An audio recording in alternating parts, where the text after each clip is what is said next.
Chapter 423. This was the first time Wang Zijin had shown her vicious side in front of her parents. Even Mr. Wang, who had been through a lot, was stunned, let alone Mrs. Wang.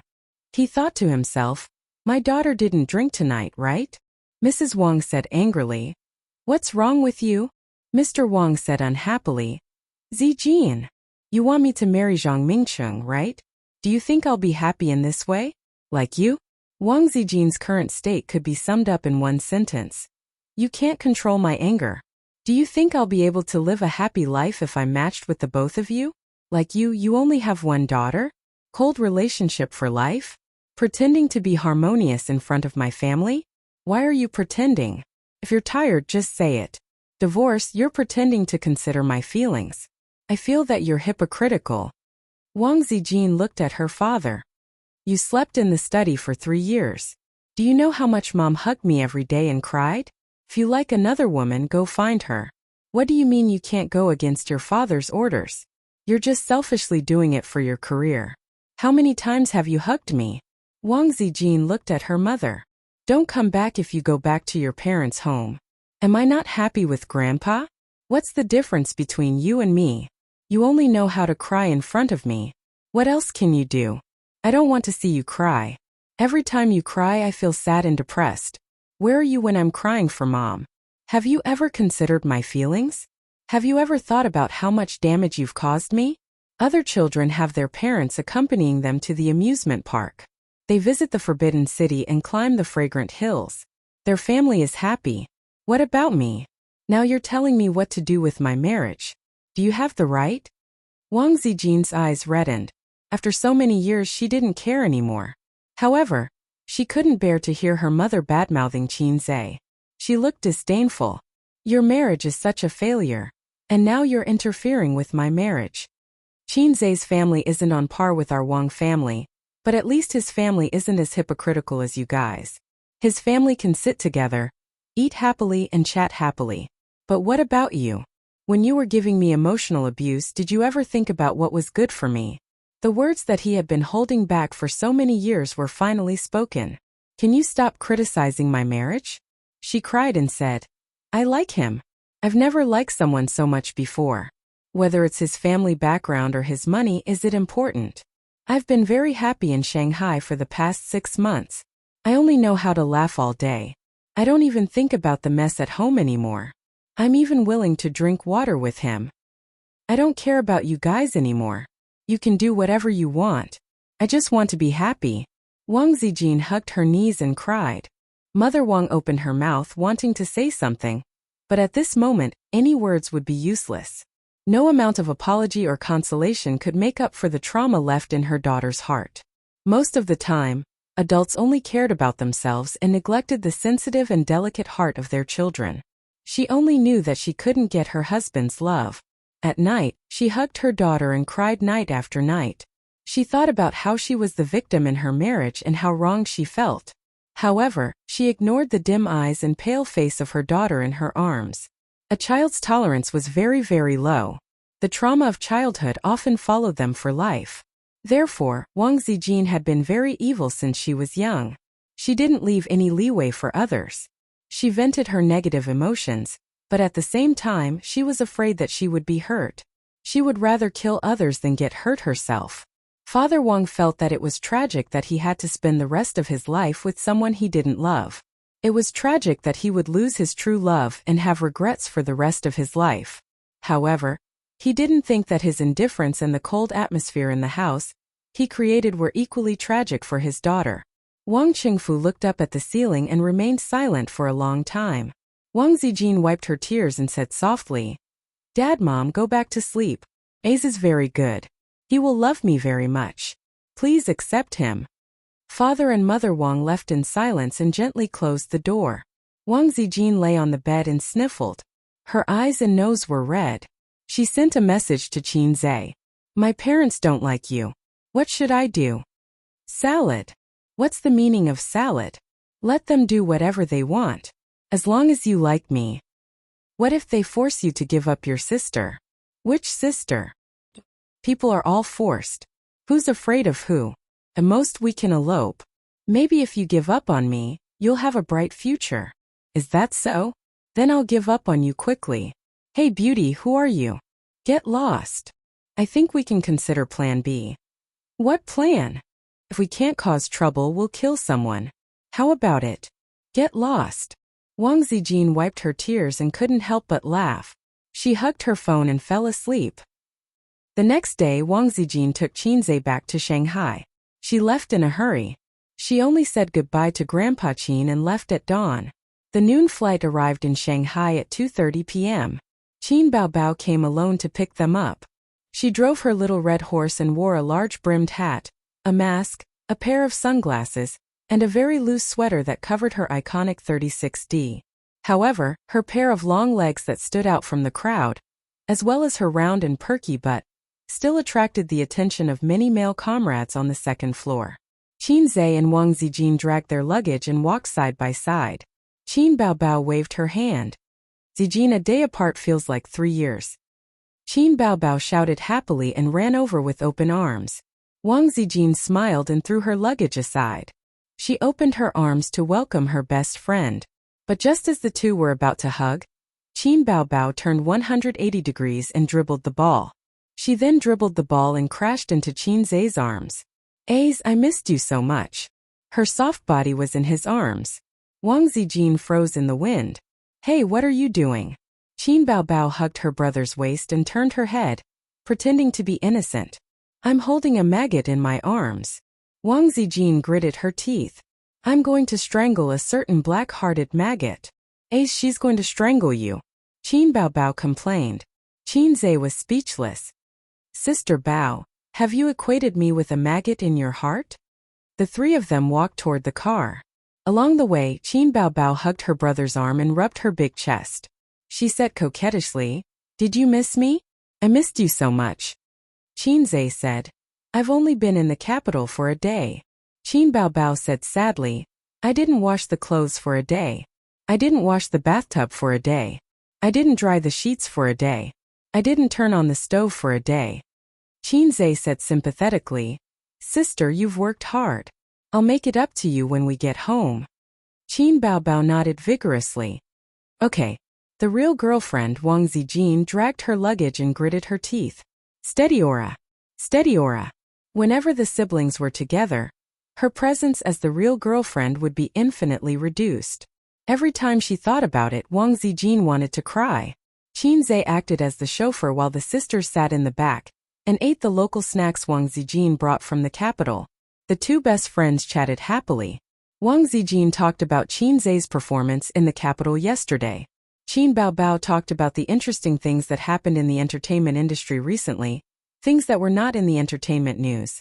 Their bell-like laughter echoed in the car. Qinzhe occasionally interrupted, but he did not succeed. The sisters did not let him. Every time the two of them talked about topics between best friends, his presence as the real boyfriend and dear brother would be infinitely reduced. Every time Qinzhe thought about it, he wanted to cry. They reached home smoothly. Wang Zijin dragged her luggage back to her room to pack. She had planned to stay in the capital for a few days, but she did not wear any of the clothes she brought with her because of the argument with her parents. Wang Zijin hung the clothes back in the wardrobe one by one and took out a small plastic bag from her luggage. Inside were the clothes she wore yesterday. She had no chance, so she brought them back directly. The bra was inside. Every time she wore this bra, she would run to Qin Baobao for help. Then Qin Baobao would mock her wantonly and call her small breasts. In fact, her breasts were not small. They were above average. But that guy was crazy. They were 36D. Wang Zijin took the dirty clothes into the bathroom and threw them into the laundry basket. She usually did not wash clothes. Like Qin Baobao, she just threw the clothes she changed out of into the basket. The little red guy would obediently help them wash and dry. In the bathtub, the curtain was drawn. Qin Baobao's voice suddenly came from inside. It was soft and very soft. You're here? I was just about to take a shower. Wang Zijin thought in her heart. Why is she taking a shower in the middle of the day? Just as she was about to speak, she heard Qin Baobao say timidly, Can you lock the door? I am a little nervous. Wang Zijin was dumbfounded. Why was she so nervous? She frowned and walked closer to the curtain. Qin Baobao said again. I missed you so much the day you went to the capital. Wang Zijin was stunned. Her face suddenly became serious. Who was she talking to? Chapter 424. Wang Zijin turned serious. First of all, she was sure that Qin Baobao was not talking to her. The two of them had shared a bed for half a year. They had bathed together, soaked their feet together, and played ball together. If Qin Baobao knew that it was her, she would have lifted the curtains and hooked her finger at her with her 36D. Come on, have fun. Since she was not talking to her, there were only two possibilities. First, Qin Baobao was in the bathtub with someone else. Second, Qin Baobao had mistaken her for someone else. The first possibility was unrealistic. If she walked in and made a sound, Qin Baobao would definitely know that someone had entered and would not ignore her. Knowing that someone had entered but not lifting the curtains meant that she was avoiding them. There were only 3 people in the house. Other than her, who else could it be? Wang Zijin frowned. She realized that things were not as simple as they seemed. The sinister Wang Zijin purposely kept quiet. She wanted to hear what she had to say next. Actually, I don't want you to go to the capital. You should belong to me alone, Qin Baobao said. Wang Zijin narrowed her eyes. Good, you big cow. You finally let me hear your inner voice. You even agreed so quickly the day before yesterday. Brother Khan. Damned Brother Khan. I'm about to take a shower. I've already taken off all my clothes. Do you want to come? Qin Baobao asked gently. Wang Zijin. I've never seen such a shameless sister before. Oh, you're still shy? It's not like this is the first time, Qin Baobao giggled. What's there to be shy about? Where have you not touched me before? Wang Zijin. Wang Zijin's heart, liver, spleen, lungs, and kidneys were all trembling. If you keep acting dumb, I'm going to get angry. Come on, let's take a shower together. You can do whatever you want. It's all up to you. Qin Baobao's soft voice rang out. Then Qin Baobao added, but you must keep it a secret from everyone. What a terrible line, what a shameless sister. Wang Zijin was furious. She strode towards the curtain. When she reached out for it, the curtain opened on its own, accompanied by Qin Baobao's charming laughter. Come on, Wang Zijin, let's take a shower together. Wang Zijin was speechless. Behind the curtain, Qin Baobao was fully dressed. She shook her butt and laughed arrogantly. Are you surprised? Are you surprised? Wang Zijin was stunned. You knew I came in? Were you talking to me just now? Why not? Zijin, are you thinking of something bad? Qin Bao covered her mouth and exclaimed. Aside from you, there's only A's in the house. Did you think that I wanted to take a bath with A's? Oh, so this is how you are, Zijin? Wang Zijin's mouth twitched. She had just come back, but she had been tricked by Qin Baobao. What was the reason? Wang Zijin was well aware of the palace intrigue. Yesterday, she had gone shopping with Qin Zhe, walked the dog in front of Tiananmen Square, flirted in Uniqlo, sat in a row in a roast duck restaurant, had a drinking competition in the barbecue hall, and fought in the boxing room. Anyway, she had taken pictures of everything. She posted more than 10 messages on her WeChat moments. Drinking in the barbecue pavilion. Yes. These guys are so useless. They wanted to get someone drunk, but they got drunk first. Photo of the boxing room. Yes. Zhe is so skilled. Awesome. Tianfeng Gate. P.S. Walking through Tiananmen Square together is like walking through the long years of the revolution. I hope we can still walk hand in hand in the future. Uniqlo fitting room. Wang Zijin was wearing a white dress. She looked dignified, elegant, and beautiful. Yes. Ace picked the dress. Beautiful. Taking advantage of her boyfriend, Wang Zijin showed off her PDA in her WeChat moments. She was not afraid that Qin Baobao would find out that there was something fishy going on between them. Anyway, it could be explained by acting, and it could also discuss the big cow. Yes, that was what Wang Zijin thought at that time. The big cow's jealousy was stronger than expected. First, she gave her a warning when she picked her up at the airport. Then she teased her in the washroom. But Wang Zijin touched her chin and pondered. Was she teasing her or secretly declaring her sovereignty over the salted fish? Didn't you say you were going to take a shower? Why didn't you take off your clothes? Wang Zijin rolled her eyes. Oh, you can't wait to take a shower with me? Qin Baobao retorted. I'm not taking a shower. You take a shower yourself. I'm going out to watch TV. Wang Zijin swayed her slim waist and left. On the balcony, Qinzhe bathed in the warm sunlight. He got into a stance and practiced his "the times are calling" calisthenics. Tomorrow and the day after tomorrow would be the day when the system would recharge. The system would extract energy from his body. As for what kind of energy it was, scientifically speaking, it was the energy of the cells. Damn! Actually, this was just Qinzhe's imagination. The system did not mention it, so he did not know what the theory was. He could only speculate based on his own experience. Every time the system finished extracting energy, his legs would turn to jelly and he would feel weak all over. This would be accompanied by a short period of muscle soreness. It was just like when he was in middle school during the boys' 1000 m race. Thinking of this, Qinzhe was envious of the system that ignored the law of conservation of energy.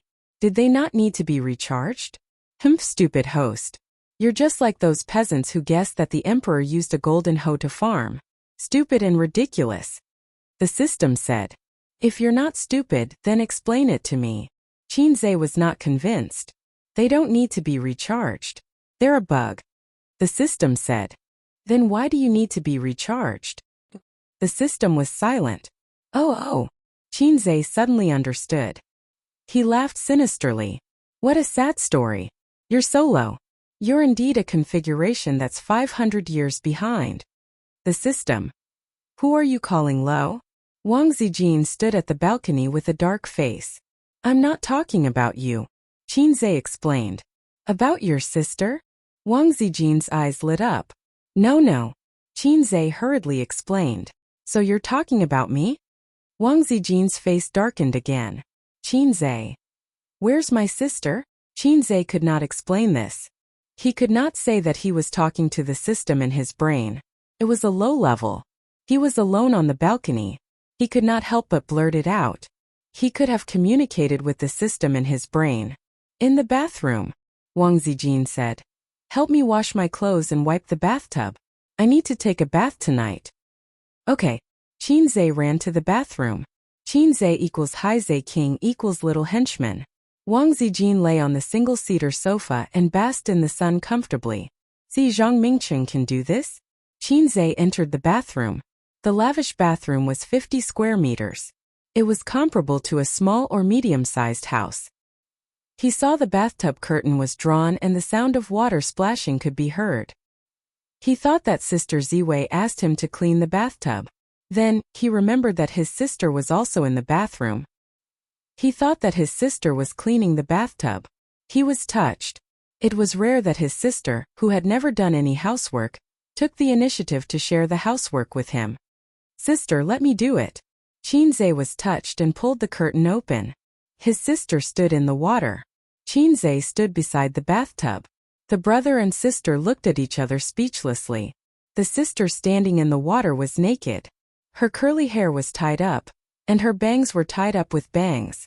Her charming face, snow-white neck, round shoulders, slender waist, and the lower half of her body was twisted by the waves. Qinzhe swore that this was the first time his sister met him.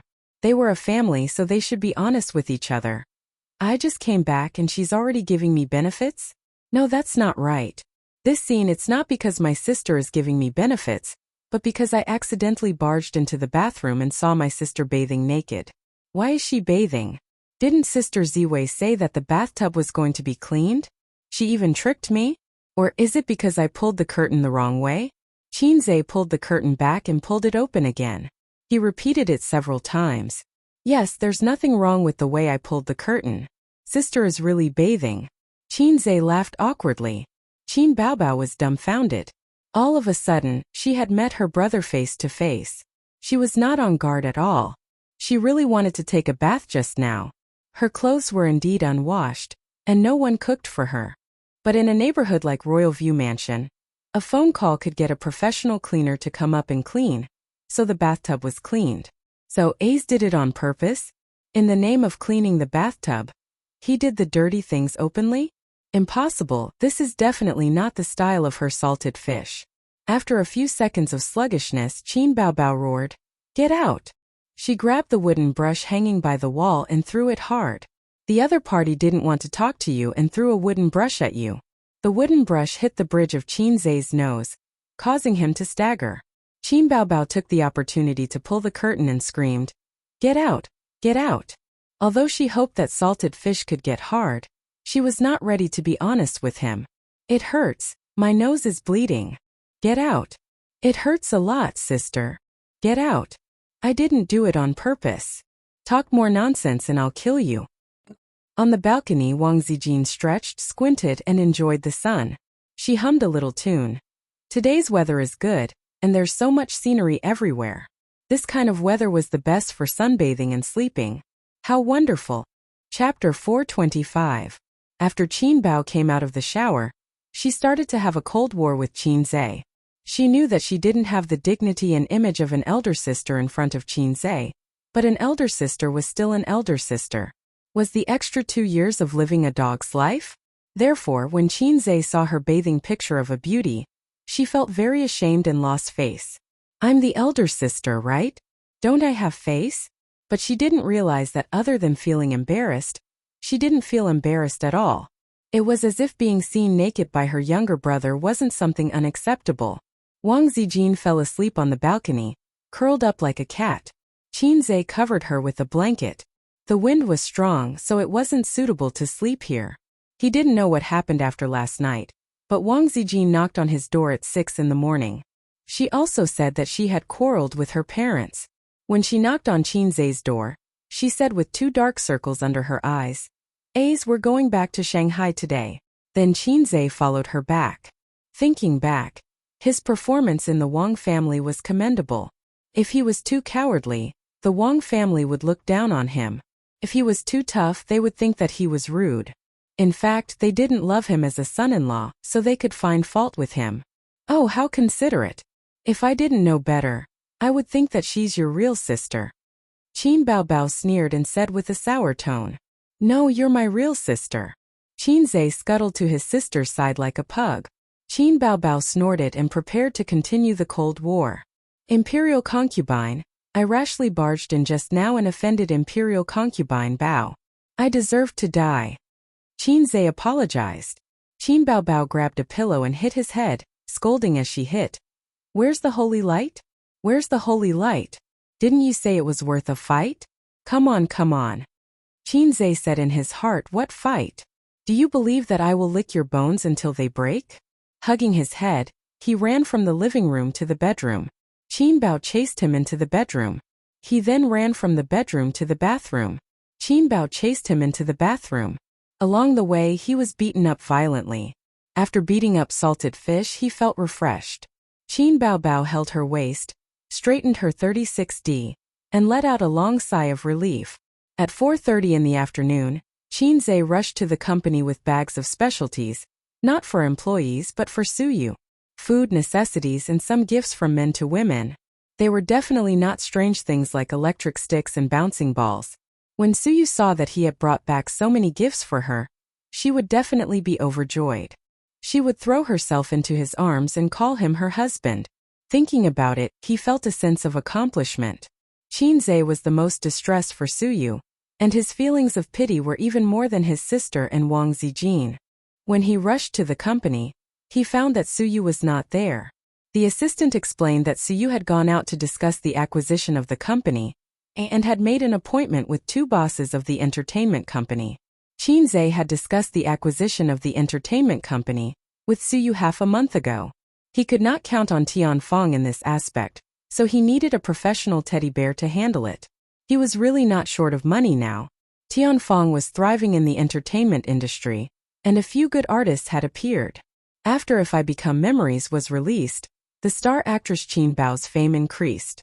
This movie, which had a better reputation than the box office, made Qin Zai famous in the film and television industry. Bao's investment was now fully involved in the securities market, investment banking, and other financial industries, and the profits were considerable. Suyu was planning to invest overseas and was preparing to operate on 2 fronts. The entertainment company would be acquired by Bao's investment and merged into Tianfeng, which could deepen the relationship between the 2 companies. Now, only Sister Ziwei's company was alone outside. Qin Zai had not found a joint for the 3 companies for the time being. He was only relying on the support of an antivirus software. It was difficult to find an overlapping field with Tianfeng and Baozi in terms of business and cooperation. He had thought of making a self-media platform, browser and so on, but these industries were dominated by the leading bosses. Not to mention the time, effort, and money he might not be able to succeed. At this time he had to rely on low skills to force the system to help. Low skills, punches and cheat. Infinite magical power, kill Aotion. However, he had no points and refused to recharge.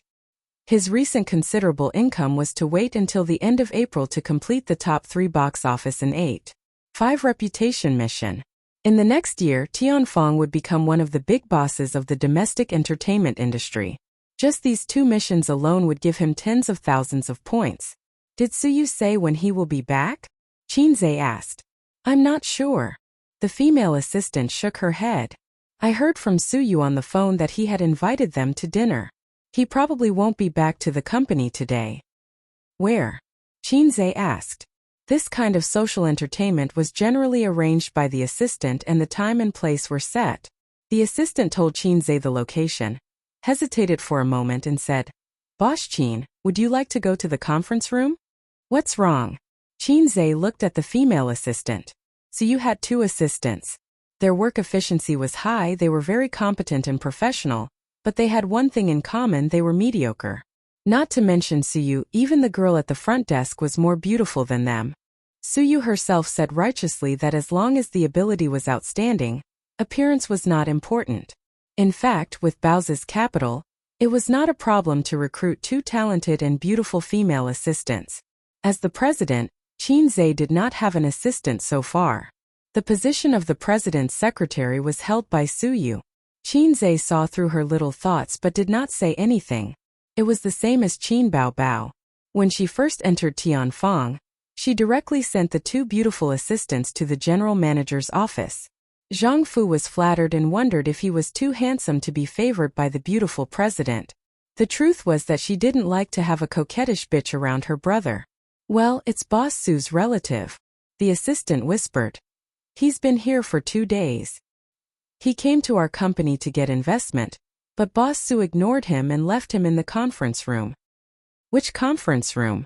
Qinzhe frowned. Number 3. It's been sitting since noon. The assistant said awkwardly. It's not that I'm meddlesome, Boss Qin, it's not very good. The worst was Suyu. She didn't look good with or without money. What did Boss Su say?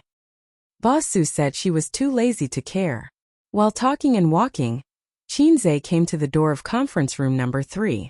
Inside, a middle-aged man in a suit was sitting with his hands on his knees, gently tapping and humming a tune. In front of him was a cup of tea that had long been cold. This man was very familiar. Qinzhe recalled and remembered that he was Suyu's uncle. Oh, uncle, why are you here? Qinzhe was surprised. The man was also surprised to see Qinzhe. Qinzhe, you're finally back. I heard from you that you went to Beijing. Uncle has been waiting for you for 2 days. Qinzhe turned his head and reprimanded the assistant. The tea is cold. How can you treat guests? Uncle waved his hand. Hey, I didn't want it. I've been drinking it all day. Qinzhe nodded and waved his hand to let the assistant leave first. He pulled out a chair and sat down with a smile. Uncle, you're here this time? Don't you run an investment company? Uncle rubbed his hands. Investing in others is investing. Investing in your own people is also investing. Don't let the fertile water flow into other people's fields. Uncle wants to invest some money in a business. Uncle, what kind of business do you plan to do? The economy is not very good now. Have you done any market research? Qinzhe took out a cigarette and handed it over. I can't smoke here. Your company doesn't allow me to smoke. I've been holding it for most of the day. Uncle happily took the cigarette and lit it for Qinzhe. Uncle took a puff of the cigarette with the posture of an old smoker. Your cousin's baby is 1 year old. It's too expensive to raise a child now. It's not like us at that time. We used to use a few diapers. Now we have to change 3 diapers a day. The cost of milk powder is even more expensive. One can cost a few hundred and it costs 2,000 a month. Your cousin and cousin-in-law are not promising. They're ordinary office workers. Think about it. In the future, the child will have to go to school, buy a house in the school district, and so on. Unknowingly, Qinze had turned on his hypocritical good boy mode in front of the elders. He agreed with him with a sincere face. Topics like how it was not easy for a man to be the head of the family had touched the bottom of Uncle's heart. Uncle almost forgot the purpose of this trip to the company. He turned his head and looked at the sky. It was almost dark.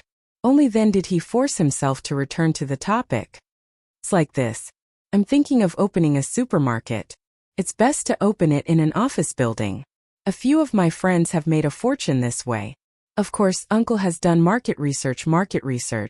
This supermarket has to be opened in an office building to make money, right? Qinze said in his heart. Damn, you want to open a supermarket and come to my company to seek investment? I thought you wanted to open an aircraft carrier. Uncle's idea is not bad. Uncle, how much money do you have? Qinze asked. Uncle stretched out a peace sign. 200,000. The corner of Qinze's mouth twitched. Uncle said, I've asked my friends.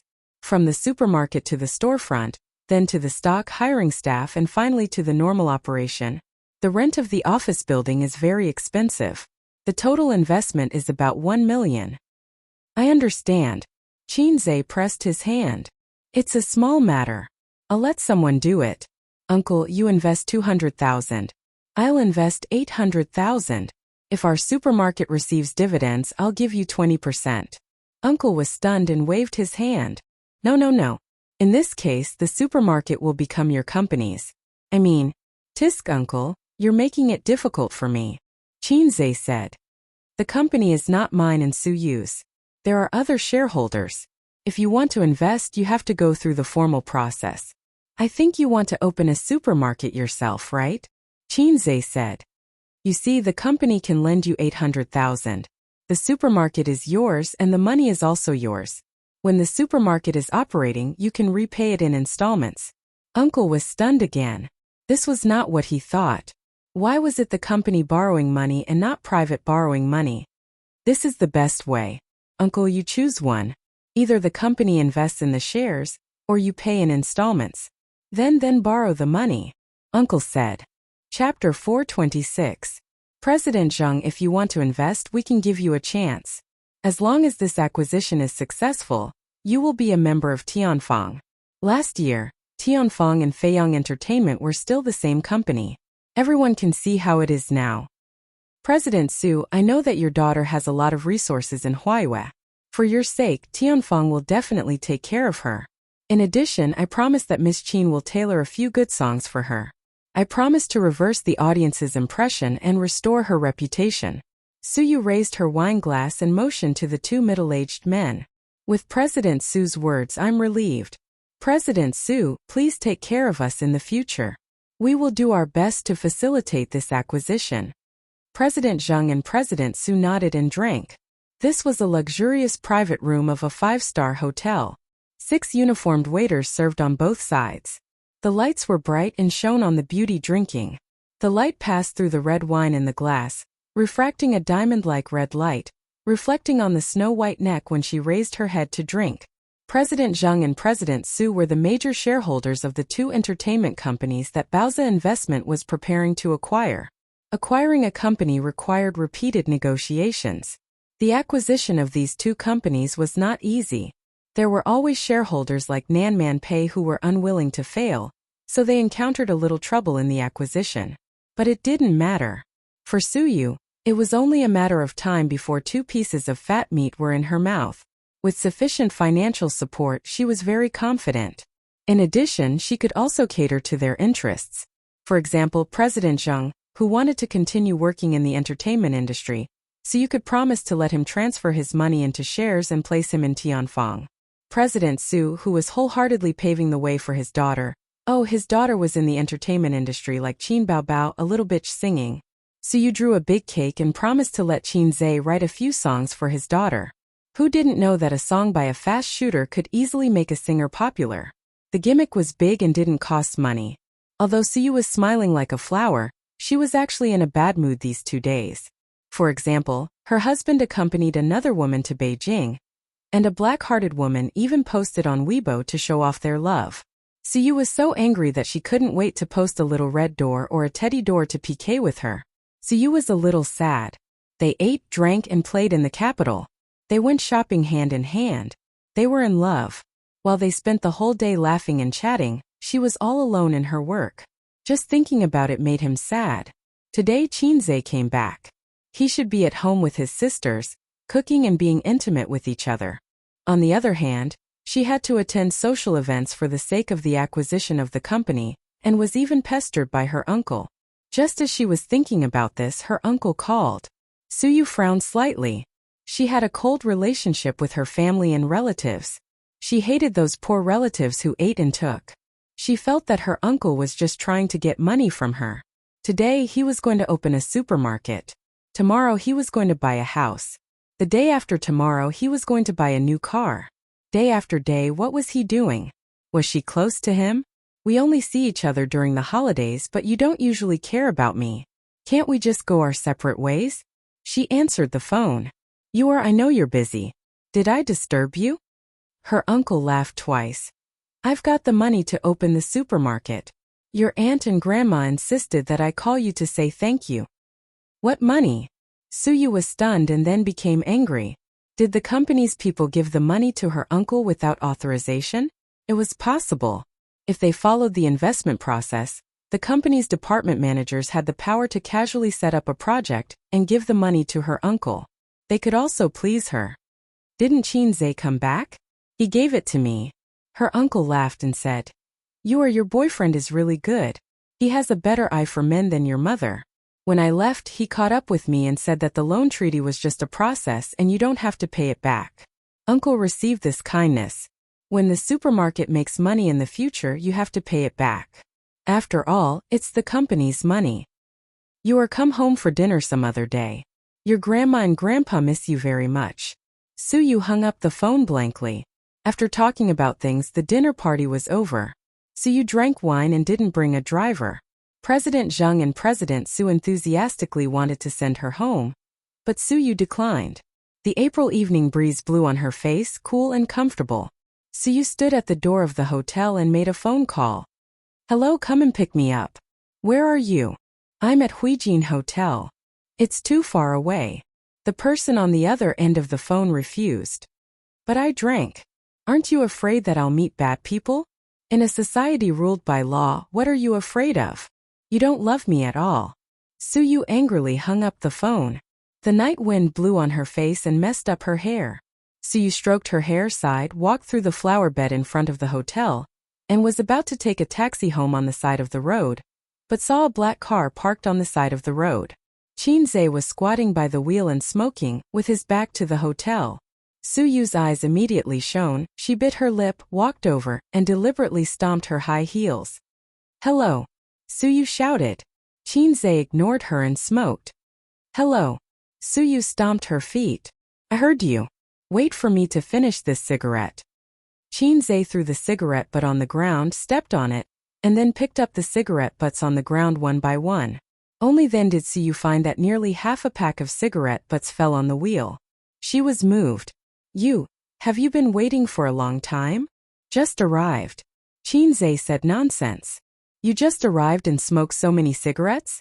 Smoke one by one, pretend that you have waited for a long time, just to let the little lady be moved. Chinze said. Are you moved? Dare to move. Suyu's eyes were red and she threw herself into his arms. If you dare to move, move quickly, Chinze said. It seems to be raining, I'll take you home. Suyu twisted her small waist and said coquettishly, Don't take a car, go shopping, walk back. Chinze scratched his head. Your home seems to be 10 kilometers? Suyu rarely had a small temper. I don't care, I have to walk back. Oh, Chinze said in annoyance. Get up, I'll park. Suyu smiled as brightly as a little girl. Chinze parked the car in the hotel's underground parking lot and trotted back. He saw Suyu standing on the side of the road, carrying a bag in her hands and hanging on her lower abdomen, a black office suit, a white shirt and black hair flying in the night wind. It was as beautiful as a beautiful scenery. As night fell, street lights and signboards formed a gorgeous neon light. The cars in the evening rush hour flowed endlessly. The white-collar workers who were rushing to get off work crossed the road in groups, forming a long stream of people, like a group of ants seen on the ground when he was a child. Good things don't come true, bad things come true. Halfway through, it really started to drizzle. Not long after, a crystal and fine raindrops condensed on Suyu's hair. Spring rain is as precious as oil. Suyu stepped on high heels and rushed forward for a distance. She turned around and looked back at Yanran. Qinzhe, who witnessed this scene, was lost for a long time. The style of this turn, the drizzle in the long street soaked the eyes. Suyu ran back and hugged his arm. How long have you been shopping with Wang Zijin? Without waiting for Qinzhe to answer, she pointed to the front and turned to look back. Is it 10 kilometers? How could it be? Qinzhe didn't know whether to laugh or cry. That's good. Suyu was very happy. Well, are you sleeping at my place tonight? No. Qinzhe shook his head. In order to wait for her, he turned off his mobile phone. When he sent Suyu home, he would go back immediately. Be conscious and be ready to kneel on the keyboard. It must be that you are tired of playing with the uniform, but it doesn't matter. I bought tiger underwear, the kind with stripes. Suyu whined, but raised her 2 fists to her chest and made a catgirl's action. I'm afraid of tigers. He rolled his eyes. How can you get tiger cubs without entering the tiger's den? Suyu smirked. Qinzhe. He glanced at Suyu's belly subconsciously and felt that he couldn't look at these 2 idioms directly. Qinzhe. I'm afraid it will be hard to get off. Suyu. After 5 minutes of walking, Suyu rubbed her feet and said bitterly, I can't walk, let me die. It was hard for her to walk for 20 minutes in high heels. Qinzhe squatted down and said angrily, Come up. Suyu cheered and threw herself on his back, almost pushing Qinzhe down. Fortunately, her scale was not as abnormal as her sister's. This wave of ball hitting people Qinzhe could still withstand. Suyu carried the high heels and hung them on Qinzhe's chest. The 2 shuttled through the drizzle, crossing the intersection, through the crowd and through the traffic. I like you. Suyu whispered. Isn't it love? Qinzhe said angrily. Love. Suyu trembled. I dare not love. I'm afraid that one day I can't live without you. My world only has you. Do you want to love me? Yes. Suyu nodded. I'm happy to be the brightest star in your night sky, he said. Chapter 427.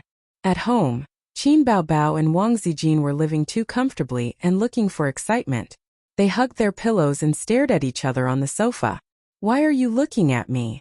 Qin Baobao asked calmly. Aren't you looking at me too? Wang Zijin was expressionless. Okay, let's continue watching TV. Let's watch then. A Thai horror movie was playing on the 65-inch LCD TV. These days, with the suppression of the mythical river crab, the domestic horror movie market was stagnant. They were all suspense movies disguised as horror movies.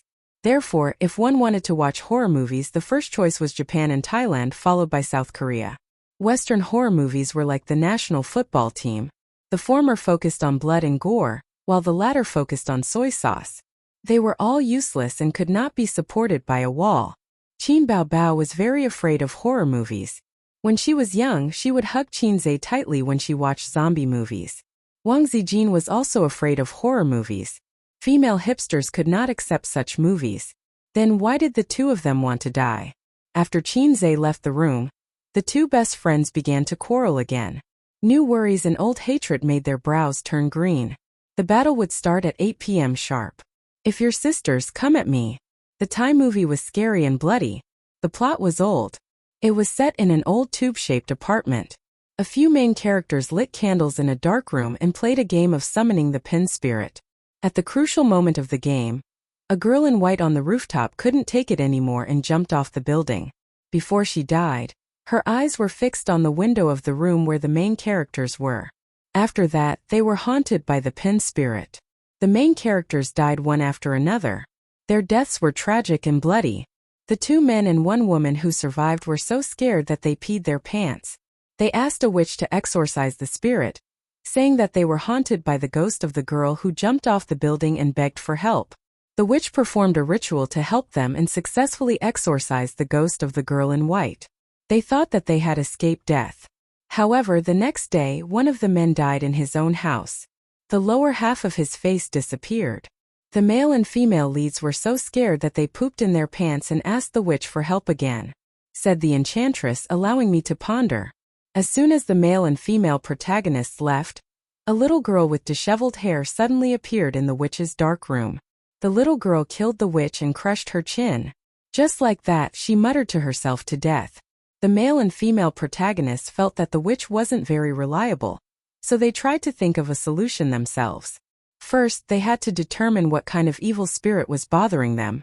Therefore, he went to the old residence of this tube-shaped building to ask for information.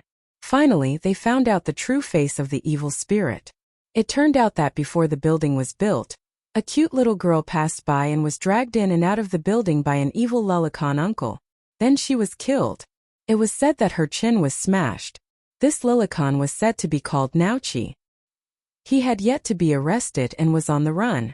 It turned out that the pen spirit summoned by the protagonists wasn't a girl in a fluttering white dress, but a little girl without a chin. The little girl kept following them. The sky gradually darkened.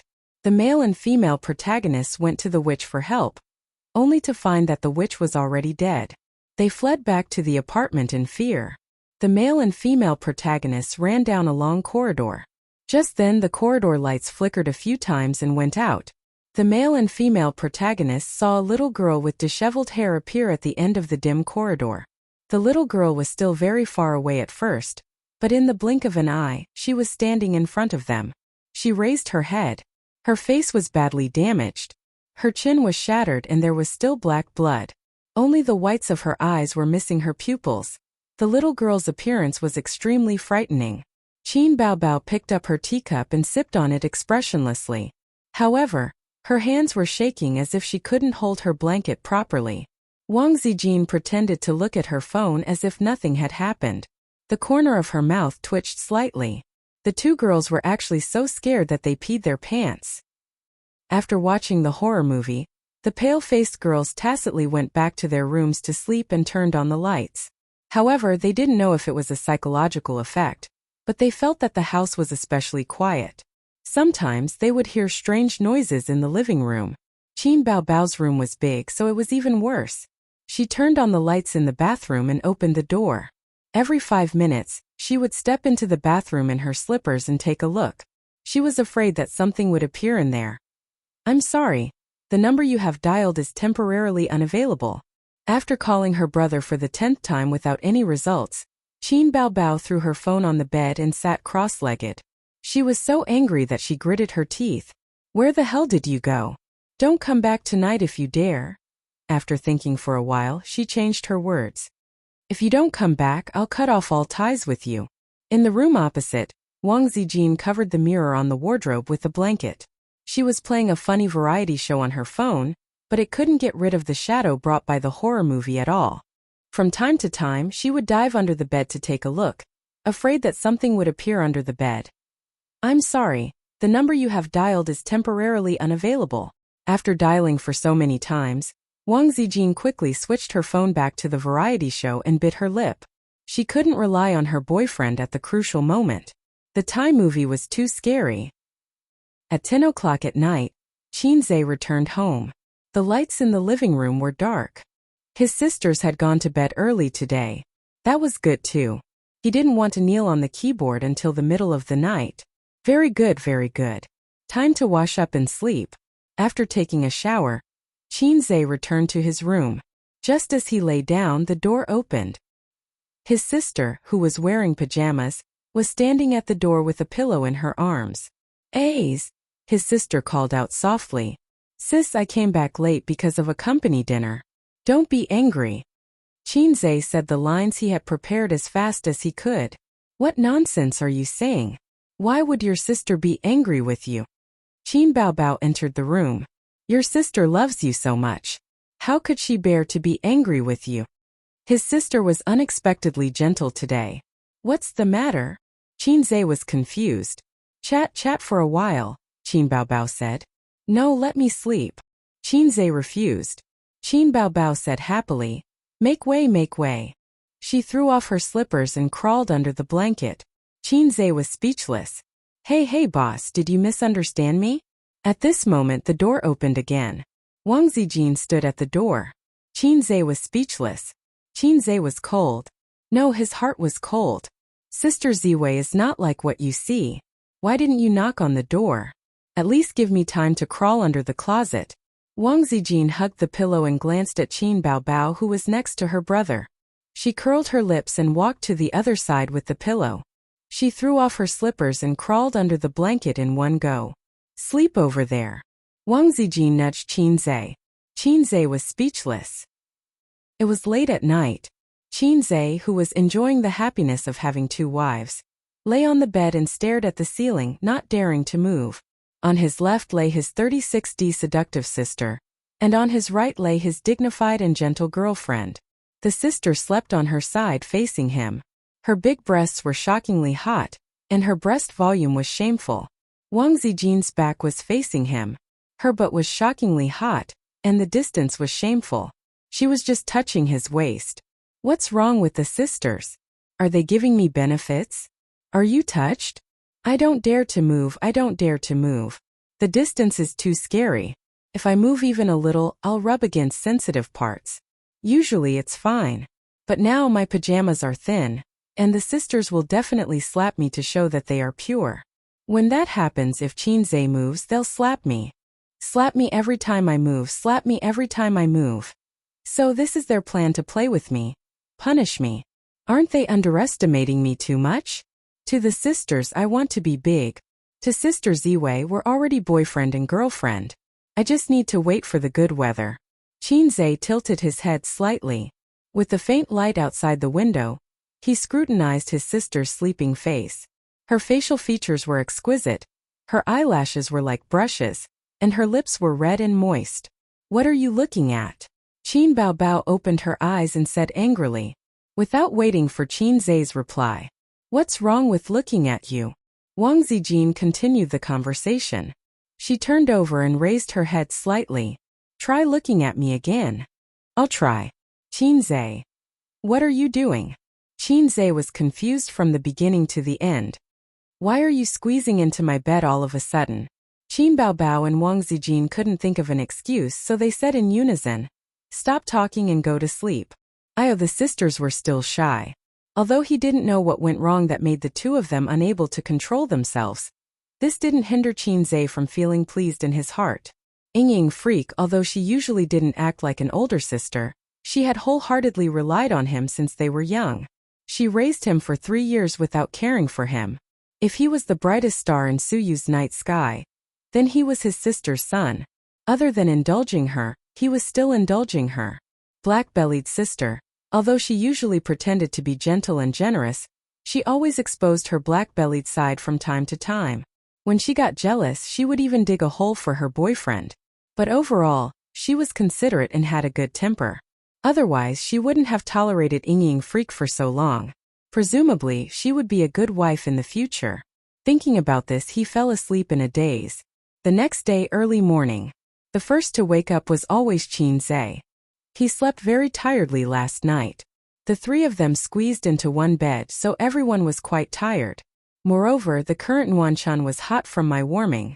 Qin Baobao kicked the blankets twice in the middle of the night, and Sister Ziwei was pushed out of bed twice by him. She angrily beat him awake, apologized, and continued to sleep. As for Qinze, he was the most tired.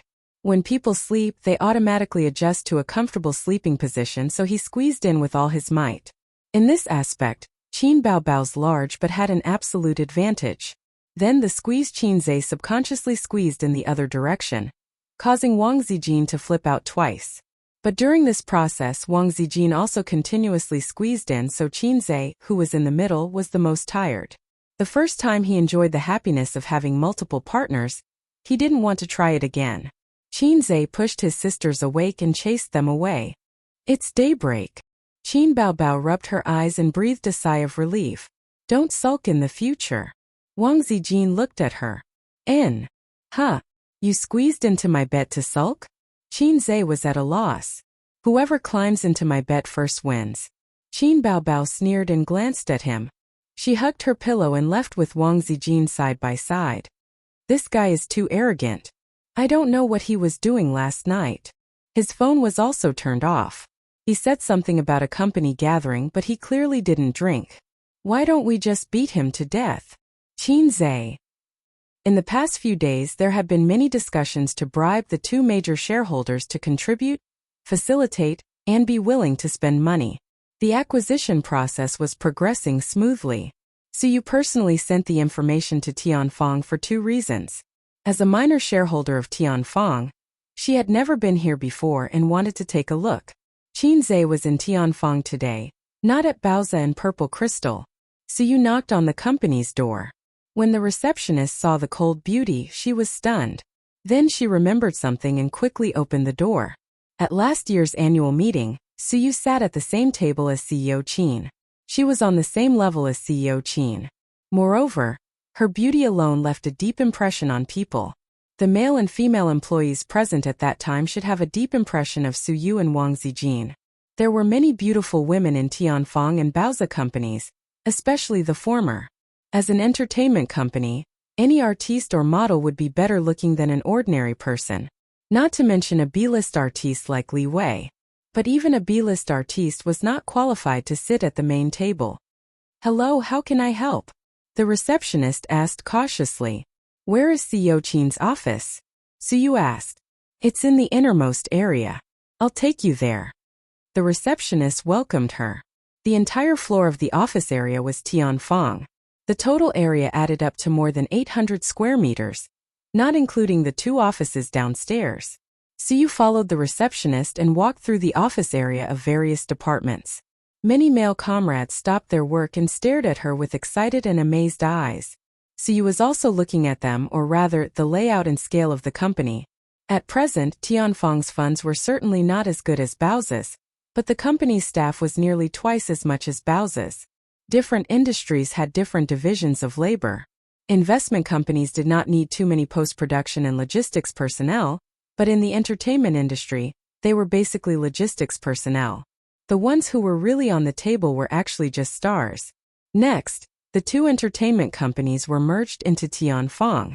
How would Qin Baobao manage it? Would it be integrated together? Or would it remain in place and exist in the name of a branch company? If it were Su Yu herself, she would undoubtedly choose the latter. A few minutes later, she came to Qin Zhe and Qin Baobao's exclusive big office. Su Yu said, "Thank you. I'll go in by myself."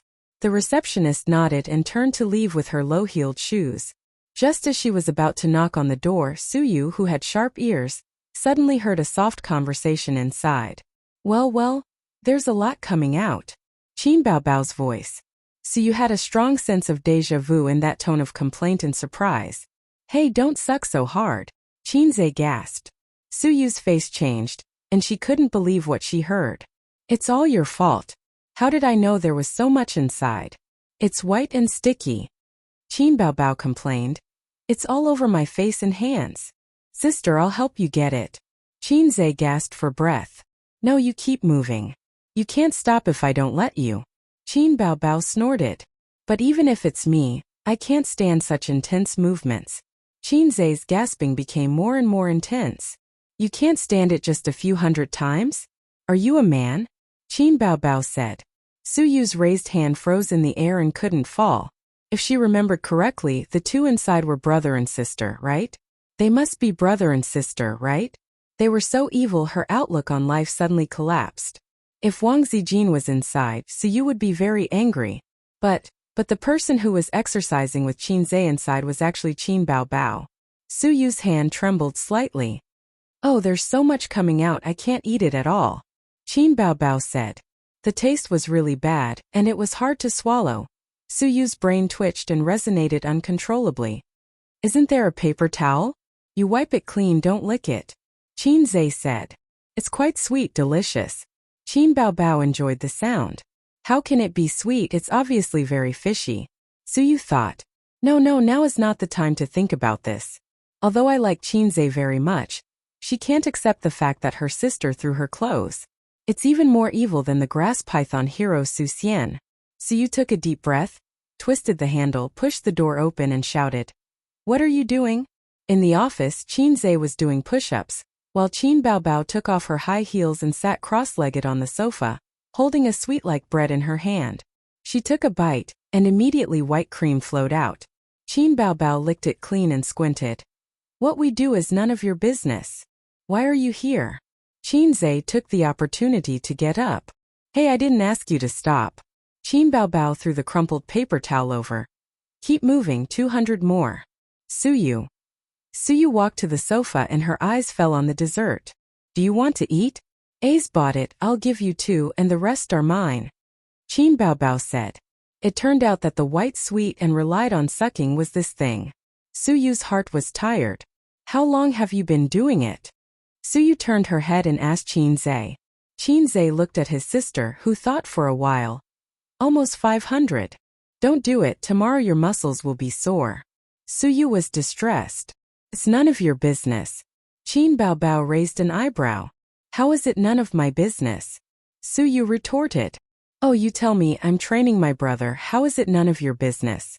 She threw the contract on the table. If you want to train, go home now, discuss things. Qin Baobao glanced at the contract. She knew about the acquisition of the entertainment company. She hooked her finger.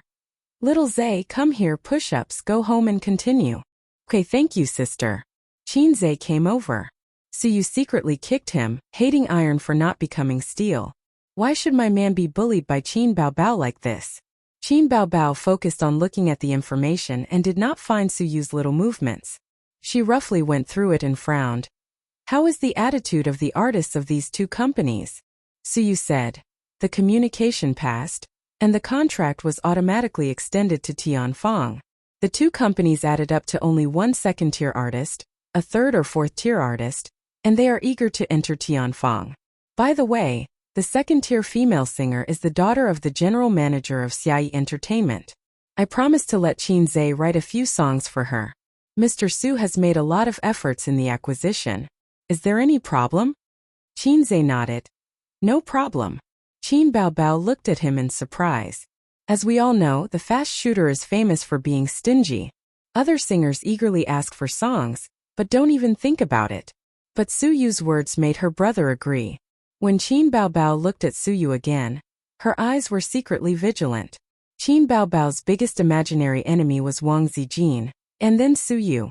Wang Zijin's biggest imaginary enemy was Suyu, and then it became Qin Baobao. Only Suyu foolishly thought that after she got Wang Zijin, she would embrace the whole world. After the acquisition, what are you going to do? Suyu looked at Qin Baobao. Qin Baobao looked at Qin Zhe. Rent the whole floor below? Qin Zhe shook his head. The office area downstairs is full. Qin Baobao. Then changed the address. The three discussed for a few minutes and Qin Baobao said, A's, the program Let's Play invited me to participate. I asked Li Wei for a place, but she had a personal matter to deal with and couldn't get away. How about you go on her behalf? Can't you give this opportunity to the other artists in the company? Qin Zhe frowned. Because the program has a lot of interaction between men and women. Super interesting. Qin Baobao twisted her body and said coquettishly, Go. Okay. I'll reward you with a piece of bread. Thank you, sister. Suyu was speechless. Chapter 428. On a sunny weekend in spring, the warm sunshine made people sleepy and lazy. After dinner, Suyu and Wang Zijin sat in the coffee shop, enjoying the leisurely afternoon. Wang Zijin gradually took over Amethyst Network technology. Unlike Tianfang, even if Qin Zhe didn't know much about business management, he could write songs and make movies to help his sister. Not to mention Baozi. At the beginning of the company's establishment, Qin Zhe carried the performance of the whole company alone. In the area of network technology, Qin Zhe couldn't help. In the management of the company, he was also a dabbler. He told Wang Zijin that she should consult Suyu more when she had time. She was a professional in business management. They left, leaving you poor soul, and went to Hangzhou to eat, drink, and have fun. After teaching for a long time, Suyu didn't forget to satirize Wang Zijin. Wang Zijin curled her lips and leaned lazily on the rattan chair. The sun shone in from the floor-to-ceiling window. She was bathed in the sun, and her face was crystal clear like white jade, flawless. Work is important, Wang Zijin said insincerely. After that, she glanced at Suyu. Hey, why do I feel jealous? Suyu, do you like Qin Zhe? Of course I like him. Don't you see how tacit and cooperative we are? We work together to create such a big family business. Suyu was proud. Wild lovebirds. Wang Zijin sneered and suddenly her small face became serious. Then tell me, how far have you and him developed? She silently dug a hole for Suyu, just like Qin Baobao regarded her as a wolf in the house. If Suyu was interested in Qin Zhe, no doubt, then she would definitely bluff and anger herself. It was better to let her misunderstand.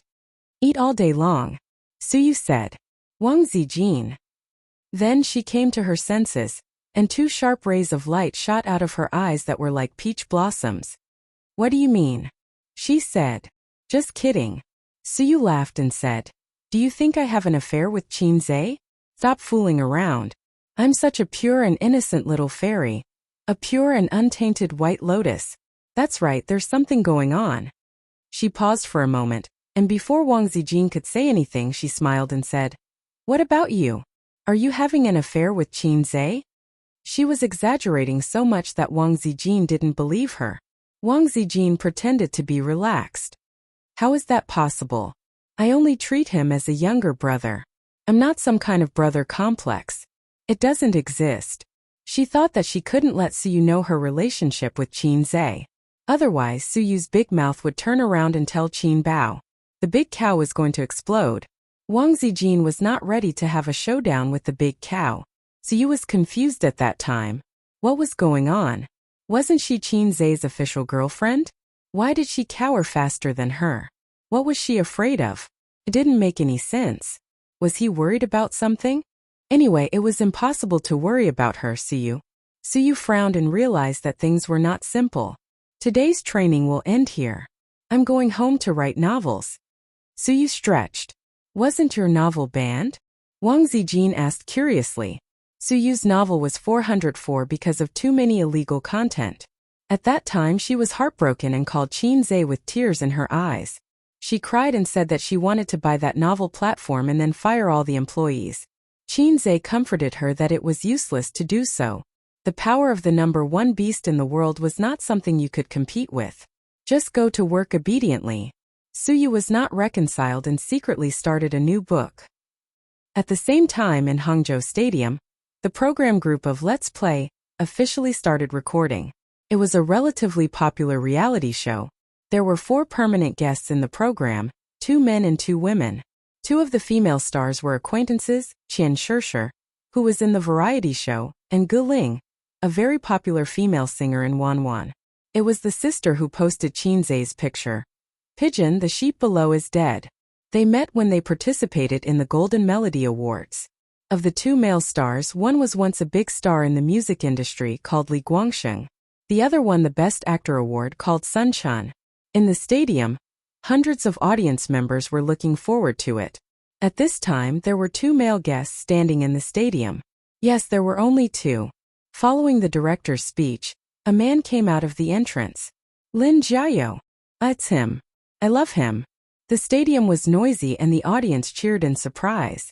Lin Jiao, a popular young actor in recent years, debuted as a singer and then transferred to the film and television industry.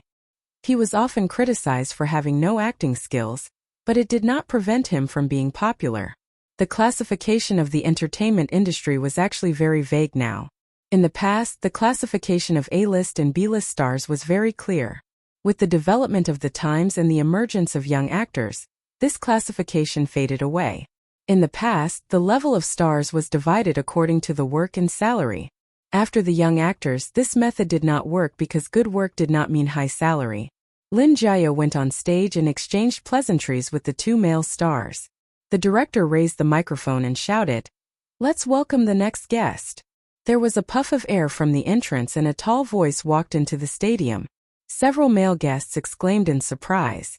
Then there were hundreds of audience members exclaiming. The person who came was Qin Zhe. As soon as he appeared, he overshadowed Li Jiao. Not only did the female audience scream, but the male audience also howled excitedly. It was because of the rampant popularity of young actors that the audience was particularly partial to those with talent and acting skills. Qin Zhe, as a young actor with acting skills and no scandals, could be said to be popular with both men and women. It was not that there were no scandals. In fact, recently there was a scandal about Qin Zhe running rampant on the internet. Someone took a picture of him carrying a woman on his back and strolling down a drizzling street. Qin Baobao and Wang Zijin did not know about this scandal for the time being. Qin Zhe himself did not know about it either. Because it was not a major scandal, it did not make the headlines, so Qin Zhe could still smile so brightly. Sun Quan, who had the most experience, rushed over to hug him first, followed by Li Guangxing and then Lin Jiao. The latter two were obviously more enthusiastic than the former because they were half singers. "You're my idol," Lin Jiao said. "I'll give you my autograph after the show," Qin Zhe joked. Alright, now that the male guests are all here, we have 4 female guests for this episode. The next segment is called Fated Pairing. The director announced. Each female guest will give a hint on the board, and the male guests will choose a female guest they like. Sun Quan said. 2 of them are Guling and Shirshir. I don't know about the other 2. Li Guangxing teased. Definitely don't pick either of them. He patted Lin Jiao on the shoulder. I'll leave them to you guys. There was a roar of laughter. With that said, 4 tall and sexy female models went on stage, holding 4 boards.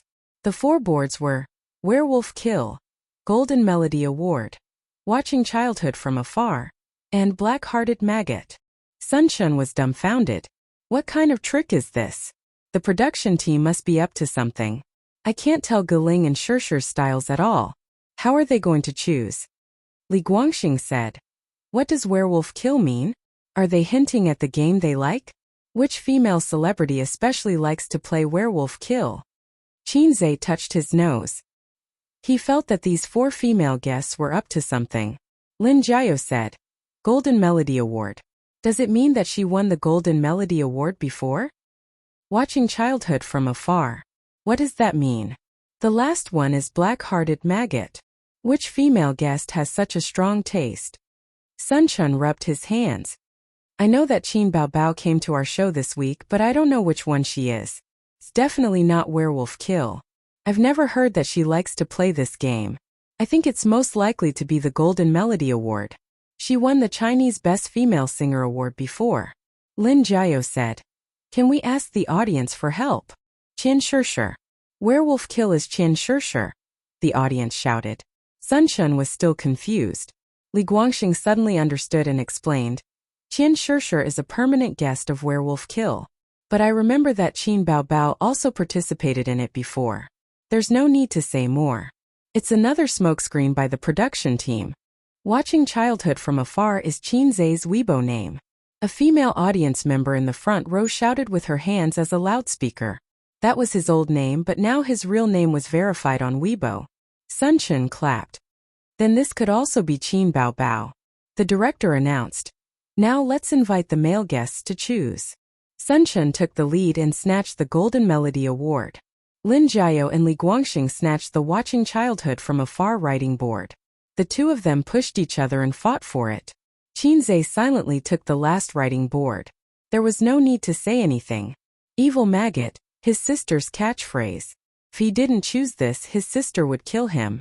In the end, Watching Childhood from Afar was snatched by Li Guangxing. Lin Jiao had no choice but to take Werewolf Kill. The little fresh meat was a little dejected, but when he saw the writing board Qin Zhe chose, he immediately laughed. I'm sure it's Guling. Qin Baobao is one of them. Your taste is a little heavy, ha ha ha. Sun Quan and Li Guangxing laughed as well. You siblings don't have any chemistry at all. The audience roared with laughter. The director said, now let's invite the female guests on stage. Chapter 429. As soon as the director said that, gas was released from the entrance and a petite female artist walked in happily. She was Qian Shirshir. As expected, she came in the order on the board. The hundreds of audience members cheered and applauded. Sun Quan said, it's Shirshir indeed. Haha, the Golden Melody Award will definitely go to Qin Baobao. Li Guangxing wasn't convinced. Nonsense. This is Qin Baobao. On the other side, Lin Jiao went up to Qian Shirshir and gave her a small hug. Then Qian Shirshir glared at Qin Zhe and said jokingly and bitterly, I've already given you such an obvious hint. Don't tell me you can't guess who I am. Qin Zhe played dumb. I really can't guess. Lin Jiao held his pierced heart. Don't be like this. You're mine now. Then the second female guest came on stage. According to the order on the board, she was the female guest for the Golden Melody Award. Sunshun said nervously, "Qin bao bao, qin bao bao, qin bao bao." After the gas was released, the female guest came. She had a medium figure, long hair and a cute oval face. It was Ge Ling, the sheep is dead version of Wang Zijin. Oh my god. Sunshun hugged his head exaggeratedly. He went up and hugged Ge Ling. He teased, "Seems like it's my fate. I was just short of praying that it wasn't you. In the end I really fell for it." Ge Ling stabbed back without hesitation and looked at Qin Zhe bitterly. "I thought I could confuse you and make you think that I'm a bao bao and choose me." Sunshun was speechless. The third female guest came on stage. Li Guangxing said excitedly, "Haha, she's here. Bao bao, she's mine today." The next second he was dumbfounded. It wasn't Qin Bao Bao who came on stage. Instead it was a tall female artist who was 1.7 meters tall. She had the goddess signature long black hair and a bright smile on her face. She had an oval face and big eyes. Her name was Yi Lu. She was a very popular movie star. Li Guangxing quickly adjusted himself and greeted her with a bright smile. After losing Qin Bao Bao, he felt that it was not a loss to exchange for another long-legged beauty. She didn't know if it was the production crew's special arrangement or if Yi Lu was really Qin Zhe's fan, but she walked past Li Guangxing and opened her arms to hug Qin Zhe. "Qin Zhe, I'm your fan. I'm very happy to meet you on this show," she said. Li Guangxing was speechless. Qin Zhe was speechless. The audience roared with laughter. If it was arranged by the production team, then it was really full of evil intentions.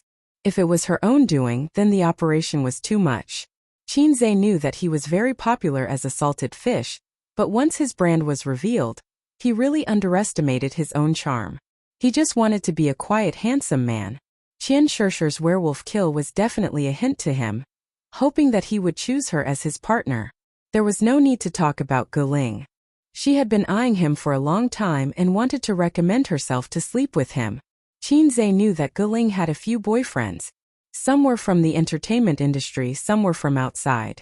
Although her private life wasn't as messy as other celebrities, she was definitely experienced.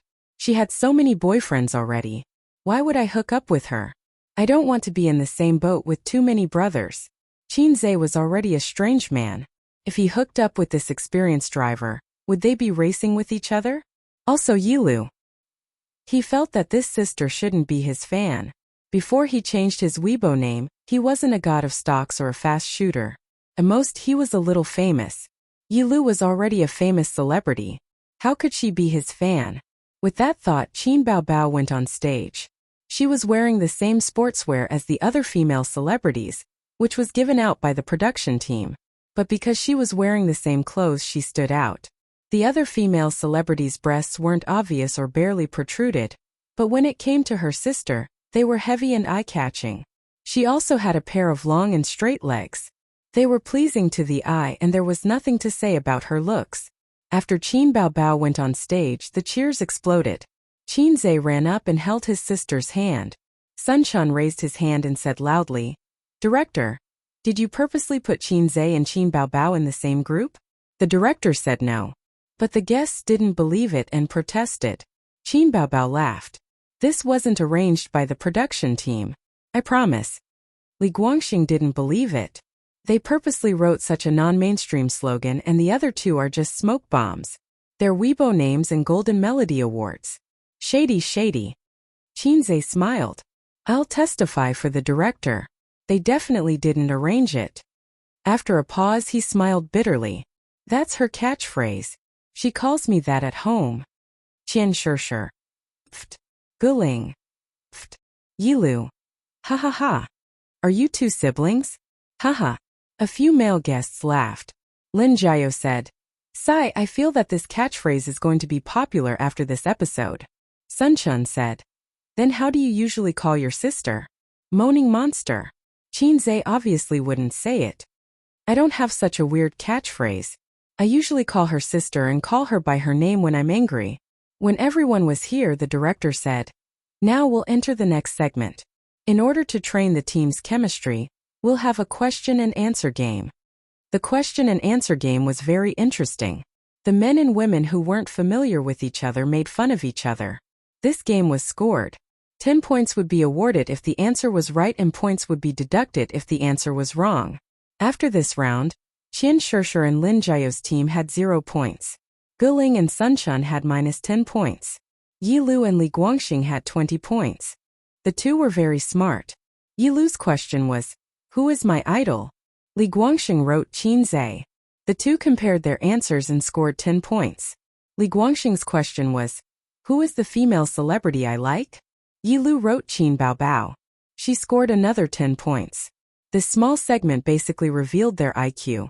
Since they weren't familiar with each other, they obviously had to ask questions that both parties knew. For the other two teams, Qian Shishir's question was, "What color do I like?" Guling's question was, "The food I like." As for Qin Zhe and Qin Baobao, they were considered bugs in this segment.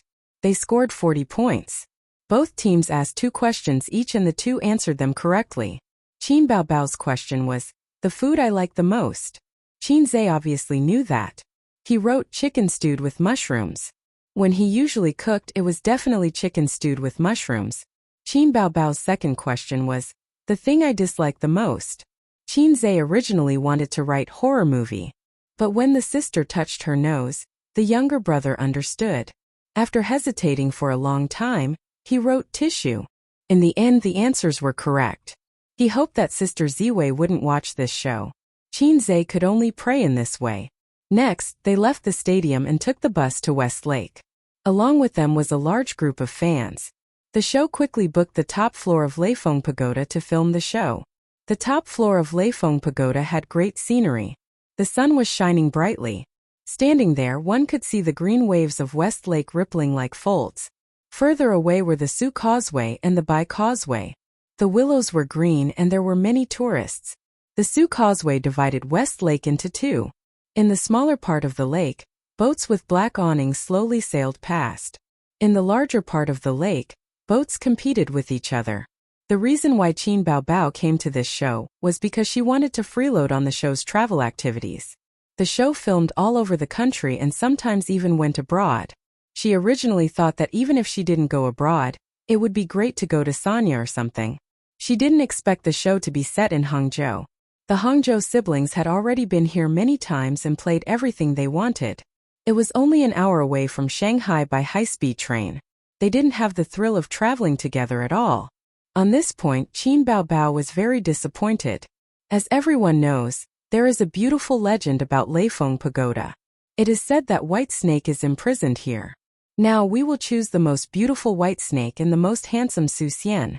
Everyone can show off their talents. Finally, the show's 10 audience members will give the score. The audience members were randomly selected from the fan group. The order of appearance was decided by drawing lots. Let me. Qin Baobao rolled up her sleeves, indicating that she would draw lots. Reality proved that her sister's luck was terrible. The siblings were the last to appear. Even a beautiful and cute little fairy-like sister has times when she stumbles. Qin Baobao leaned against her brother and sighed. Brother cameraman, cut this part later. Qin Zhe silently covered his face. Soon the talent show of each group was decided. Qian Shishir and Lin Jiao's group chose to act in a skit. They acted out the meeting of White Snake and Su Xian. The two of them were movie stars. Sun Chun and Guling chose to sing a song. It was a classic song by White Snake and Su Xian. The two of them were singers. Yi Lu and Li Guangxing both chose to sing. Li Guangxing was once a very popular singer. Then what should we sing? Qin Baobao glared. The good things were all chosen by the others. Qian Shishir smiled. You guys got so many points in the last segment. This time, it's our turn to make a comeback. Lin Jiao agreed. Luckily, we chose all the songs. The two Miss Qin are both capable singers. Yi Lu smiled and teased. How about Qin Zhe write a song on the spot? Haha, good. That's a good idea. Miss Qin, if you can write a song on the spot, we'll admit defeat without any hesitation. The guests chatted and laughed. Even though fast shooters were famous for being fast, writing a song in a few minutes, he seemed to have done it before. But it might not be better than the classic song they were going to sing. How about you write a song? Qin Baobao hugged her brother's arm out of habit. Qin Zhe rolled his eyes. The director and assistant director of the show talked. If Qin Zhe writes a song on the spot, our show will have a lot of gimmick. That's a bit difficult. It's actually not that difficult. I heard from Huang Yuting's studio that Qin Zhe can write a song in 10 minutes. There's a high chance. After all, he's a fast shooter. To the show, Qin Zhe being able to write a song on the spot was definitely a hot topic. The fame of a fast shooter was like thunder in the entertainment industry. The fans only knew that he was fast, but they didn't know how fast he was. They would write the title Qin Zhe writes a song on the spot on the show to let you know how fast a fast shooter is. Just this gimmick alone would make the views for this episode explode. Chapter 430. The director gave everyone a few minutes to change their clothes. The female guests put on a vintage white dress while the male guests put on a scholar's shirt. The 4 teams stood together after changing their clothes. They looked at each other and joked around. Sun Shun pointed at Qian Shishir and laughed. This is definitely the shortest white snake in history. Qian Shishir retorted. You're the fattest Su Xian in history. Qian Shishir was around 1.5 meters tall. Compared to Yi Lu and Qin Baobao, who were around 1.7 meters tall, she looked especially petite. Li Guangxing said. They're both beautiful. They're both the most beautiful white snake. Guling laughed. You're too old. There's no reference value. Qin Zhe, who do you think is the most beautiful? Qin Zhe didn't hesitate. Of course it's my sister. He paused and added. If I don't say that, she'll call me a black-hearted maggot. Everyone laughed. Qin Baobao kicked her brother lightly. The cameraman quickly captured the scene. Li Guangxing stepped forward and posed like an ancient scholar. Baobao, who's the most handsome Su Xian? Qin Baobao chuckled. Did you forget my nickname? Brother Dazzling Demon. Ha ha ha. Everyone laughed. The audience who were blocked outside took photos and videos excitedly. The crew was pleasantly surprised. Qin Baobao and Qin Zhe had a good sense of variety. Then the first group's performance began.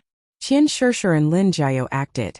They acted out the scene where White Snake and Su Xian met for the first time. Both sides spoke awkwardly and exchanged glances. It was very funny. All the guests and the audience laughed. The 10 judges gave a score of 90 points. Then the 2 groups performed singing and dancing. The artists present all had good singing skills, especially Guling and Li Guangxing. When they debuted, Little Fresh Meats weren't popular yet. Singers couldn't rely on their looks to get paid. Movie stars mostly relied on their acting skills. Guling's voice was soft and beautiful, like the cry of an oriole. Li Guangxing's voice was deep and long. Both groups received warm applause. Qian Shishir sighed. If Guling and Li Guangxing were in the same group, we would definitely lose. Lin Jiao agreed. That's good.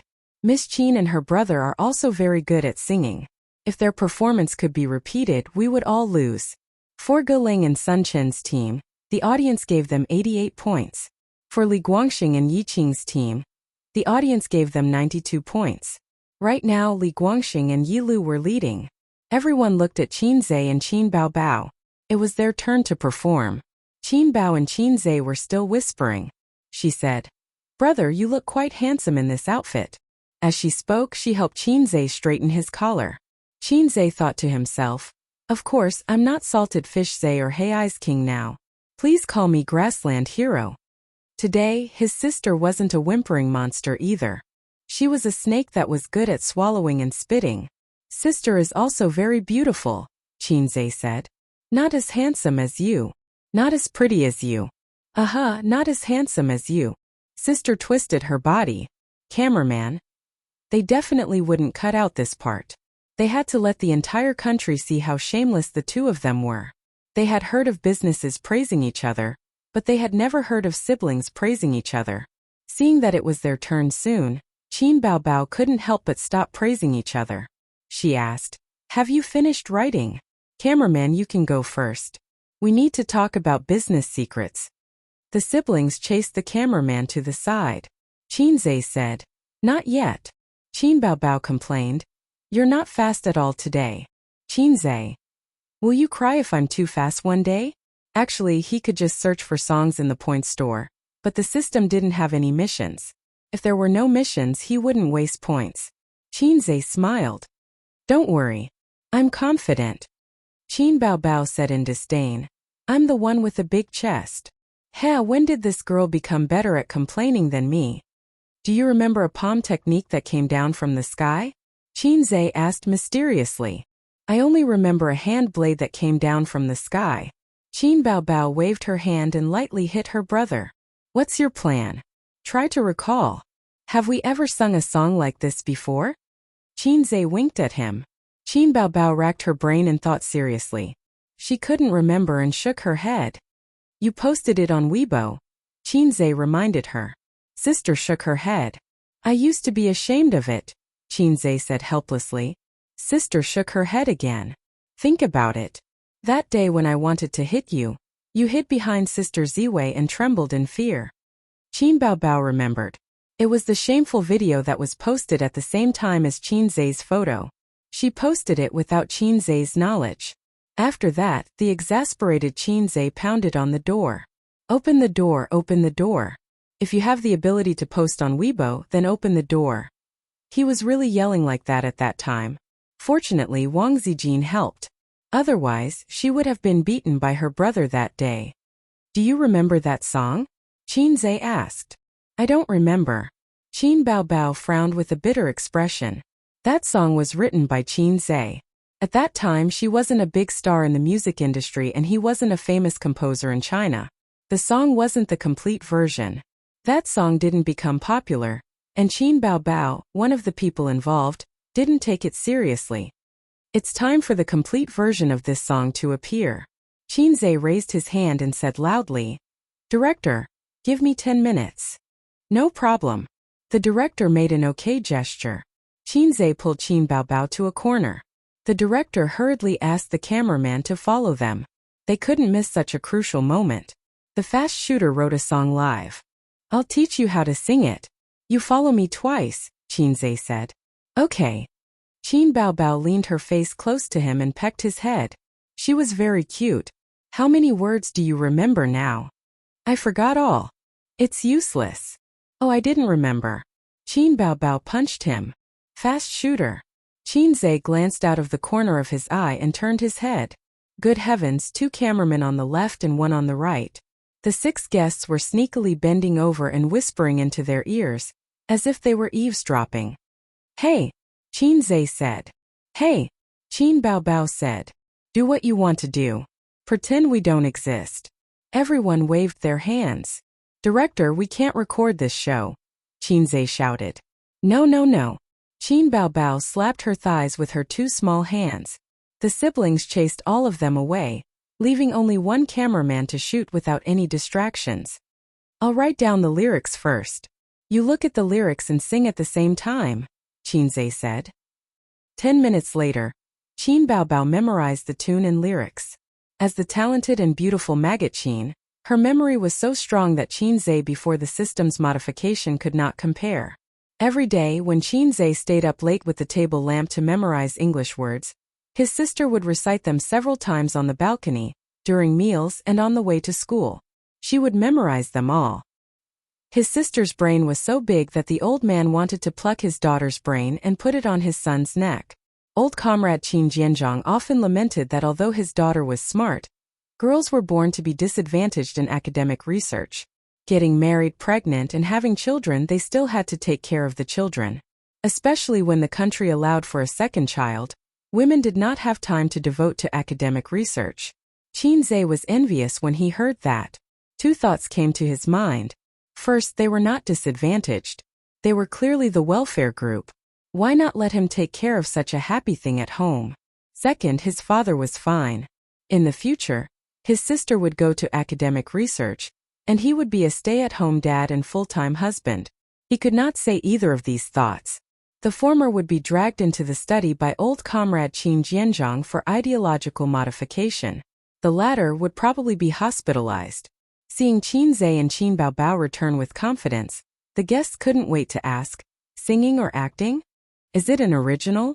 Qin Zhe, you can't really write a new song in 10 minutes, right? Come on, sing, I can't wait.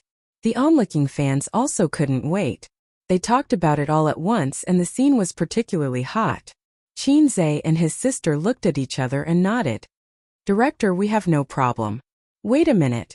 Qin Baobao blinked and said with a smile. Let me give you a hint. We have sung this song before and we even filmed a video and posted it on Weibo. Among the people present, some frowned, some pondered, and some recalled. But no one could remember what song it was. When Qin Baobao made a splash on the program, I Am a Singer, she was still a newcomer with no foundation and no fan base. The famous stars who had been famous for a long time did not pay attention to her, so they did not know about the video. Qian Shishir said, Don't keep us in suspense. Let's start. Sun Chen patted his head. Oh, they are so naughty. Yi Lu pondered for a while and suddenly thought of something. She said excitedly, I know what they are going to sing. Qin Zhe looked at her in surprise and thought, no way. Is this sister really my fan? Am I going to become a fan? Chapter 431. He wouldn't become a fan. Not in this lifetime. But that didn't stop Qin Zhe from fantasizing about it in his heart. Actually, in the eyes of many artists, Qin Zhe was a big shot who was so heartless that it made people's hair stand on end. He was a pure white lotus. Female celebrities couldn't figure it out. Other big shots in the entertainment industry might not be lustful, but when beautiful female celebrities willingly threw themselves at them, they couldn't help but harden slightly to show respect. It would be a waste not to sleep with them. But Qin Zhe went from being a top composer to the CEO of an entertainment company. He went from a female singer wanting to sleep with him to a female celebrity willing to sleep with him. But it seemed that there weren't any rumors of Qin Zhe sleeping with a female celebrity in the industry. Actors would even open a room to talk about the script. You're a big shot, yet you don't sleep with a female celebrity. Aren't you giving face? Some men were flirtatious but weren't really flirtatious. Some men were serious but weren't actually that serious. Yi Lu pouted in front of everyone's questioning. Hey, they're singing. Qin Baobao, who was wearing a white dress, had already started singing. Her voice was as magnetic and pleasant as ever. Waiting for 1,000 years, waiting for 1,000 years. Waiting for 1,000 years, I have no regrets.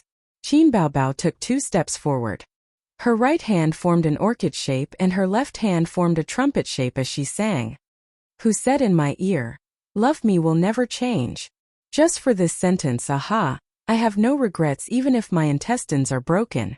The rain is heartbroken, the wind is crying. The dream is lingering, the love is distant. There was no lack of professionals present whether the song was good or not. Right now there were only 3 words in their hearts. Convinced. Just from these few lines, everyone could tell that this song wasn't popular recently. But it was very interesting and chewy. She lived up to her reputation as a fast shooter. Qin Baobao's singing also made everyone's eyes light up. It was especially charming and sad. Especially the last la sound. It was just one sound but the tune was sweet. TSK this singing. Qin Zhe continued singing. The water of the West Lake, my tears. I'm willing to turn into a ball of fire with you. Qin Zhe's singing was even better. Although the guests didn't want to admit it, his singing was not only better than Qin Bao, but also better than Li Guangxing and Geling, the 2 professional singers. After all, she was a cheater. He got it from the system. Everyone had a hunch that after this episode of the show was aired, not only would the ratings skyrocket, but the fame of the siblings would also rise to another level. Geling exclaimed, once in 1,000 years. There's no white snake or Su Xian in the lyrics, but you'll understand after listening to it. It's about white snake and Su Xian. It's really nice. Li Guangxing sighed.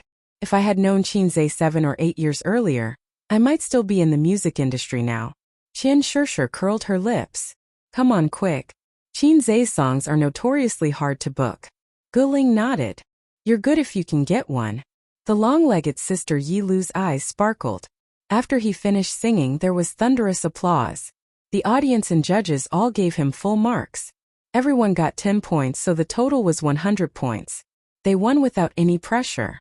The director said, for this segment, Qin Baobao and Qin Zhe's team win. They get 10 points. The guests who just finished congratulating and admiring them raised their hands in unison. Director, we're not recording anymore. The director was speechless. This is too depressing. Our team still has 0 points. Qian Shishir was the one who spoke. She was extremely dejected. They must be bugs. The previous segment was already very unfair. They still won this segment. Sun Chan and Geling, who only got 10 points, protested. The director ignored their protests and announced, "The winning team will enter the lucky draw segment." A staff member carried a turntable up. There were many options on the turntable. There were 5 points, 10 points, and some special skills.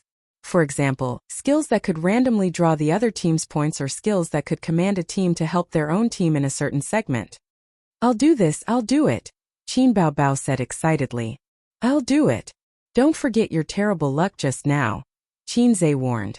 "Let me do it," Qin Baobao said coquettishly. Qin Zhe, who liked this the most, immediately nodded. "It's decided on you, Maggot Baobao." Maggot Baobao heard this and strode forward with her long legs. She stretched out a fair finger and flicked it hard. The needle spun rapidly and gradually slowed down. Finally, it stopped at the bright red option. All members regroup. Qin Baobao was speechless. Qin Zhe was speechless. His sister's luck was really terrible today. Qian Shishir put her hands on her hips and laughed. Regroup, regroup. Not bad. Our team got 0 points. Ha ha ha, brothers and sisters, I'm here to freeload your points. Sun Chen's expression was exaggerated. Really, Bao Bao's luck is already heaven-defying. I've played so many seasons of shows, but I've never seen anyone get this. Guling laughed out loud. No really. Qin Baobao stuck her tongue out at Qin Zhe. Qin Zhe said, "Then director, how do we regroup?" Director. "Okay, let's draw lots to decide." Lots were drawn. Sun Chan Lin Jiao. Li Guangxing Guling Qian Shishir Qin Baobao. Qin Zhe Yilu. Yilu was very happy. She was actually in the same team as Qin Zhe. Qin Baobao and Qian Shishir left Lei Feng Tower arm in arm. "Shishir, it's not bad to team up with you. It's much better than with him." Qin Baobao comforted herself like this. "But can we win in the next segment? We're 2 weak girls." Qian Shishir said. "I'm here." Qin Baobao patted her voluptuous chest. The next stop was the Sisi wetland. It was a beautiful place with beautiful scenery. It was a rare secondary wetland in the city. 6 rivers intersected in the entire park. The waterways were like alleys, the streams were like nets, the fish ponds were like scales, and the islands were like chess pieces, forming the unique wetland scenery of Sisi. The group arrived at their destination. Qin Zhe stood side by side with Yilu and smiled. "It's a good place. There's a stream and smoke." Yilu naturally held on to his arm. "It's my first time here. Have you been here before?" Qin Zhe nodded. "I came here once when I was young. I don't remember too clearly. It's barely an old place." The production crew was busy arranging work. The celebrities had nothing to do for the time being, so they looked around. Qin Zhe and Yilu sat side by side on the bench. Qin Zhe. "Let's walk around together after recording the show?" Yilu held onto his arm and sat next to him. "The production crew brought us here, so we'll definitely play around." Qin Zhe smiled and enjoyed the beauty's warm chest. In the show, it was very common for female guests to hold onto male guests' arms, especially when they were partners like this. Qin Zhe had just finished speaking when he saw Qin Bao and Qian Shishir walk over. The older sister's eyes were filled with power. The little pervert was instantly terrified. He broke free from Yilu's hand and said, "Sit further away. You're pressing on my invisible wings." Yilu was speechless. The older sister's threatening gaze swept over him. Then she pulled Qian Shishir elsewhere to play. Chapter 432. The production crew took half an hour to prepare, and it was close to lunchtime. But the production crew remained silent about lunch. The petite and lively Qian Shishir rushed over. "Director, where's the food?" The director said. "There's no food." "What? Why?" "Director, you said the wrong line." The guests were in disbelief. "Even if you don't bring us to a restaurant, there should be packed food. I want chicken drumsticks." Damn, the production crew is stirring up trouble again. Sun Chan and Li Guangxing, the 2 permanent guests of the production crew, started arguing. Then Guling and Qian Shishir joined in. "We're not recording anymore. Let's go home." Qin Baobao, Yiqing Lin Jiao, and the other guests also joined in. "Let's go home. We're not recording anymore." Just as they were making a ruckus, the staff members carried boxes of lunchboxes over. The program crew's staff members went forward to distribute the lunchboxes. That's right. Come, let's share. Sunchun smiled. I don't want spicy food.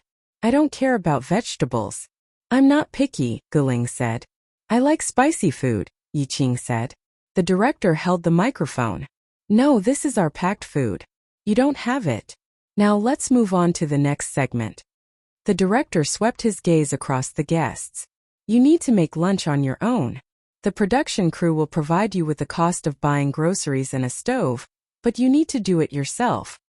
I don't know how to cook. Can you? I don't know either. What about you? Don't worry, I can. The guests asked their partners. Qian Shishir panicked. Bao Bao, can you cook? Qin Bao Bao shook her head. No, Qian Shishir said. Then what should we do? There's no food for us. Qin Bao Bao said confidently. Don't worry. My noodles are delicious. Qian Shishir asked. Really? Qin Bao Bao said. Even A said that my noodles are delicious. Qin Zhe, who said that his sister's noodles were delicious, promised Yilu. Leave lunch to me. I know how to cook a little. Yilu nodded. That's good. I don't know how to cook. Then she added, just make do with it. Qin Zhe smiled. The production team was kind enough to give each team 200 yuan. 200 yuan was enough to buy a lot of vegetables. As for meat, it was enough for 2 people to make a sumptuous lunch. The group of people set off in a hurry.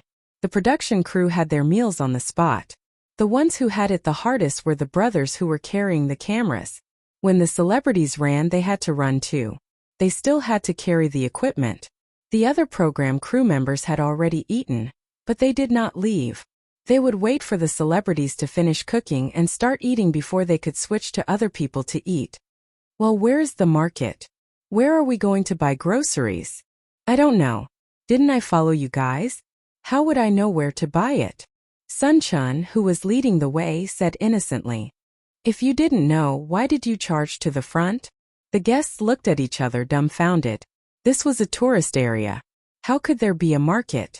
Also, Sisi wetland was huge. Even if there was a market, it would take a long time for them to go back and forth. Everyone was hungry now. The smart Qin Bao Bao was probably the most educated and had the most beautiful certificate out of all the celebrities present. She had an idea. She whispered something to Qian Shishir and the two sneaked into a restaurant. Yilu's eyes were sharp. She pulled Qin Zhe's arm. Look at her. Let's go to the store to buy groceries. Everyone slapped their heads and went their separate ways. Qin Zhe and Yilu walked into a restaurant. The moment they entered, the customers in the restaurant went into an uproar. This person said, Look, Qin Zhe. That person said, Look, Yilu. Their second reaction was to take out their phones to take photos. They stopped eating. Qin Zhe and Yilu communicated with the cashier in the restaurant. The cashier was an auntie. She was full of smiles and was a bit reserved in front of the camera. She turned around and called the boss over. When the boss came out, he got a shock. All the customers in the restaurant stood up and took photos in all sorts of poses. The man and woman at the cashier were very familiar too. After looking at them for a while, he recognized Qin Zhe and Yilu. Boss, we want to buy some groceries, Qin Zhe said. Sure. Come with me. The boss didn't say anything else and brought them into the kitchen. At times like this, the halo of a celebrity was very important. They could get convenience wherever they went. The boss enthusiastically stuffed all sorts of meat and vegetables into plastic bags and handed them all to Qin Zhe. Yilu said gratefully, There's no need for so much. There's no need for so much. The boss didn't care. It was a fortress. It's just a few dishes. It's not worth much. The boss chuckled. He was determined not to take Qin Zhe's money. He kept saying, I'm your fan and I like your songs a lot. In the end, Qin Zhe gave him $200. On the way back with Yilu, the long-legged Yilu smiled and said, Let's cook some vegetables. As for meat, it's hard to cook it well without enough seasoning. Qin Zhe said, The production team will take care of the seasoning. We just have to bring back the vegetables. Yilu said, It's different. Although I don't know how to cook, meat dishes are different from vegetables. Meat dishes are harder to cook. Qin Zhe said, Oh, then you're a vegetarian. I'll eat meat. Yilu glared at him. I'm helping you reduce your burden. Qinzhe froze for a moment. This sister was quite flirtatious. She was pretty and charming. He watched her shows in the past. Her acting skills were average and she won because she was pretty. Thus she had a lot of fans. When they returned to the empty space where they came from, there was already a table, kitchen knife, plate, chopsticks, and other kitchen utensils. The annoying thing was that there was no natural gas here. There was only a charcoal stove. This meant that they had to start the fire themselves. Lin Jiao and Sun Chan, who were the fastest, started the stove together. Smoke filled the air. The smoke made the two of them cough. The celebrities present had probably never used this kind of stove in their lives and didn't know how to start a fire. They kept making mistakes. They finally managed to light up the paper scraps. When the charcoal balls were put in, the fire was immediately extinguished. Qinzhe and Yilu split the work. One of them washed the vegetables while the other cut them. Qinzhe realized that this sister was quite reliable. Looking at her technique and speed, she probably wasn't good at washing vegetables. However, she washed them very seriously and made sure that the vegetables were clean. Unlike Sister Ziwei, Qinzhe had to wash them again after she washed them. Yilu rolled up her sleeves to her forearm. As she washed the vegetables, she looked up at Qinzhe and realized that he kept glancing at Qin Bao's group. She smiled and said, Qinzhe, when I saw your sister's interview last time, you guys were still living together. What about now? Qinzhe cut the vegetables aggressively. Yilu was impressed by his knife skills. He replied, We're living together now too. Yilu smiled and asked, You're not living with your girlfriend? Qinzhe laughed. You're really my fan? You even know about this? Yilu said, Yes. You said that you have a girlfriend before. I even saw a rumor about you 2 days ago. The girl you're carrying is your girlfriend, right? The sound of the knife suddenly disappeared. Yilu asked, What's wrong? Qinzhe forced a smile. What girl? Chapter 433. Yilu glanced at him and teased. The girl you carried on your back on the street. Her photo is all over the internet. She shook off the water droplets on her hands and wiped her waist. She took out her phone and searched for it. A moment later she handed it over. Qinzhe looked at it and suddenly panicked. He really wasn't prepared at all. It was on the news just like that. How should he explain it to his sister and Sister Ziwei when they see it? My excuse is that it's a company gathering. Bastard! How should I explain that I carried Suyu in the rain? What a mistake. Cut the vegetables. Why aren't you cutting anymore? Yilu took back her phone and saw that he was still in a daze, so she asked. Oh. Qinzhe continued to cut the vegetables. Yilu. It felt as if Qinzhe had suddenly lost all of his energy and vitality. Where were we just now? Yilu asked. I live with my sister, Qinzhe said. And you two have a really good relationship. Yilu sighed. I have a sister too. Our relationship isn't bad, but we're not too close either. I really envy you too. Qinzhe glanced at her and thought to himself, it's only normal if you have an 18 centimeters iron rod. I've been living with her since university. It's convenient for me to go to school and she pays for my living expenses, Qinzhe said casually. We're used to living together. No wonder you two have such a good relationship. Yilu nodded and joked. But no matter how good my sister is, she's still someone else's. Qinzhe glanced at her again and chuckled in his heart. This girl definitely hasn't heard of the priceless advice of, my sister's daughter is my daughter. Who dares to take my maggot? I'll kill him with one hand. Don't treat bean buns as dry food. Don't treat Lo as a system. The two chatted casually and Qinzhe realized that Yilu was quite talkative. Yilu was from Beijing while Qinzhe was from Shanghai. Unknowingly, they talked about the differences between the two cities. Actually, even though the two places are thousands of miles apart, they have one thing in common. Qinzhe said. Their mentality is the same. What mentality? Yi Qing asked. People in Beijing see everyone as grassroots, but people in Shanghai see everyone as bumpkins, Qinzhe said. Yilu laughed out loud. After laughing, she immediately applied what she had learned. Hey grassroots. Qinzhe retorted.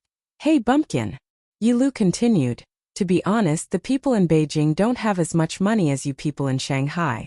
Although the houses on both sides are valuable, one is a financial city while the other is the capital. The higher-ups don't care.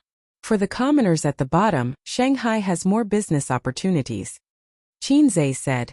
One makes money and the other collects money. Yi Lu pretended not to understand and continued. I have a relative who is getting married and the bride's family wants 500,000 yuan as a betrothal gift. He has no money. Let's just say if your two sons get married in the future, each of them will cost 500,000. What are you going to do? Qinzhe continued. Then the mother-in-law raised the betrothal gift to 1 million yuan. The long-legged sister Yi was stunned for a moment before she laughed out loud again. On the other side, Qin Baobao and Qian Shishir were still trying to light the fire but to no avail. The two coughed and squatted on the ground trying hard. Qin Baobao's eyes were suffocated by the smoke. She rubbed her eyes with the back of her hand and her eyebrows were stained with black ash. She was truly disheveled. She had just boasted that her underwear was delicious. In the end she realized that even if it was so delicious that everyone praised her, she couldn't even make a simple fire. The charcoal balls were so black. How could they burn something so hard? This stumped Qin Baobao, a top student from Fudan University. The fire made from paper was too easy to extinguish.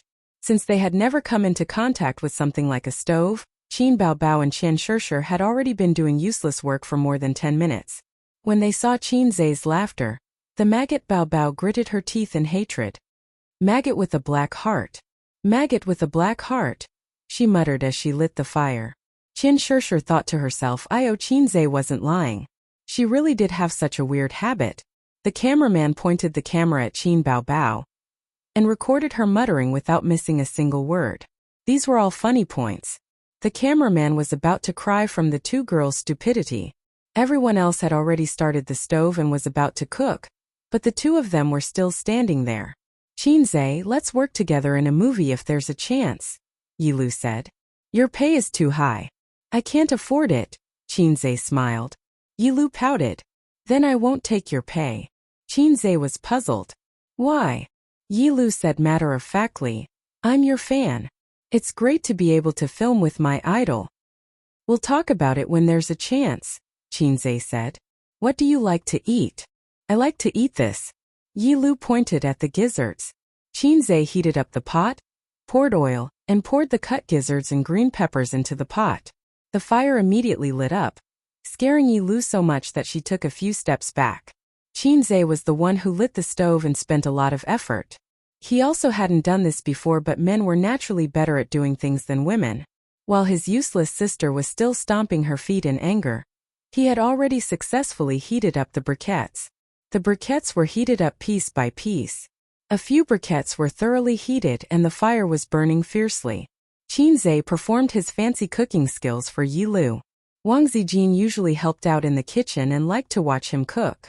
She found it pleasing to the eye. Qinzhe was good at cooking. In the past, he learned from Qin Ma. Later on, he spent some points and leveled up his cooking skills. Now, he was definitely at the level of a chef. Soon, the fragrance of the dishes floated in the air. It smells so good. Whose cooking skills are so good? Sun Chen sniffed. I'm starving. Lin Jiao's stomach grumbled. Did you guys cook? Guling came over to take a look and immediately denied her guess. Definitely not. It's Qinzhe cooking. Smells so good. I'll steal some later. Li Guangxing chuckled. I'm not eating noodles. Let's go eat. Qin Baobao washed his hands and gave up. Is this okay? Qian Shishir was tempted and said pretentiously. Follow me. I'll bring you to eat a feast. Qin Baobao said proudly. He's the one who cooks at home. After Qinzhe finished cooking a dish, his sister and Qian Shishir were at the dining table. After cooking the second dish, Guling was at the dining table. After cooking the third dish, all the guests sat down. Director, I want to report them. They didn't follow the script, Qinzhe said loudly. Yi Lu felt wronged. How can you be like this? Go away. Director, we won't cook anymore. We admit defeat. Sun Chen said sneakily. We'll just sit here and eat all your dishes. That's right. We won't leave even if you chase us away, Guling said. Can we start eating now? I can't hold it in anymore, Li Guangxing said. Qian Shishir was already swallowing her saliva. The director didn't say anything. He just let the cameraman stand at the side and shoot. Qinze thought for a moment. There are too many people. Bring the ingredients over. I'll cook together. Everyone cheered. Qinze cooked a total of 9 dishes. Dishes that didn't require soup or heat control could be cooked very quickly. He automatically filtered out some of the more time-consuming dishes like bones and fish. Compared to the feast he usually cooked at home, the dishes today were considered simple.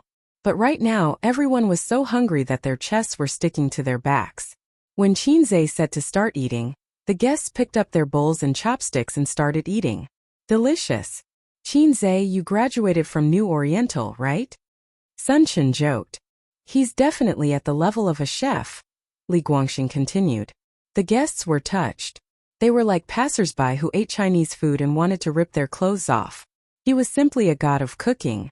This standard was definitely at the level of a chef. It looked, smelled, and tasted good. Yilu ate quietly. The food was provided by the production team. That wasn't the main point. The main point was that she was very shocked. She was indeed Qinze's fan. That was true. She admired Qinze's talent. She didn't really care about other things, but after interacting with him for half a day, she felt that Qinze had a lot of shining points.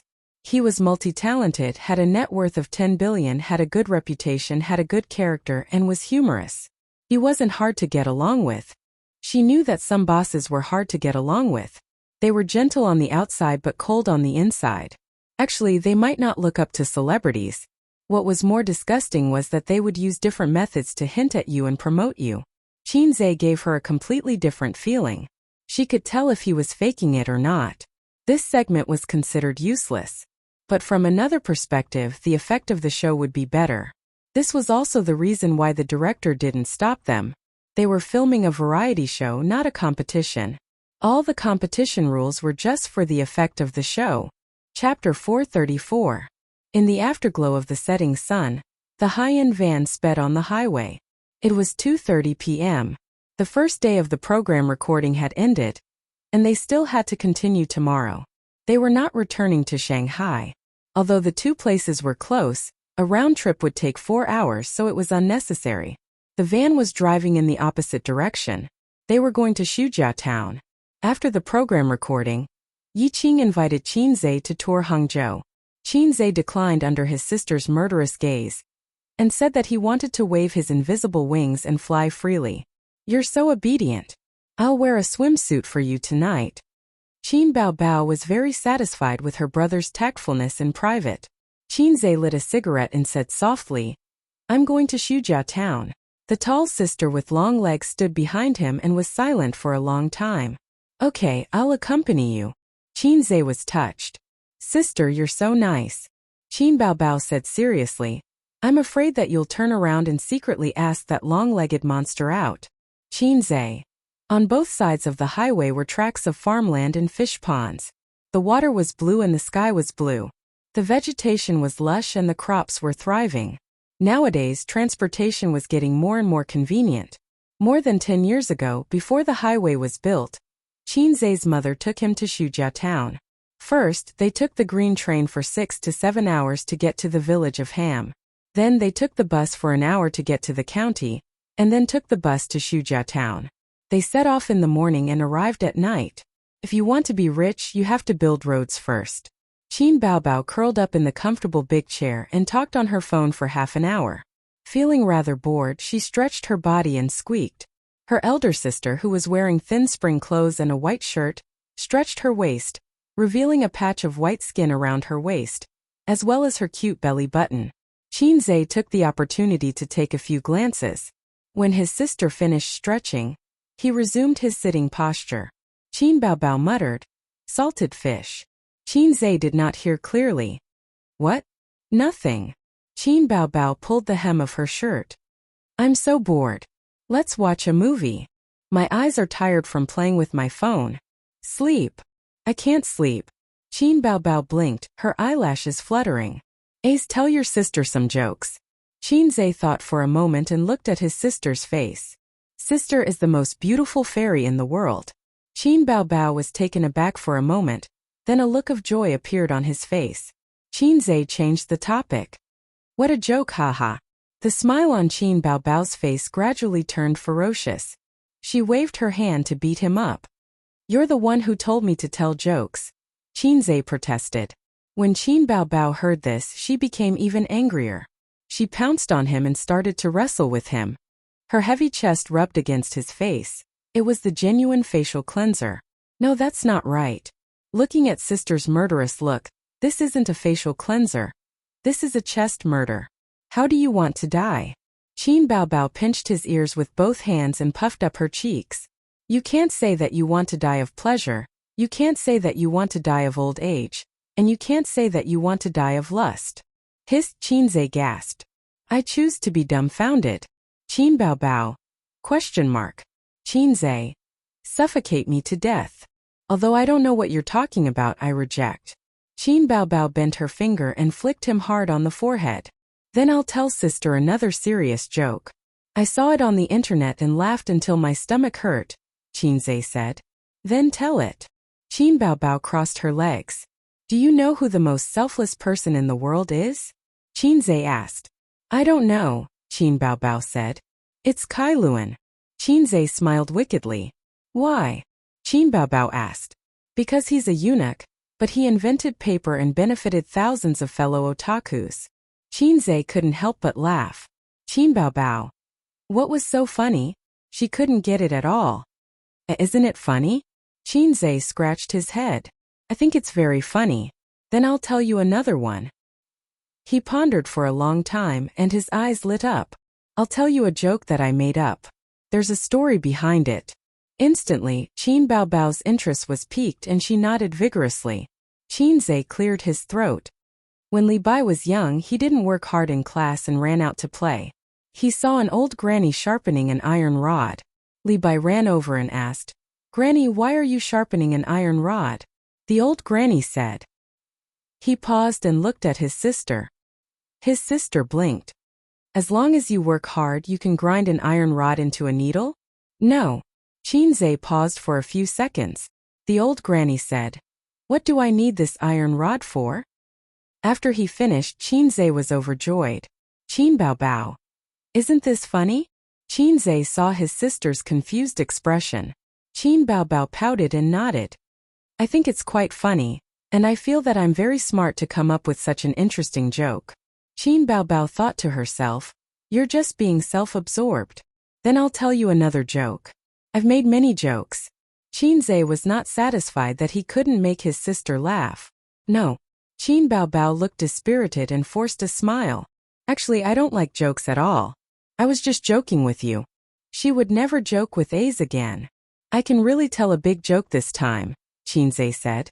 I don't want to hear it. Get lost. Qin Baobao turned sideways and turned the back of her head to her brother. After 2 hours of driving, they arrived at Shujia town. They didn't drive into the town but stopped by the roadside.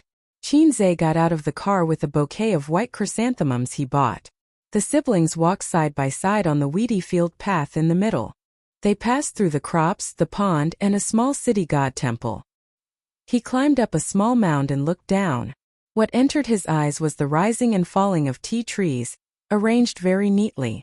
Women with dustpans around their waists and sleeves on their hands were scattered in the tea forest in 2s and 3s, picking spring tea leaves. It's so beautiful. 10 miles of tea forest. Qin Baobao took out her phone and took 3 consecutive selfies without saying anything. Then she raised her phone and took selfies in various positions. After taking the selfies, she looked at them and felt unsatisfied. She asked Qinzhe to help her take more. There are more tea forests in the mountains, and they're more beautiful. When the spring rain ends, the mist lingers in the tea forest. It's like a fairyland. Qinzhe took a few selfies for his sister and returned the phone to her. Qin Baobao held his arm and walked towards the cemetery below the tea forest. When we don't want to work in the entertainment industry anymore, we'll buy a house here. No, we'll build a villa. Then we'll pick chrysanthemums and go to the southeast. Before she finished, Qinzhe interrupted. Love Maple Forest Night. Qin Baobao said angrily, Get lost. We're talking about serious business. Serious business is. Qinzhe flicked his sister's forehead. Don't be a hipster. It's not realistic. Why? First of all, if you want to build a villa, you'll need approval for the foundation. However, you're not a local, so you can't get approval for the foundation. Now, if you use your connections and build a big villa, someone will report you. Although the villages are rich now, there are more and more shallow people who can't bear to see others living well. If you want to build a house here, you'll need the approval of your neighbors. If you're not close to them, you'll have to spend some money.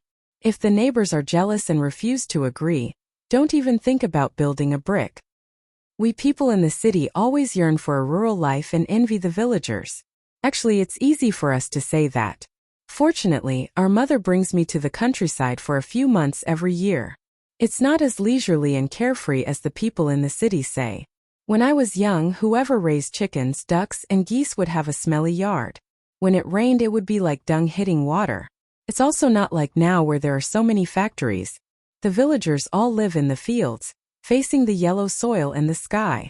They don't have the time to appreciate the natural scenery. They're all dog-tired. No matter how cold it is in winter or how hot it is in summer, they have to go to the fields.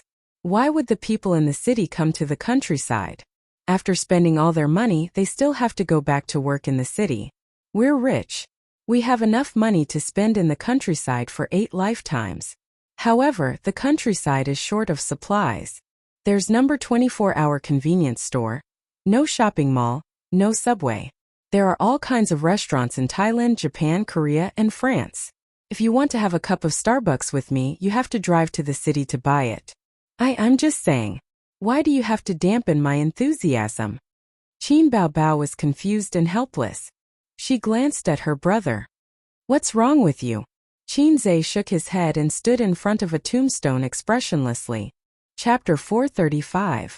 Qin Baobao put her palms together and bowed a few times. She didn't know Auntie Sue, but in the past, she occasionally came to Shujiao Town with her parents.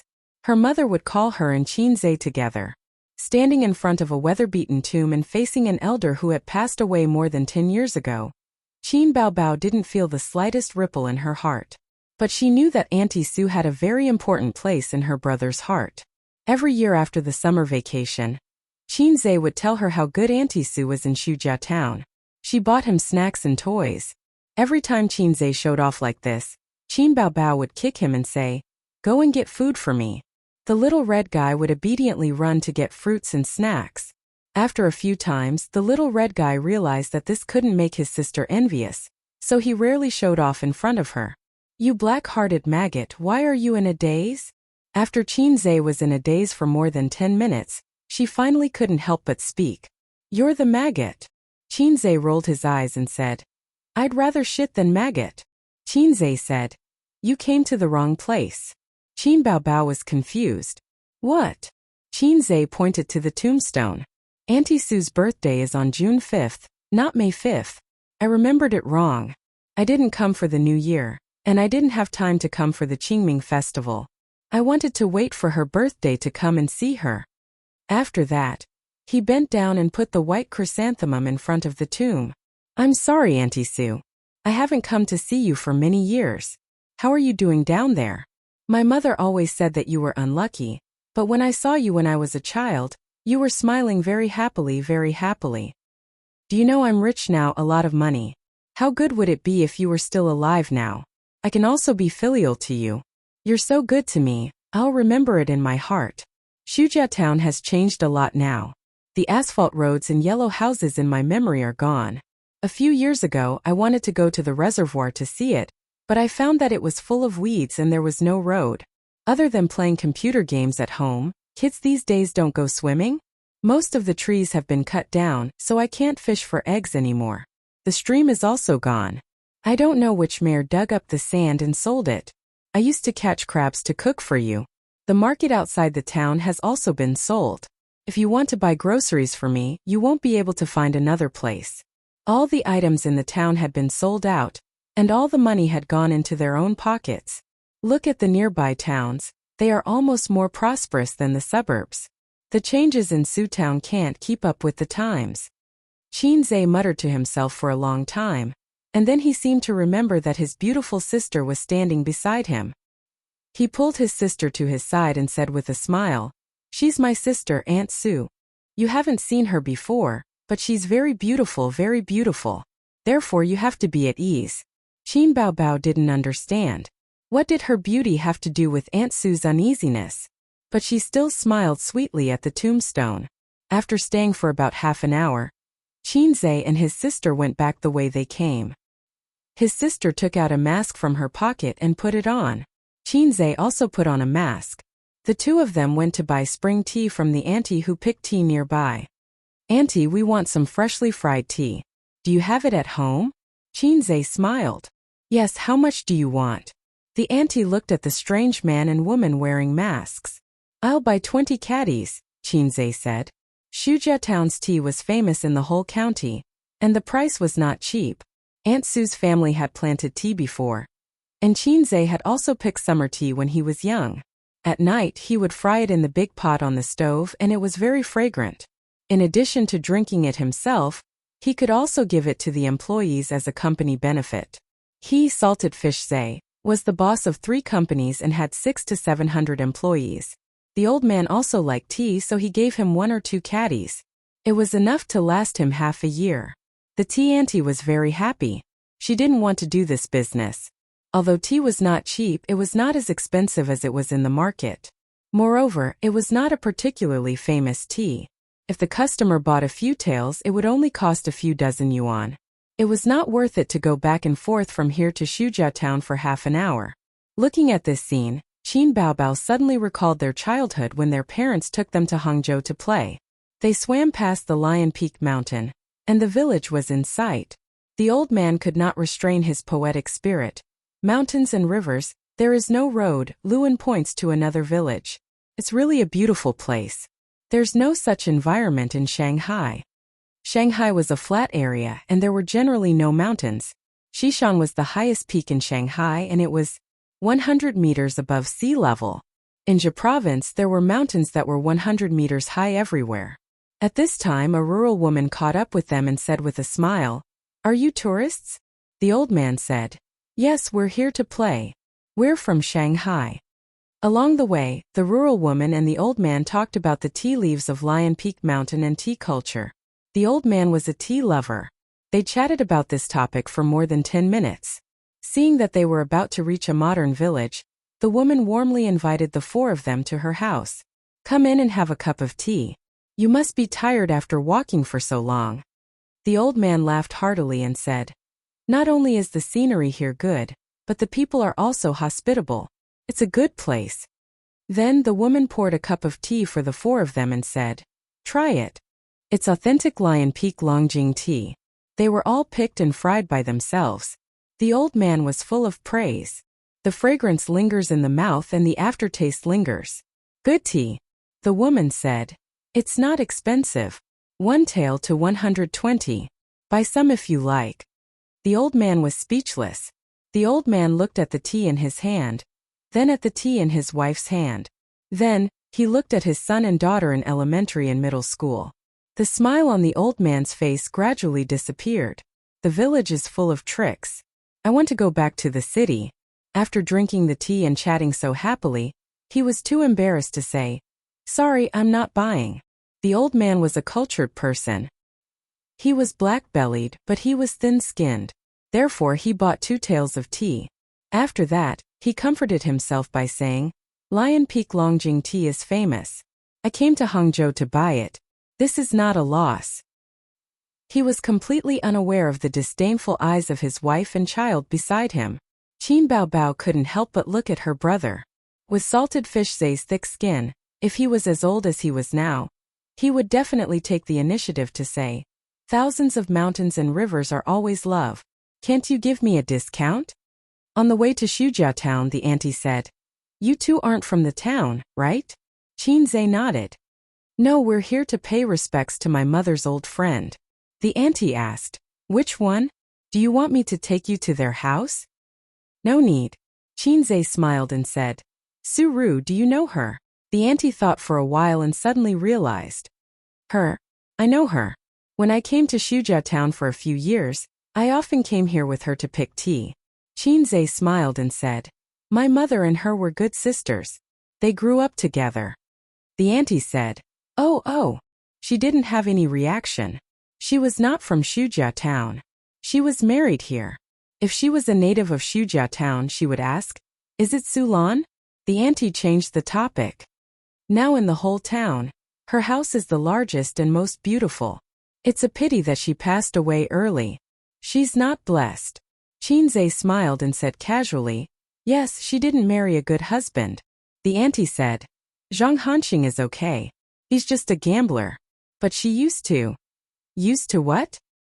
Nothing. She's been gone for more than 10 years.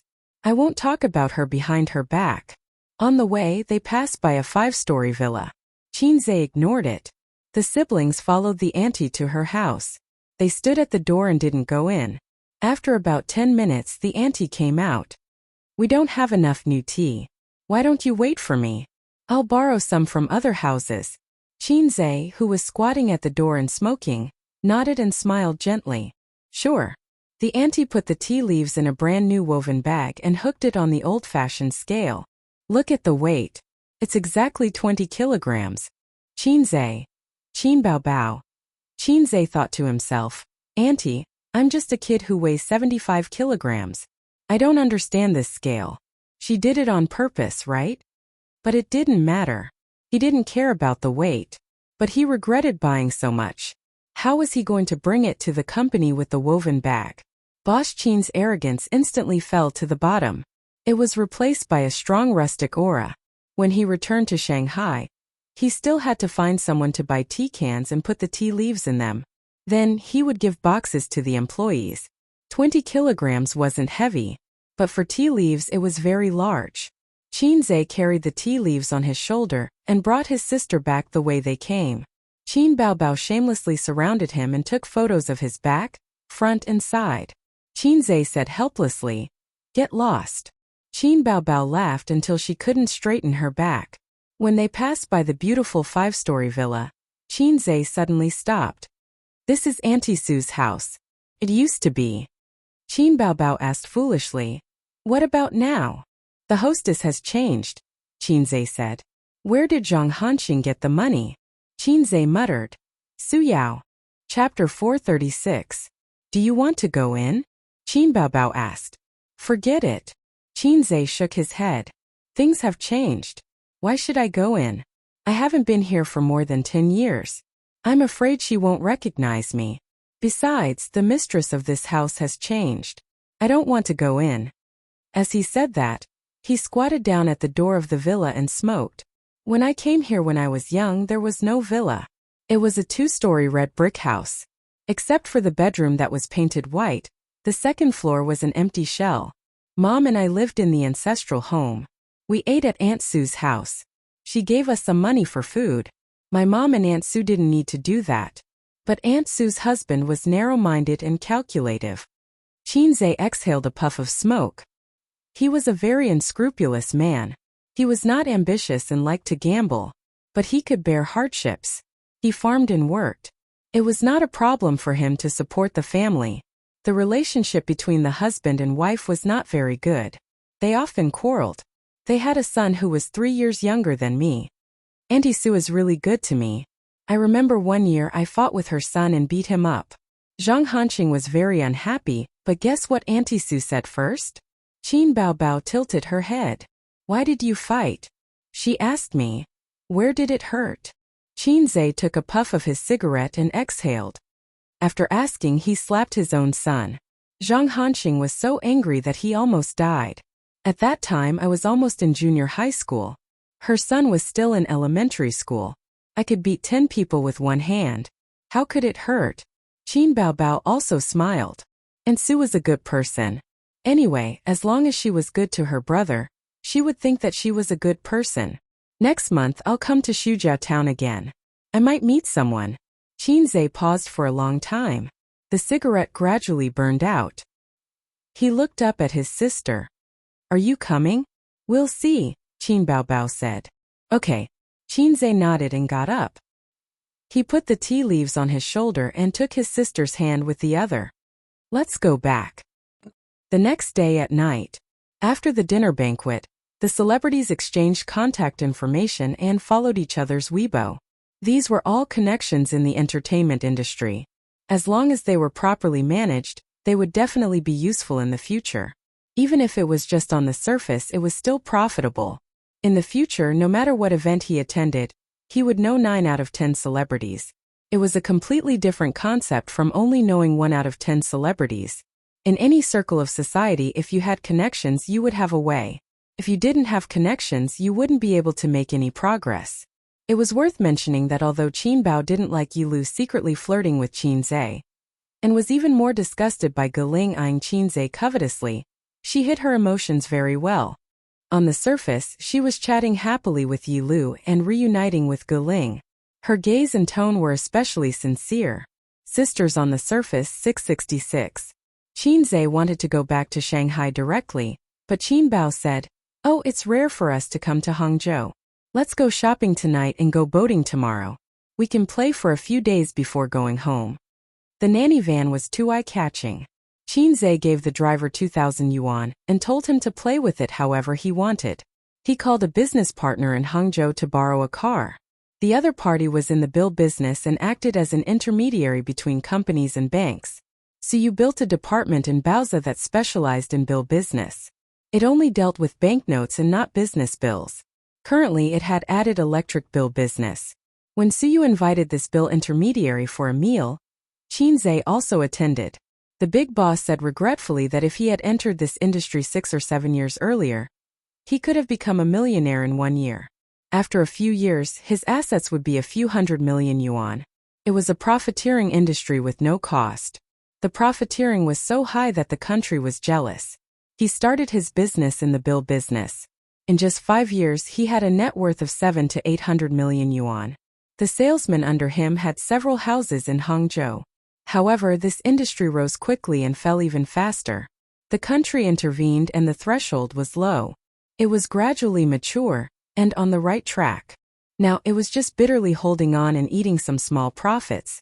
The big boss of the bill intermediary was thinking about transformation and holding the thighs of Su Yu and Qin Zhe, so he readily agreed. He drove a particularly domineering Land Rover and handed the car key to Qin Zhe. His face was full of smiles. "Boss Qin, feel free to use it. You can drive it back to Shanghai. Let me know where to park and I will send someone there." Qin Zhe waved his hand. 2 days at most. Qin Zhe drove around the Wulin Square with his sister, bought a few clothes, a pair of jade bracelets, and a ring in the Hangzhou building, and then went to Tianhong Shopping Center. Wearing a cap, a mask, and sunglasses, his sister was tall, her long hair fluttered, and her hot figure always attracted attention. It was not winter but spring, and the thin clothes could not hide her 36D big breasts and invincible long legs. Qin Zhe was dressed in the same way, hiding himself tightly. When he saw something he liked, he swiped his card and took it away. He knew that his sister was enjoying the pleasure of shopping, and she did not really want to buy clothes. Qin Baobao took him around and seemed to be looking for something. Suddenly, her eyes lit up, and she ran into a swimsuit shop. Qin Zhe did not know what brand it was. It would be too weird if he knew. At most, he knew that it was Victoria's Secret, which sold underwear. "Ace, what style do you like?" Qin Baobao held his arm and strolled around the shop with great interest. Qin Zhe. It felt weird. It was not his sister who wanted to buy swimsuits, but he wanted to buy white with a string. Qin Zhe said, "Didn't I buy a set? But you have never worn it in front of me. You only wore it once when you swam in the Thousand Island Lake. How can I wear it at home?" Qin Baobao blushed. Qin Zhe could not figure it out and said angrily, "Then what are you doing in the shop?" She was not going to wear it anyway, so why would she buy it as a decoration at home? "Bah, pervert who wants to see my sister in a swimsuit all day long." Qin Baobao played the blame game. The salesperson who followed them happened to hear it, and her expression was very strange. "Miss, what style do you like?" The salesperson put on a professional smile and was ready to promote the swimsuit. Qin Baobao waved her hand. "White with a string. Give me as many as you have." "What about the size?" 36D. "What?" The salesperson was stunned, and then she reacted, thinking that she knew how to brag. At this time, Qin Baobao puffed out her chest. 36D. The beauty showed off her hidden weapon. The salesperson. At the same time, she felt a little sad. While she was still dreaming of getting promoted from A to B, someone else was already a D, and a 36D. 36D. Qin Baobao said again, secretly glancing at Qin Zhe. Qin Zhe played along and pretended to be shocked. Qin Baobao was immediately proud. In fact, Qin Zhe knew his sister's cup size. Once when his sister used his phone to shop online, he saw her size, but his sister didn't know that his brother had already found out about her talent. He had to play along and pretend that he didn't know. Otherwise, wouldn't it be too creepy? The salesperson cursed in her heart. I know you're a 36D, okay? Do you have to repeat it so many times? What's the point? You're bullying us at class big shots, right? Do you only buy the bra for your swimsuit? Other sizes were not mentioned at all. Qin Baobao bought 6 or 7 swimsuits in one go, of the same color but different styles. She left happily with her brother. When they passed by a coffee shop, Qin Baobao said that she wanted to drink coffee, but she had to go to the toilet first. She asked Qin Zhe to buy the coffee and wait for her to come back. Drinking coffee in the middle of the night, what do you want to do? High until dawn? Qin Zhe, who was carrying bags of various sizes, was not very willing. Go. Qin Baobao pushed him. It's moldy. Qin Zhe said subconsciously. Are you standing or squatting? Qin Zhe asked. No, a woman would always squat no matter what. Qin Zhe changed his words and asked. How long? Very soon. Qin Baobao said. Qin Zhe carried his sister's shopping bag and squeezed to the front of the coffee shop. Waiter, 2 cups of coffee. What do you want? The waiter asked. A cup of cabbage, a cup of vanilla latte with cream. Qin Zhe said. Vanilla latte with cream, his sister's favorite. Cash or credit card? The waiter asked. Can I pay with my face? Qin Zhe said. The waiter looked at Qin Zhe, who was wearing sunglasses and a mask, and was stunned. Just kidding. Qin Zhe took out his credit card. After paying, he received the ticket and stood aside to wait for the coffee. At this time, a burly man came over and was surprised. Qinggu. Chapter 437. Who was this guy? His face was full of surprise and excitement, as if he had just reunited with an old friend. But Qin Zhe didn't know him. Primary school classmate? Impossible. Primary school classmate wouldn't call him Qinggu. Qin Zhe was an unknown passerby during the 9-year compulsory education and the first 3 years of college. At most he was famous for fighting, but he never had any underlings. Maybe this guy had mistaken him for someone else. Who is it? Qin Zhe asked. The guy's smile froze. It's me, Bai Guowei. Qinggu doesn't remember me? Ah. Qin Zhe suddenly realized. It's you, Guowei. Who are you? Bai Guowei. Bai Guowei, Ziki and Donglai's friend. We were at the KTV that day. Bai Guowei scratched her head. If it wasn't for Qinggu, we would have died miserably. We haven't seen each other for more than half a year. It's normal that Qin Zhe doesn't remember me. Qin Zhe just remembered. At that time he had just started tutoring Li Donglai. Once Li Donglai asked him to go to the KTV, and wanted to introduce him to his friends in the circle. But his friends were polite on the surface, but they didn't accept an outsider. How could they be friends with different family backgrounds? It was just like the circle of rich people. There was no such thing as a country bumpkin. Bai Guowei was one of them. Her family's elders were in the public security system, and were quite powerful in Shanghai. She was also very good at fighting and had practiced taekwondo. In the beginning, Qin Zhe did want to make friends with her. At that time, Sister Ziwei only had a good impression of him. He didn't have money or power, but his beautiful sister had already made a name for herself in the entertainment circle. For a long time, Qin Zhe worked hard to become the man behind his sister. He wanted to ride on Nan Manpei's coattails. You couldn't expect him to have a backbone since he was indeed a salted fish back then. He had no money, no power, and yet he was so arrogant. That was a fool. However, the affairs of the world were unpredictable. At that time he had helped them because he wanted to do them a favor. It might be of great use in the future. He did not expect that in just half a year, he was no longer the salted fish he used to be. He had become the king of salted fish, the Hei's king. This group of brats could no longer provide him with any help. Both sides were not on the same level. Not only did he give her a free favor, he even gave her a piece of sticky candy that she couldn't get rid of. Chunching, how did you recognize me? Qinze wondered. He thought to himself, my handsome face is covered by sunglasses and a mask, how can she recognize me? I was behind you the whole time and listened to you for a long time. I could tell, Bai Guowei said. You've changed a lot. I can't even recognize you. Qinze laughed dryly. He remembered that Bai Guowei at that time. Although he was tall and strong, he could still tell that he was a high school student. Now Bai Guowei's physique was twice as strong. He had muscles all over his body and was tanned. Those who didn't know him would think that he was a migrant worker who had just come out of a construction site. There were many acne on his face. It's all my dad's training. I'm preparing to enter the police academy. Bai Guowei said.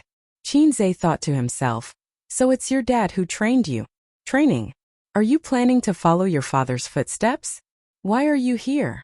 Qinze asked. My sister and I accompanied my mother to travel.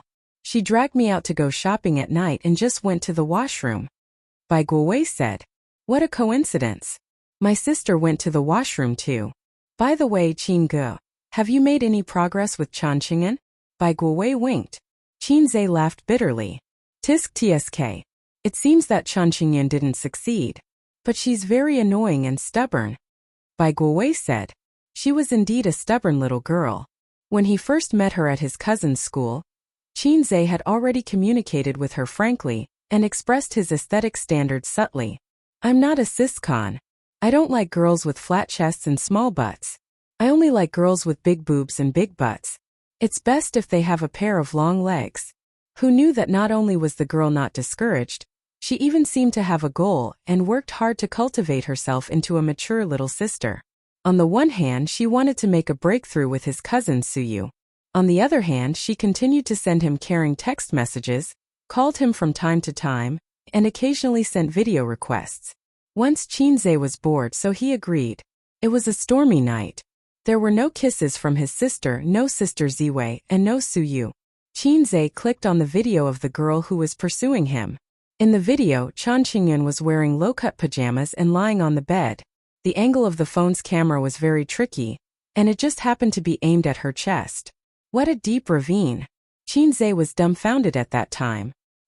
He thought that a scholar who had been away for 3 days should be looked at with new eyes. He hadn't seen this girl for only a few months. How did she upgrade from a cup to B cup? She was definitely an inspiration to thousands of flat-chested girls. Changqing'an said shyly. Qinge, what do you think of me? Qinze said. Your chest is the same as Eris patted. Changqing'an blushed with shame and said. Qinge, you are so annoying. I don't want to video with you. After saying that, she hung up. No, she turned it off. Qinze breathed a sigh of relief. I really don't know what this girl likes about me. I'm not lively and enthusiastic like teenagers, and I don't have the vicissitudes of life like mature uncles. I envy those who have inner qualities unlike me, who only has the word handsome throughout my life. What's so good about me? Why does she like me so much? Chen Qingyuan is very beautiful, and her family is rich. Oh, although Qinge, you are also very rich. Bai Guowei said, let me tell you a secret. This girl has had 2 boyfriends, but they were just in name to show her maturity. At that time, she was in her rebellious period. She was unhappy with her family and used boyfriends to annoy her parents. But in fact, she is still a virgin. Bai Guowei's tan face revealed a smile that all men understood. In this era of war, it is not easy to find a girl who can hit the nail on the head. This child was full of flirtatious words. Qinze waved his hand. Chen Qingyuan is not my type. I can't persuade her. Do you have a way? What? Bai Guowei found it hard to understand and asked in bewilderment. Such a fresh little girl with a fair and pretty face and a soft and beautiful figure. How good is that? How could there be someone who doesn't like a little girl? Qinze was speechless. I have a sister complex. I'm sorry. You have a sister complex? Qinze laughed. He. Bai Guowei laughed. Useless. Qinze said. Bai Guowei was dumbfounded. Young man, your thoughts are dangerous. I have to change your mind. Qinze gestured for him to go to the side to prevent his flirtatious words from being heard by too many people. There is no future in a sister complex. You should give it up. A beautiful big sister is the king. She has legs, breasts, and buttocks. That style and taste is not something a little girl can compare to. Of course, a peach tastes better when it is ripe. If it is too green, it will be hard to chew, right? Qinze was good at teaching others. He guided him patiently. In terms of style, a big sister will give you a flirtatious look if you spank her buttocks. In bed, if you spank her buttocks, she will know to change her position. For a little girl, if you spank her buttocks, she will say, "Why did you spank me?" That is the difference, brother. In terms of figure, is it interesting to have a girl who is flat to the bottom? If she is flat, I have a flat chest.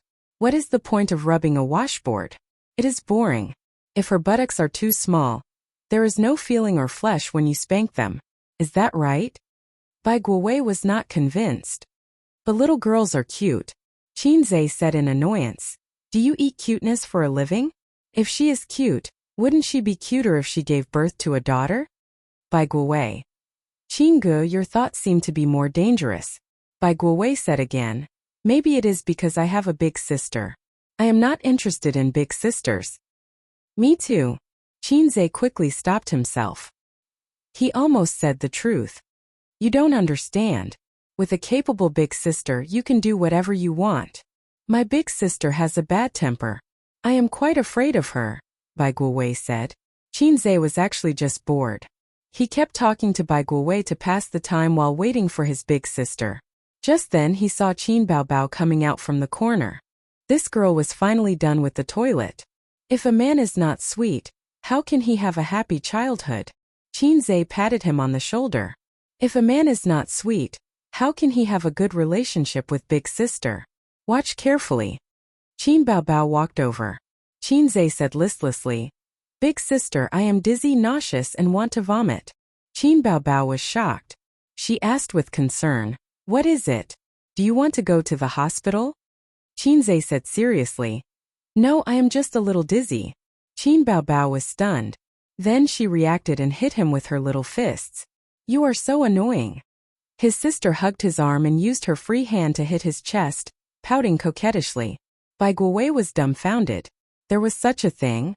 He thought of his big sister. Since young, she liked to bully him and hit him in all sorts of ways. His big sister had a bad temper. Bai Guowei was always afraid of his big sister because of his psychological trauma when he was young. He either did not talk to her or was serious. He never dared to be flirtatious. Was it because he was too serious and did not know how to flirt? Was that why his relationship with his big sister was always lukewarm? Just as Bai Guowei was in shock, another short-haired big sister came out from the corner. It was Bai Guowei's big sister. Bai Guowei looked very mature. In fact, he was just an 18-year-old young man. He was a real 150-pound kid. His big sister was 22. Big sister said, Why are you drinking coffee so late at night? If you can't sleep at night, you won't be able to wake up tomorrow. We still have to go to Jiushi. Bai Guowei mumbled, I can sleep, I can sleep. Big sister frowned. If you can't wake up tomorrow, Mom and I will go play by ourselves. Bai Guowei hurriedly said, Oh. He suddenly remembered the scene of Qinze and Qin Baobao interacting. He was very envious. Hence his brain twitched and he said, Big sister, I'm dizzy and nauseous. I want to vomit. Big sister asked with concern, What's wrong? Bai Guowei recalled that Qinze was staring at Qin Baobao's big breasts when he said that. He also stared at his big sister's not-so-full breasts. Imitating Qinze's expression, he said seriously, I'm not going. I'm just a little dizzy. Big sister Bai Guowei thought to himself, will sister blush? She definitely won't act coquettishly. That's not his big sister's style. But she will definitely blush. Then, she will think that this little brother of hers is very humorous and interesting. Big sister Bai blushed. Then she raised her hand and slapped his scalp loudly. You think I'm giving you face? You must be out of your mind. If you want to die, just say so. Big sister Bai grabbed Bai Guowei and slapped his scalp repeatedly.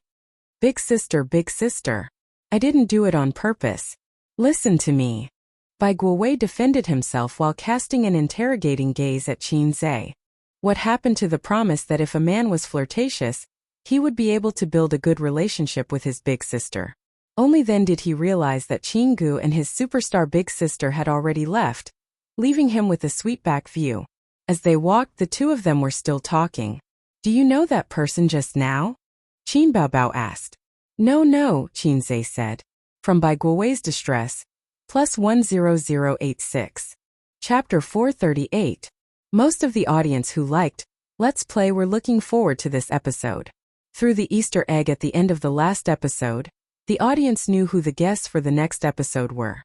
The popular Queen Qin Baobao, the popular little fresh meat Lin Jiao, and the popular movie star Yi Lu. Of course, the audience looked forward to the most was the appearance of the fast shooter Qinze. People were always interested in new things. Compared to the celebrities who had a high exposure rate, they looked forward to seeing Qinze appear on the stage of the variety show. As the famous fast shooter and the highly respected god of stocks, the legend of Qinze swept through every corner of the industry. However, he didn't appear in public often. He didn't hold concerts, commercial performances, or participate in shows. Occasionally, he would film a few movies. Speaking of movies, after If I Become Memories became popular, Qinze's popularity rose. The girls who liked him could fill up the Huangpu River. Qinze equals salted fish equals Haize King equals 900 million girls' dream. Therefore, when the Easter egg of Qinze participating in the reality show was broadcasted, it instantly became a hot topic. In a week, there would often be spoilers for the next episode. The editors of the online media would find pictures from all over the place, pictures taken by the audience on the spot. Then the editors would use their intelligence to create the first few pictures and make up the content. Qinze and his sister sat in the luxurious living room. Qin Baobao curled up on the sofa and held a bowl of pudding. She scooped a spoonful and it was sweet and soft. His sister, who liked sweets, narrowed her eyes happily. Qinze made the pudding. The main ingredients were milk, condensed milk and egg yolk. It was paired with a small amount of strawberries, honey and vanilla. Then it was placed in the oven for 5 minutes. Tonight it was just the two of them. Wang Zijin had a business appointment with a client. Qinze wanted to accompany her, but Wang Zijin was arrogant and thought that she could handle it herself. Therefore, she only brought 2 assistants with her. 9 p.m. Looking from the living room to the balcony, the night was dark and there were no stars or moon. Suddenly, a bolt of lightning flashed and thunder rumbled. "It's going to rain." Qinze looked at the balcony. "Okay." Qin Baobao was eating the dessert after the meal. She kicked him lightly with her little foot in white stockings. "Help me wash a bunch of grapes. Don't eat so much at night. You'll get fat," Qinze said. "Don't you practice dancing every day?" Qin Baobao frowned. "Just do whatever you want. The most important thing in life is to be happy and live in the present." Qinze eagerly entered the kitchen. After washing the grapes, he came out and saw Qin Bao closing the glass door of the balcony. Outside it was raining cats and dogs, accompanied by rolling thunder and blue lightning flashing in the clouds. In this kind of weather, if you are alone at home, you must be very scared. Qin Baobao returned and sat cross-legged on the sofa. But there were 2 people who felt warm. It was raining heavily outside, but it was warm and peaceful inside. But even so, she would not share the grapes with her brother. Qin Baobao stuffed the half-eaten pudding into her brother's mouth. She held the fruit plate, picked the grapes and ate them. "It's fine if you don't give me your grapes, but you also want to take my grapes. You black-hearted maggot." Qinze ate the pudding and thought angrily. "By the way, the rain is so heavy and there is thunder. I don't know if Sister Ziwei brought an umbrella or not," Qinze said. "Why do you care about her? Can't your sister alone satisfy you?" Qin Baobao gave him an aggrieved look. "Qinze, what a terrible line. But Sister Ziwei had 2 assistants with her, so she shouldn't have to worry about these trivial matters." Half an hour later, the show started. "Wang Zijin is not here today. You have escaped," Qin Baobao suddenly said. "I'd like to hear about it," Qinze said. "Have you forgotten what you did on the show?" "What did I do on the show?" "Tissue." Qin Baobao took out a tissue and waved it in front of her brother like a girl in a brothel. Damn, Qinze remembered. During the quiz segment, his sister had a question. "What is the most annoying thing?" At that time, his sister gave him a hint. Qinze understood and wrote a tissue. In the blink of an eye, he had forgotten about it. Damn, this piece of *T stinks. Fortunately, Sister Ziwei had something to do today. His sister might have thought that he would be scolded by Sister Ziwei, but they were actually boyfriend and girlfriend. Sister Ziwei would definitely beat him later. Now that Sister Ziwei had left, she couldn't come back to watch the show. She would be busy with the company later, so she didn't have time to watch the variety show. I am indeed a man with a system. I am blessed by God everywhere. Suddenly there was a beeping sound from the electronic lock at the door. Since a key was inserted into the keyhole, the door opened with a click. It's raining heavily and there's thunder. The flight has been cancelled. Wang Zijin complained. Qin Zai, Qin Bao Bao. There shouldn't be a problem for a man with a system to be blessed by God, but the same couldn't be said for a host with a low-level system. Qin Zai felt very tired. Where is the remote control? Where is the remote control? Change the channel for me. Qin Zai looked around and finally found the remote control behind his sister's butt. He reached out to take it, but a fair and tender hand took the remote control first. His sister glanced at him and casually stuffed the remote control into her cleavage. Qin Zai, come and take it. If you dare to touch me, I will tell Dad that you touched my breasts. Qin Zai's sister's words appeared in his mind. Flip the table. One day I, the monkey son, will roll around on my sister's Mount Longhu. Yo! Isn't this the variety show you were on? Wang Zijin, who had changed into slippers, came over and poured herself a cup of hot tea with a few goji berries and dried red dates. She was very happy. Bao Bao, why did you put the remote control there? Wang Zijin saw the head of the remote control in the cleavage and asked curiously. The black-hearted maggot wants to rob me of the remote control. Qin Bao Bao was very calm. Qin Zai's mouth twitched and changed the subject. Sister Ziwei, do you want me to accompany you tomorrow? Wang Zijin shook her head. No, Siyu has told me the skills to pay attention to in business negotiations. This time Wang Zijin is going to buy a network technology company. The current users of Golden Shield antivirus software have surged to 300 million. Compared with the industry leaders of antivirus software, there is still a long way to go, but it can already look down on small and medium-sized antivirus software. Today's computer users may use 2 or even 3 antivirus software at the same time, but as long as the computer has a problem, Golden Shield antivirus is absolutely the first choice. The storm of ransomware has caused customers to be very sticky, and Golden Shield is the first antivirus choice. But Golden Shield antivirus has a serious drawback at present. It is just an antivirus software, so Wang Zijin is going to buy a professional company this time to help Golden Shield improve itself, such as making a Golden Shield guard. This is the real way to make money. When this client software is made, there will be countless software developers flocking to it. With Golden Shield's huge customer base, it will be lying down and counting money. At present, some large software download websites on the internet can make an annual profit of tens of millions. But these are all small fries for the guard client. The most important point is that Golden Shield antivirus has an advantage that local antivirus software does not have. It has a huge user base in foreign countries. The ransomware has only subsided for a few months.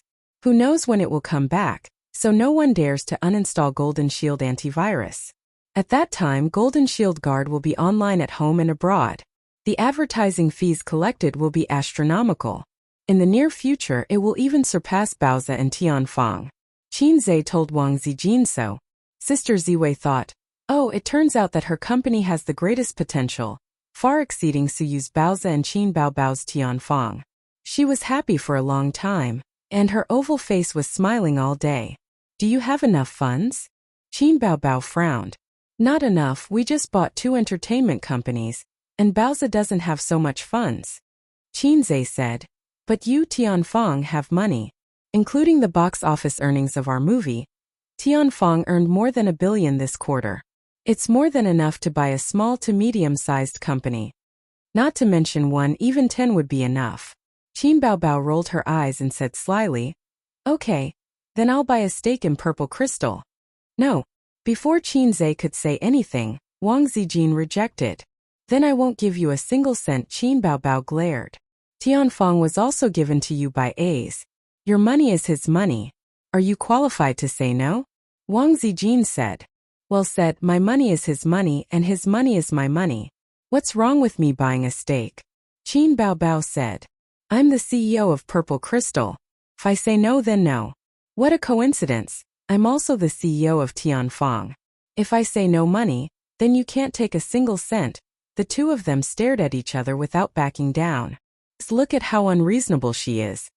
The elder sister used her unique skill of acting cute and even pouted. As long as it's Az's decision I'll agree. Wang Zijin nodded. She was as virtuous and gentle as she could be. Qin Zhe. How dare you? I'm not dead yet. My Qing dynasty isn't over yet. Are you two trying to rebel? Qin Zhe said this in his heart. How about this, we'll just take it as a loan. Purple Crystal will issue a 100 million bond and buy it from Tianfang. After the profits are made we'll buy it back. That should be fine, right? Qin Zhe gave a sunny, flattering smile. He couldn't be stubborn. He had suffered in the past. He remembered one time when he was stubborn in front of his sisters. After that, he shivered for a week and everyone ignored him. So, I'm not born to be a salted fish. It's because I consider my sister's bad temper that I have no choice. I have no choice. Qin Baobao. Humph. Wang Zijin. Humph. Both of them were dissatisfied but they could accept it. I'm indeed a man with a system. Smart. Qin Zhe sighed. His sisters were fighting for power more and more frequently. His sister was not stupid. Once she heard the name Purple Crystal Network Technology, she probably knew what was going on. She was definitely unhappy and wanted to interfere. His sister, of course, would not allow her territory to be occupied by others. She guarded it to the death and was determined not to back down. Let's watch the show. Qin Zhe tried to smooth things over. Chapter 439. The smile on Qin Zhe's face disappeared as soon as he finished speaking. While the sisters were arguing, the show had already been on for more than 10 minutes. The guests appeared one after another and entered the first game segment. Qin Baobao's question is, what is the thing I hate the most? Please write down your answer, the director said. Seeing this, Wang Zijin's interest was piqued. She said, Baobao, what do you hate the most? Horror movies or bugs? Qin Baobao smiled faintly. No, guess again. Wang Zijin thought for a moment. Don't lie to me. When you were in school, you cried when you saw a caterpillar on the lawn. Qin Baobao said angrily. Don't take the opportunity to expose my dark history. Anyway, it's not the case. Qin Zhe listened at the side and thought to himself, Sister, we've known each other since we were in diapers. It's not like I don't know your dark history. Why are you so angry? Qin Baobao chuckled. It's something you're very familiar with. Wang Zijin. Then I can't think of anything. She shook her head. On the screen, Qin Zhe hesitated for a moment. Then he wrote 2 words. Please show your answer, the director said. Qin Zhe flipped the writing board over and pointed it at the camera. 2 words that blinded Wang Zijin's eyes. Tissue paper. Female guest, please show your answer, the director said. Qin Baobao followed suit and showed her answer. Tissue paper. Wang Zijin. Wang Zijin suppressed her anger in her heart. She felt so uncomfortable that she wanted to chop this adulterous couple with a knife. Qin Zhe and Qin Baobao used to call her tissue paper because of their southern accent. Wang Zijin had to correct them for a long time before she could get them to come back to their senses. The thing they hated the most was tissue paper. It could also be understood that the person they hated the most was Zijin. Forget about the big cow. After all, she and I had a tacit understanding and were secretly competing with each other. We loved and hated each other. But why was Qin Zhe able to write tissue paper so tacitly? I might have gotten a fake boyfriend. Yo, you siblings really have a tacit understanding. Why do you hate paper towels so much? We can't live without paper towels, Wang Zijin said sarcastically. Qin Baobao whistled loudly and coquettishly, pretending to look at the scenery around. Wang Zijin was so angry that she gritted her teeth. It just so happened that her period was coming in a few days. She had to feed them 2 big bowls of iced menstrual juice to vent her anger. Hey Ice King switched to his salted fish state and cast a weak glance at Wang Zijin, saying, Sister Ziwei, I was forced to do this. Wang Zijin gave him a look. Haha. Salted fish say, Madam, this person forced me. Wang Zijin. Cut the crap. Brother, let's finish this bowl of ant juice. Ooh. For this episode of the reality show Let's Play, the TV ratings reached a new high and the number of clicks on the internet far exceeded the previous episodes. At midnight, the netizens who weren't used to watching TV watched the show on their computers. The bullet screen was filled with comments. Lin Jiao's fan club reporting for duty. Qin Baobao's fan club reporting for duty. Yi Lu's fan club reporting for duty. Then, the comments above were covered by Qin Zhe's fan club. The show soon started and the 4 male guests appeared. The comments were filled with "My husband is so handsome" and "Marry me, my husband." Yellow words. Qin Zhe, why am I yellow? Green words. Qin Zhe, why am I green? Qin Zhe didn't watch shows on the internet anymore. Otherwise, he would definitely be angered to death. The more popular a person was, the easier it was to become the target of ridicule. The show started and the male guests chose their partners based on the female guests' hints. The male guests were arguing about which brand was written by Qin Baobao, and they all fought over the brand that they thought was most likely to be written by her. Qin Zhe chose Black-Hearted Maggot without hesitation. When the female guests appeared one by one, it turned out that the most unpopular brand was written by Qin Baobao. Comments. There's a script for this, right? How could my goddess write such disgusting words? Did you deliberately put the siblings in a group? In the show, director. Did you deliberately put Qin Zhe and Qin Baobao in a group? She deliberately wrote such a non-mainstream slogan, and the other two were just a smokescreen. It's a Weibo name in the Golden Melody Award. Shady shady. I'll testify for the director. They definitely didn't arrange it. That's her catchphrase. She calls me that at home. At this point, the comments were filled with Black-Hearted Maggot. White words, red words, and green words. They were colorful and covered the video completely. The full screen floated for a few seconds before it ended. The netizens were happy to see this. They loved to watch gossip about celebrities. When they heard Qin Zhe say this, they immediately changed their view of the word. It wasn't disgusting. It was funny. They felt that a female goddess like Qin Baobao was so cute in private. It was such a contrast. The phrase Black-Hearted Maggot would probably be popular online for a long time. It might even become Qin Zhe's third nickname after Fast Shooter and God of Stocks. Some netizens also commented, Qin Zhe is really popular. A few female celebrities like him. Qian Shishir's Wolf Killer was a hint to Qin Zhe because he was also a guest on Wolf Killer.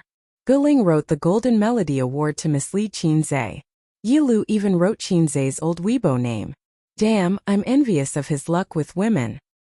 That's true. If the production team didn't follow the script, it would be amazing. Of course. Qin Zhe isn't a normal little fresh meat. His level is much higher than celebrities. A bunch of flirtatious sluts.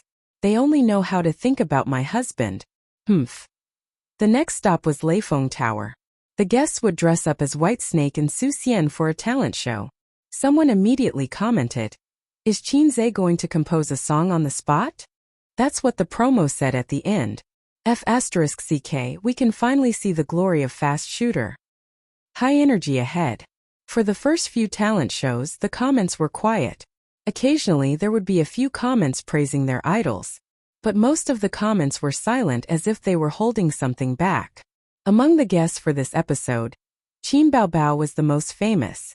Qin Zhe and Qin Baobao were bound artists in the eyes of the fans. The combination of the two of them was eye-catching enough even in the Golden Horse Awards and Golden Melody Awards, where all the big names gathered, not to mention this show. Finally, it was Qin Baobao and Qin Zhe's turn to perform. Qin Zhe pulled Qin Baobao to the side and whispered. Their words were edited by the production team, and the lyrics were cut out. Everyone only saw the two of them huddled in a corner and whispering. The camera showed their backs to the audience and couldn't hear what they were saying. The comments were full of curses. Damn the production team. Didn't they say they were going to compose a song on the spot? Why the F***ck are we looking at? We want Fast Shooter to compose a song on the spot, bastard. Where's his composing idea? Where's the draft? Were the lyrics carefully edited or done in one go? How was he going to compose a song? But in order not to reveal any spoilers, the production team cut out the part where Qin Zhe taught Qin Baobao how to sing. Waiting for 1,000 years, waiting for 1,000 years. Waiting for 1,000 years I have no regrets. Who said in my ear, love me will never change. Just for this sentence, aha, I have no regrets even if my intestines are broken. Ooh. The moment the song started, the bullet screen was filled with fast shooter, in various colors. Once again the entire screen was filled with bullet screen comments.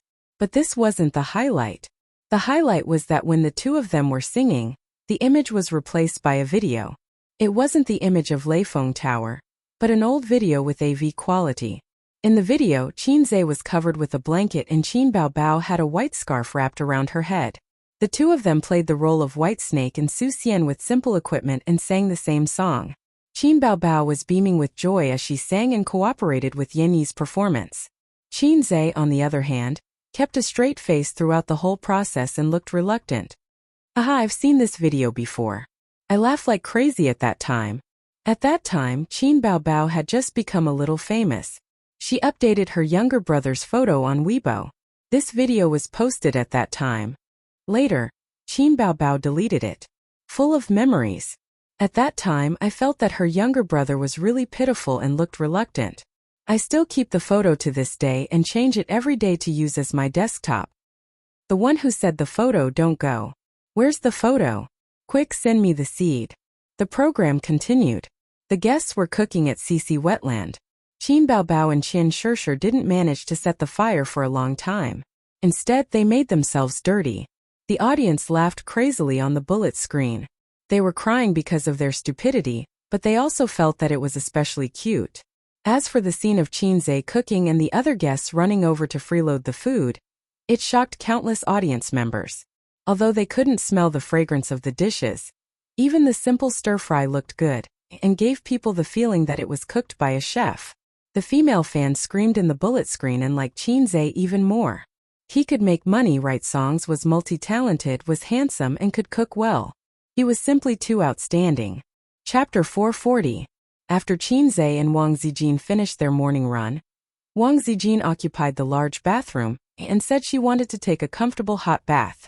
Qinze had no choice but to knock on his sister's door with a towel in his arms. Little Baobao, be good. Open the door. Open it quickly. I want to come in. Qinze made all kinds of noises. After a while, the sleepy sister with messy hair opened the door and stood in the doorway. Stupid, I'll give you 10 minutes. His sister was very angry when she woke up. After scolding him, she went back to sleep. Enough.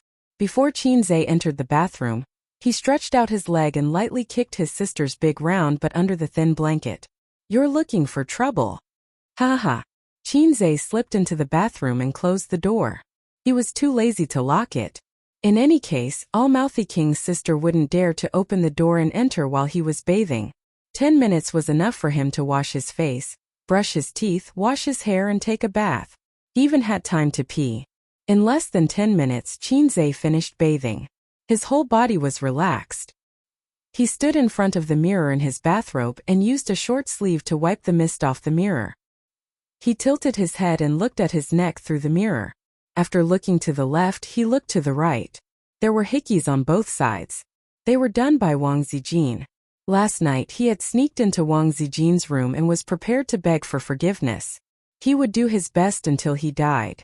Wang Zijin was indeed a magnanimous girl. Not only was she not angry, she hugged him and bit him, leaving 2 hickeys on his neck. Qinze didn't notice at the time. Forgive you. Hurry up and go back. Wang Zijin had achieved her goal and sent Qinze away. Qinze was floating. He hugged Wang Zijin and didn't let go. Wang Zijin said, "You're going to die soon. I have a flight tomorrow." Qinze said, "Don't worry about those things.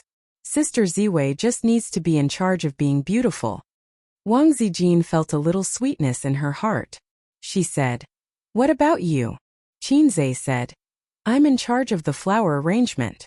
"Oh, it's all because of my cheap mouth." Qinze stood in front of the mirror and rolled up his sleeves. There were bruises on his arms. The wound on her arm was an accident, but the hickeys on her neck were intentional.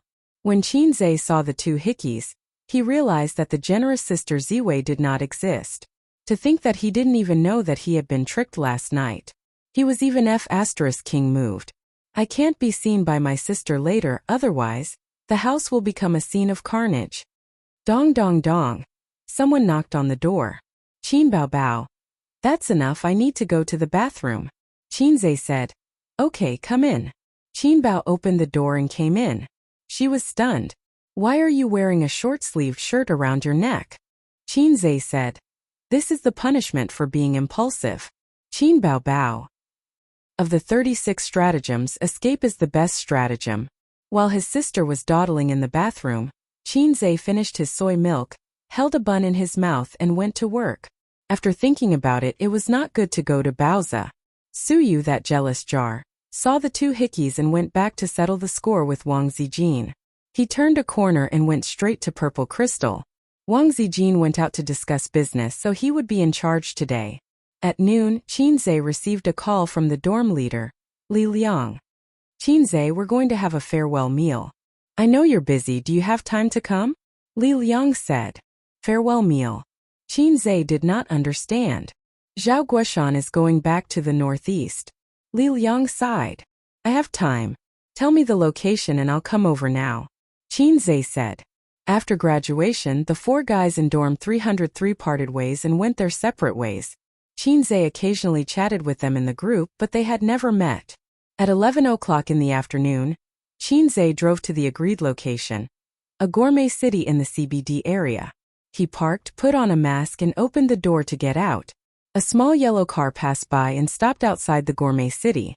The guy on the bike stopped the car while talking on the phone. I have an appointment with a client at noon, but I'm not going to pick you up. Okay. I'll take you out for dinner tonight. I can't talk to you anymore. The parking here is full. I'm looking for a parking space. I'm hanging up. Qinzhe glanced at the yellow car and thought, this guy is awesome. He's even better at showing off than I am. At this time, the guy on the yellow car suddenly turned his head and saw Qinzhe. Qinzhe, Lu Ziqiang. Lu Ziqiang recognized Qinzhe at a glance. Although he was wearing a mask, they had been classmates for many years.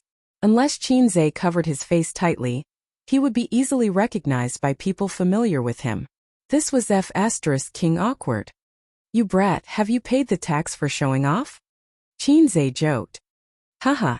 Lu Ziqiang grinned. He barely managed to resolve the awkwardness. Qinzhe was a little emotional. Back then it had only been half a year. Lu Ziqiang was the most reserved in the dorm. He would occasionally watch videos with the AV maniac Zhao Guoshan, and smoke on the balcony with the heavy smoker Li Liang. His persona was similar to Qinzhe on the surface, but they were different on the inside. Qinzhe looked calm on the outside, but he was flirtatious on the inside. For example, Zhao Guoshan's AV resources and Thunderbolt membership were all provided by Qinzhe. The cigarettes in the dorm were provided by Li Liang. He even let Qinzhe astray. Lu Ziqiang was really reserved and self-disciplined. Who would have thought that such an honest and reserved man would become a pretentious maniac after entering society for half a year? On the third floor in a private room. After half a year, the four of them from dorm 303 reunited. The rich second-generation Li Liang had obviously put on weight and his face was rounder. Zhao Guoshan from the northeast was still tall and strong. Speaking of which, Qinzhe used to think that the men from the northeast were all tough men. After meeting Zhao Guoshan, he thought so even more. Later he realized that was not the case. It was purely an illusion. TSK, now you're a big boss and a big star. I'm afraid that I can't ask you out. Li Liang poured wine for everyone. It's a farewell dinner. No matter how busy I am, I still have to take time out. Qinzhe asked, what have you been doing recently? I'm slacking off at my dad's company. When I was in school, I played to my heart's content. Since I have graduated, I should learn something so that I can inherit my father's business in the future. Li Liang took a sip of wine. My family is quite rich. But compared to the real tycoons, it's like the difference between heaven and earth. That's why I don't have the confidence to take over when I'm 30 years old. Qinzhe turned to look at Zhao Guoshan. Why do you suddenly want to go back to your hometown? Young people from all over the country were trying to squeeze into the first and second tier cities to earn money. It would be best if they could settle down in a big city and buy a house. That's why the first and second tier cities' population was expanding rapidly. The property prices were rising. and the country's policies were constantly changing. In the past, if you have money, you can buy a house. If you buy a house, you can move your household registration. Now, if you want to buy a house, you need to pay a few years of Social Security. This policy had started to be implemented in the second-tier cities. I have thought about it. If I stay in Shanghai, I will only waste a few years of my youth. It's meaningless. Zhao Guoshan drank his wine and shook his head. Everyone says that if you have more opportunities in Shanghai, you will be able to make a name for yourself. But I feel that this is a big pie. Most people are just looking at it and can't eat it. Also, the rent and expenses here are too expensive. If I stay here for 5 to 10 years and achieve nothing, it will be too late to go back to my hometown. Zhao Guoshan said, I will go back next week. We might not have the chance to sit together and drink in the future. Cheers. The four of them raised their glasses. Let's keep in touch. Qinzhe patted him on the shoulder. There is a saying, all good things must come to an end. A person's circle of friends radiates out from him. The people around him are his friends. But people can't stay in the same place forever. That's why when some friends leave, they may never see each other again. Friendship or love will be worn down by distance and time. They will become a scenery and a memory on the journey of life. Fortunately, you didn't ask me to follow you. Otherwise, I will not recognize you as a friend. Zhao Guoshan punched Qinzhe's chest hard. Friends are equal. If there are too many interests and relationships involved, it is easy to change the taste. Qinzhe laughed and said, we are not the same, we are not the same. Everyone has different circumstances. He waved his hand and slapped himself. Bah, quick hand idiot. Oh right, do you have a girlfriend in Shanghai? Are you going to break up? Qinzhe asked. Zhao Guoshan waved his hand bitterly. Let's not talk about this. Sitting alone in an empty room and being a wife, he did not mention this to outsiders. What about you? Qinzhe looked at Li Liang. Other people's children can eat, but mine is still eating paper. Li Liang's tone was sad. Get lost, get lost. Believe it or not, I will beat you. I hate people like you who say 9 out of 10 things. Qinzhe was impatient. He was a rich second generation who went around hooking up with white-collar women during his university days, but he liked to pretend to be a loser. Before he met Li Liang, his world was colorful. After he met Li Liang, his world was only left with yellow. What about you? Qinzhe went one round and finally pushed the topic to Lu Ziqiang. Lu Ziqiang hesitated. This guy hooked up with this super beautiful goddess. Li Liang's big mouth said first. How beautiful is she? Qinzhe asked. She is a model. Her legs are as long as your sister's. She has an oval face and curly hair. Her height is about the same as mine, about 1.7 meters. Li Liang said. Lu Ziqiang raised his glass. Let's drink. The meal ended a little early. At 11:30, the four people who had eaten and drunk to their heart's content settled the bill. Qinzhe paid. Since it was a farewell dinner, there was no reason for Zhao Guoshan to pay. According to Li Liang, this guy was now a rich guy. If they didn't rip him off, who would? If one meal wasn't enough, they would continue to rip him off. All the expenses for today's program were paid for by Qinzhe. Zhao Guoshan and Lu Ziqiang seconded the motion. The so-called program was, in fact, an online game. They had spent more than 3 years together and had a lot of memories. But online gaming was their most frequent program. When the winners in life were getting a room, the 4 losers of room 303 were gaming. When the winners in life gave roses, they gave heads. When the winners in life pushed girls, they pushed high ground. Li Liang, who was pretending to be a loser, put his arm around Zhao Guoshan's shoulder and walked toward the entrance of the food city. In room 303, only you and I abide by the rules. There are 2 traitors among us. There was a rule in room 303. The 4 men were of one mind. The status of gay friends was as heavy as a mountain. He only loved 5 girls in his life. Whoever left the single life would die first. The 4 single men kept each other warm. Zhao Guoshan said angrily, we are different. You are a playboy, I am a virgin. Stepping out of the food city, Lu Ziqiang's yellow car parked in the food city was still untouched.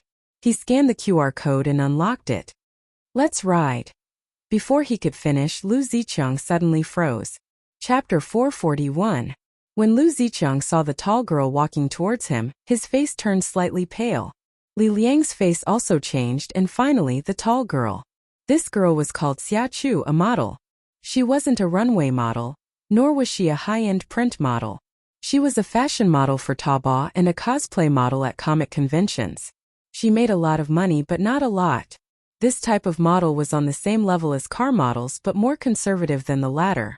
Lu Zicheng met Xia Chu by chance. In October last year, Li Liang opened an online store to sell women's clothing for fun. He wanted to spend some money to manage the store so that his pocket money would be secure in the future. The rich second generation asked his father for 600,000 yuan as the initial capital. At that time, Lu Zicheng happened to resign, so he asked him to run the store together. Lu Zicheng met the model girl Xia Chu at that time. Lu Zicheng fell in love at first sight.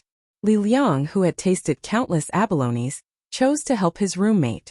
Therefore, Lu Zicheng acted like a rich second generation in front of Xia Chu.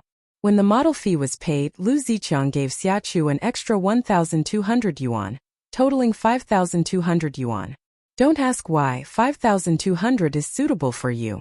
Lu Zicheng followed Li Liang's instructions. He put his hands in his pockets and smiled wickedly. Xia Chu took the money and left in a daze. Since then, Lu Zicheng began to crazily ask Xia Chu out. Li Liang taught him face-to-face and imparted his experience. Spending hundreds or thousands of yuan to chase a girl every day might not be enough. Many men chose to go with the flow. No, choose to go with the flow and enjoy the full service. After that, they could even buy a skin and have fun in the game. But in the eyes of the rich second generation, Li Liang, hundreds or thousands of yuan were not considered money. To him, this was a game, an interesting game. Once Lu Zicheng asked Xia Chu out to play and bought a lot of gifts. Unknowingly, the sky turned dark. Suddenly, a silver-gray Audi A8 stopped in front of the two of them. Li Liang, who was in a suit, got out of the car and respectfully said, "Young master, the boss asked me to bring you home." "Who is he?" Xia Chu asked. "He's the son of my father's old subordinate." Lu Zicheng said the lines he had prepared beforehand. In addition to the Audi A8, Li Liang also drove the Porsche sports car at home. It was a gift from his father to his mother for their 30th wedding anniversary. Going in and out of large shopping malls, expensive restaurants, and gifting branded bags. This girl named Xia Chu quickly fell into the gentle land that the two of them weaved with money. She fell in love with Lu Zicheng, who was packaged by Li Liang. "Li Liang, what do you think we should do in the future?" Lu Zicheng asked one time when he was drunk. "She thinks I'm Prince Charming, but I'm actually the Frog Prince. But she's not Snow White, and definitely not Cinderella." Li Liang replied. In the eyes of the rich second generation, who cared about the future? They just needed to live in the present. Qin Zhe felt that Lu Zicheng had become more pretentious than before. In fact, he didn't even have the right to be pretentious. Lu Zicheng had imagined the awkward ending after being exposed many times, but he didn't want to lose Xia Chu. He would rather let this lie continue. Who knows, maybe they would really fall in love with each other after a long time. But he didn't expect such an ending to happen under such circumstances. There was a saying that went, "Look up if you don't believe who will be spared by the heavens." Xia Chu was holding the arm of a middle-aged man. "Xia Chu!" Lu Zicheng's eyes were red. Panic flashed across Xia Chu's pretty face, and she quietly let go of her hand. It wasn't easy for her to hook up with a rich second generation. "Chu, who is he?" The middle-aged man looked at the young man in front of him and frowned. "I'm her man." Lu Zicheng clenched his fists. "I thought you didn't have a boyfriend." The middle-aged man looked at Xia Chu. Xia Chu's expression was extremely awkward. She forced a smile. "Hey Cheng, why are you here? Aren't we talking business?" After saying that, her gaze fell on the other three people. She knew Li Liang, the tall and burly Zhao Guoshan. He was too rough and dressed ordinarily. He didn't look like a big boss. There was also a guy wearing a mask. His dressing was too different from the successful people in suits and leather shoes. Moreover, he was too young. "I lied to you." The silent Li Liang suddenly spoke. He sneered and said, "What rich second generation? I'm just playing with you. There's no sports car, no Audi, and no business." Xia Chu was stunned and immediately looked at Lu Zicheng. Just now she was thinking about how to calm Lu Zicheng down. After getting along with him for a few months, she was very familiar with Lu Zicheng's temperament. He was introverted, calm, good-tempered, and loved her very much. Now you're telling me that you're not a rich second generation? Lu Zicheng met her gaze. His pale face turned even paler as he nodded with difficulty. Xiachu was speechless. I've been F***ked. President Zhou, he's my ex-boyfriend. He pretended to be a rich second generation to deceive me. Now he's pestering me endlessly. Xiachu said. Although she was angry, she still had this bit of shrewdness. She couldn't lose another financial backer. When the middle-aged man heard that, he immediately raised his eyebrows and said rudely, "Young man, since you've broken up, you're all adults.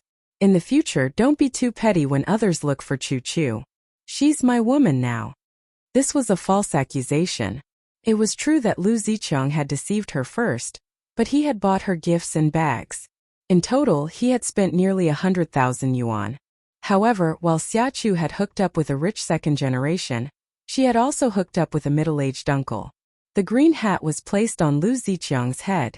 Love was a ray of light so green that it made you panic. Oh, we're kindred spirits. Li Liang laughed.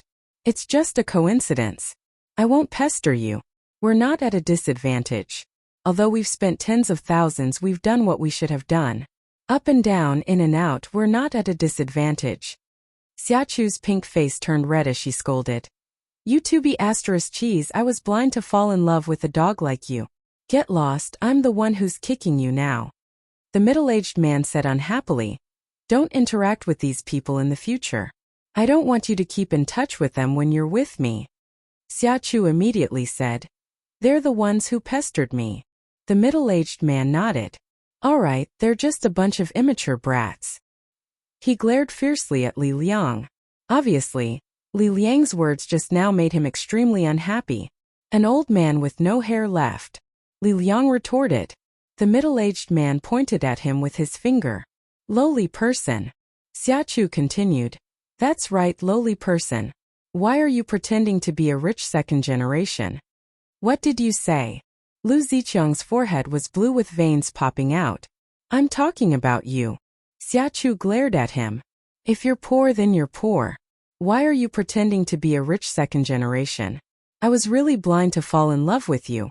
You even said that you graduated from the University of Finance and Economics and were Qin Zhe's roommates. Pooh. You hooked up with him behind my back. How shameless are you? Lu Zicheng said angrily. What nonsense are you talking about? We broke up a long time ago. Take a piss and look at yourself. Xiachu said disdainfully. Lu Zicheng felt that Xiachu was a little different from the girl he usually knew. Every word from your mouth is true. I thought you really knew Qin Zhe.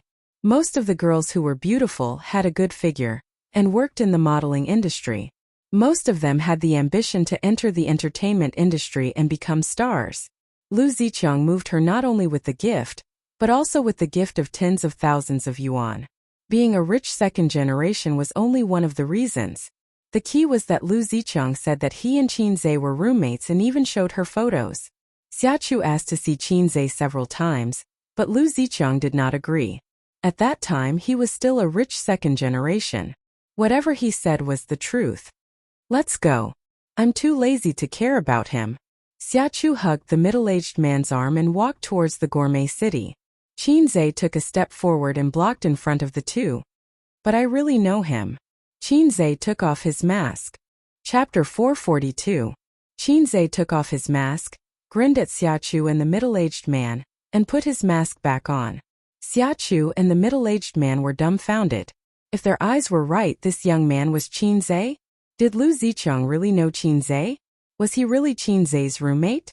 Were they having a meal together today? As these thoughts flashed through their minds, their faces turned pale.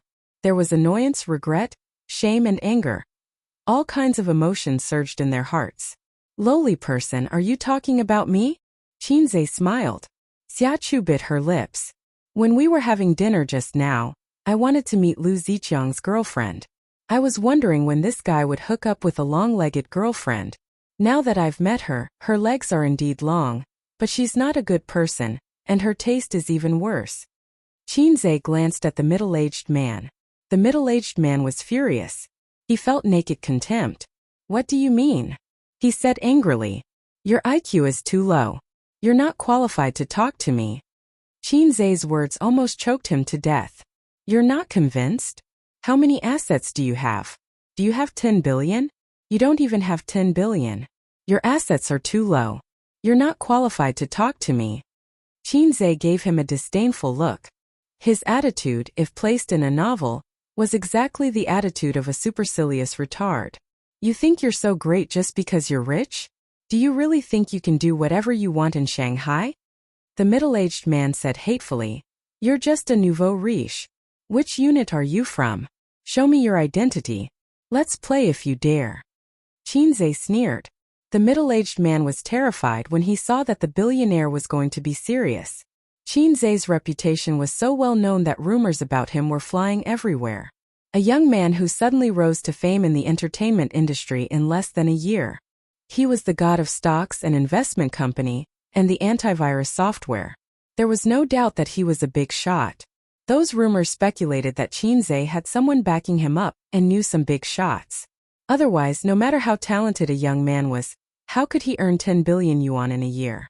Qin Zhe looked at him with disdain, which made the middle-aged man furious. Fortunately, Qin Zhe didn't lower himself to his level and continued.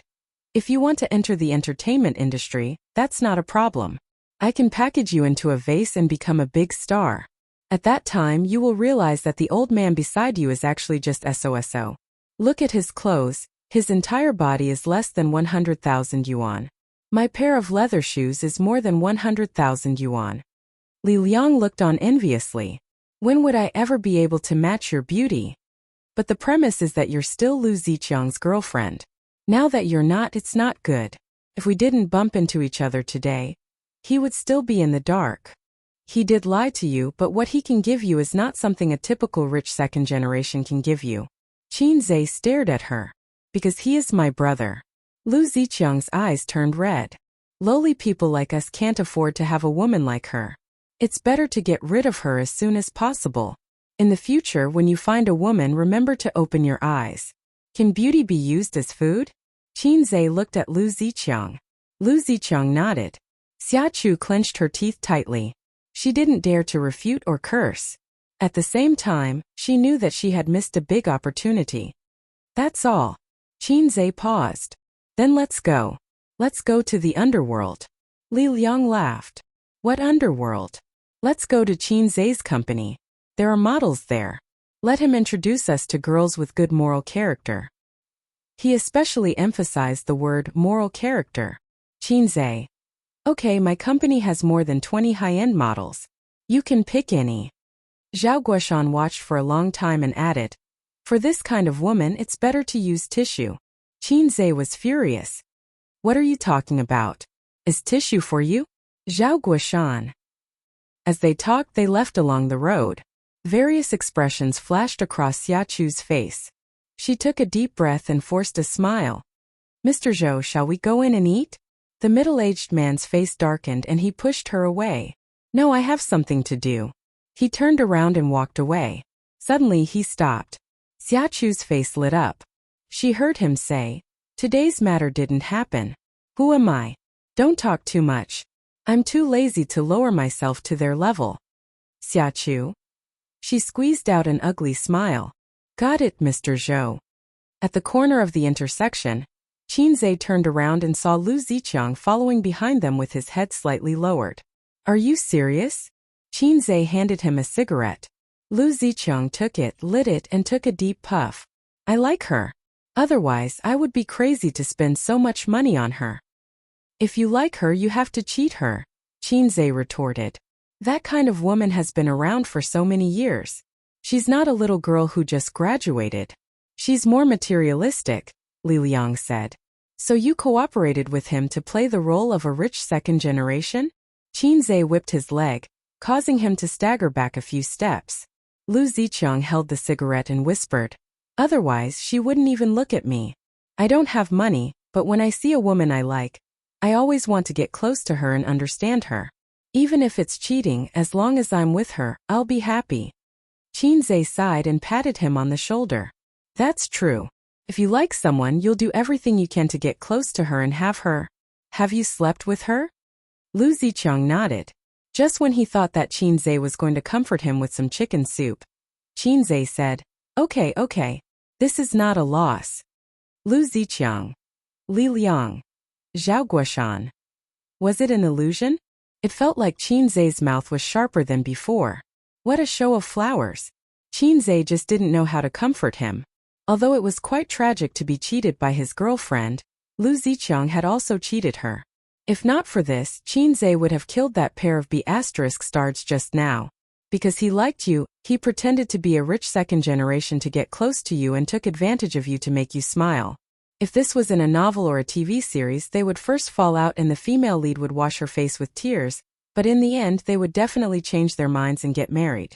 However, the reality was that the man was not so charming, and the woman was not so naive and sweet to cheat on you. Go play a game. Lu Ziqiang scratched his head. Don't look at me with sympathy. It's uncomfortable. Besides, I'm actually mentally prepared. What's fake will never be real. I was quite guilty at first, but now I don't feel guilty anymore. Scumbags, let's not talk about each other. The group of them found an internet cafe to play games. Just like every afternoon when they were in university, no one brought up this matter again. After they finished playing games, the four of them smoked a cigarette at the entrance of the internet cafe and went their separate ways. Before leaving, Qinzhe hesitated for a moment. Brothers, if you have any difficulties in the future, feel free to look for me. Don't be shy. If you want to start a business or find a job, give me a call. When a man achieves the Tao, even his chickens and dogs will ascend to heaven. There's no reason not to benefit the people around you. Seeing that no one spoke, he grinned and said, At least you want to be a big shot. I'll take you to the most high-end place in Shanghai and sleep with the most beautiful girls. Zhao Guoshan scratched his head. Then before I go back, let's find a place to play? The four of them laughed.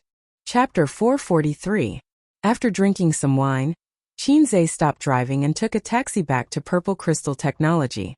As soon as he stepped into the office, he received a text message from Suyu. Come to my house tonight. Qinzhe thought about the 2 kiss marks on his neck and replied, It's not convenient tonight.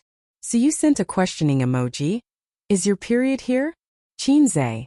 Suyu? Come on, I miss you so much. Qinzhe suddenly remembered something. You're in a dangerous period recently, right? Suyu. Oh, I forgot. I'll make you look more beautiful tonight. Qinzhe. You're really naughty. Suyu. Are you coming or not? Qinzhe. You want to kill me, right? Suyu found that her little trick was exposed and immediately cut off the topic. I'm very busy here, let's not talk. Bye. The so-called dangerous period, for example, was the menstrual period on the 20th, the ovulation period on the 6th, and the dangerous period from the 3rd to the 10th, so they couldn't have sex. And Wang Zijin, who was about to have her period, was in a safe period. But Sister Ziwei could see it, but not have it.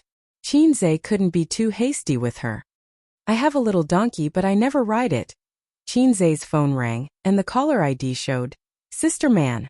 It was strange that Sister Man rarely flirted with him. No, she rarely contacted him, probably because you can't covet your friend's wife, so she was a lot more distant to him recently. Sister Man? Qinzhe answered. Are you free tonight? Nanman Pei said. What's the matter? Qinzhe asked. Don't talk too much nonsense, are you free? Nanman Pei said in a cold voice. Yes, I have a lot of time anyway.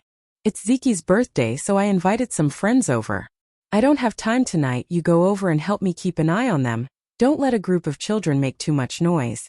Nanman Pei paused.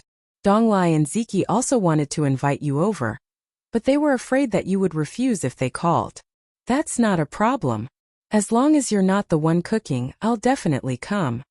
Qinzhe breathed a sigh of relief. What do you mean by that? Nanman Pei's killing intent was overflowing. It slipped out of my mouth. I'm sorry. Qinzhe apologized. Nanman Pei was speechless. Qinzhe, this little bumpkin must be inflated. Half a year ago, he dared to say such words in front of him?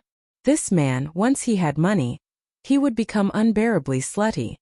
I think we should consider coming back earlier, Nanman Pei said. Huh. I'll come back and break your bones. Nan Man Pei gritted his teeth. Big sister man, you're busy. I'll take care of the two brats for you, Qinzhe said. Sure, he would not go home until he was drunk. If he went home in the middle of the night, his sister would not be able to see his love bites. With the recovery ability of the Times is calling, the love bites would disappear the next morning. Is Suyu going? Qinzhe was still worried and asked. I didn't inform her. Nan Man Pei was curious. Why are you asking?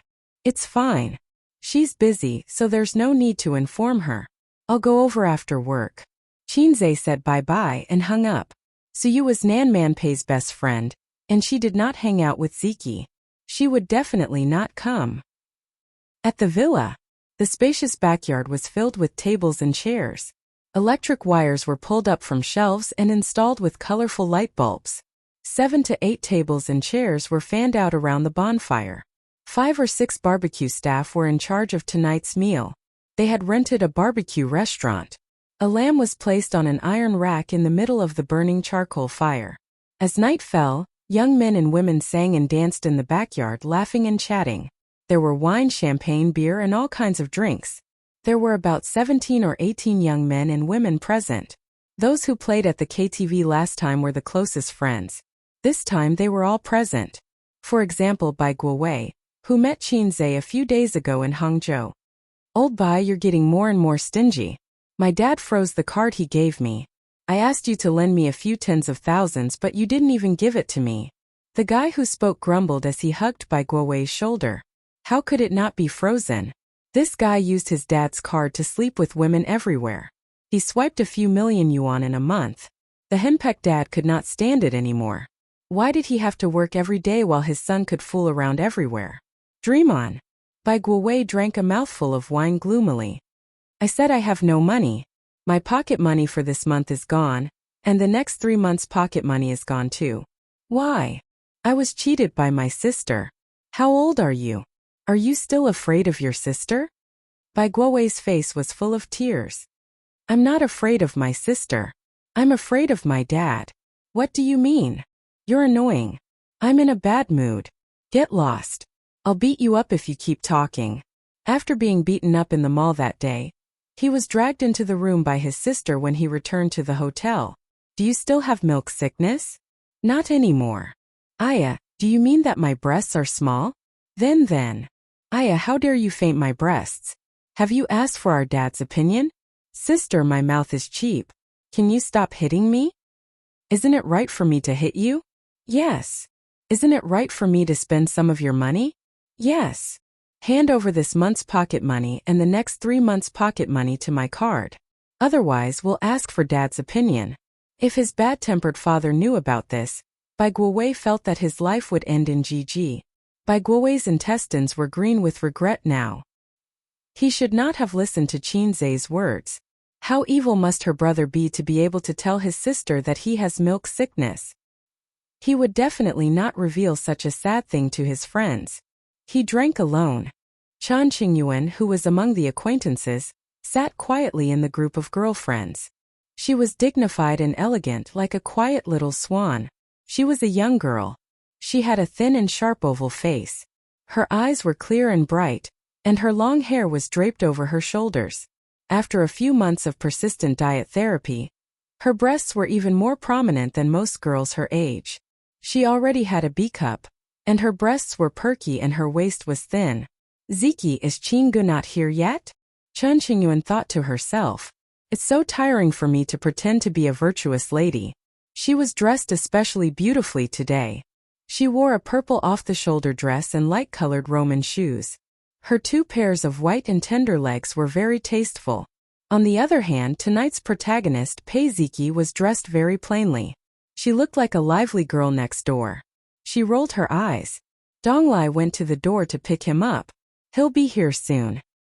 Hey Chen Qingyuan, think about our idea. Get him drunk tonight and you can do whatever you want. A beautiful girl with a C-cup winked and smiled mischievously. No, Lishi. This kind of thing has to be consensual. He's drunk. How can he do whatever he wants? Chen Qingyuan thought about it seriously and shook her head. You're inexperienced. Li Shi laughed. Let me teach you a trick. Blow the conch. Chan Qing'an and Pei Ziki were dumbfounded. Li Shi was a freshman this year. She was 2 years older than them and 1 year older than Li Donglai. After going to college and getting a boyfriend, her temperament changed. She became charming and enchanting. Li Shi, go away. A young man came over with a bottle of wine and was chewing barbecue. He looked at Chan Qingyuan and stared at her with his slightly bloodshot eyes. Qing'an, let's go over there and drink. Chan Qingyuan put on a straight face and refused. No. Then I'll sit here and drink. He pushed Li Shi away. Li Shi glared at him and said, Damn you. She swayed her waist and sat down beside Pei Ziki. Pei Ziki minded her own business and ate the barbecue and eggplant. I'm so tired of eating barbecue. Do you have any vegetables in your fridge? I can cook. I'll go and cook some dishes. Li Shi poked Pei Ziki's waist. No, Aunt will kill me. Pei Ziki shook her head. The kitchen was forbidden to outsiders. Nanman Pei never allowed outsiders to enter the kitchen. Even Pei Ziki and Li Donglai could only look around. They couldn't even cook egg fried rice. When Qinzai comes, let him cook a few dishes. If it's him, my aunt won't be angry. Pei Ziki said, Even if she's angry, I can push the blame to him. He can handle my aunt's anger. Really? Li Shi didn't believe it.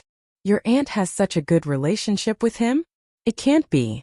The group of teenagers didn't know much about what Nanman Pei had done in the past, but they occasionally heard their fathers mention it. Their fathers were very afraid of her. Anyway, she was a very difficult woman to get along with. She was strong and domineering. Being with her was like sitting on pins and needles. If she wasn't at home today, this group of juniors wouldn't be willing to come here to play. I'm afraid your aunt will break his hand. Yang Lingdong sneered. He doesn't come to my house many times, but whenever he comes, he will cook. Pei Ziki said. She didn't say that it was actually Qinzai's good cooking that made the Hunan dishes very authentic. But in the eyes of others it meant different things. Yang Lingdong gossiped. What's the matter? Is he having an affair with your aunt? Pei Ziki sneered. I will tell my aunt exactly what you said. Yang Lingdong immediately cowered. Coward. Chan Qingyuan attacked. So, this guy was completely incomparable to Qinggu. Li Shi looked at her expression and sighed in her heart. This little girl was hopeless. People in their circle all knew that the little delinquent girl Chan Qingyuan turned over a new leaf and pretended to be a good girl for a man. At the same time, it surprised people and broke the hearts of many men. In the circle, which was neither big nor small, there were only so many beautiful women, especially a delicate girl like Chan Qingyuan, who was even rarer.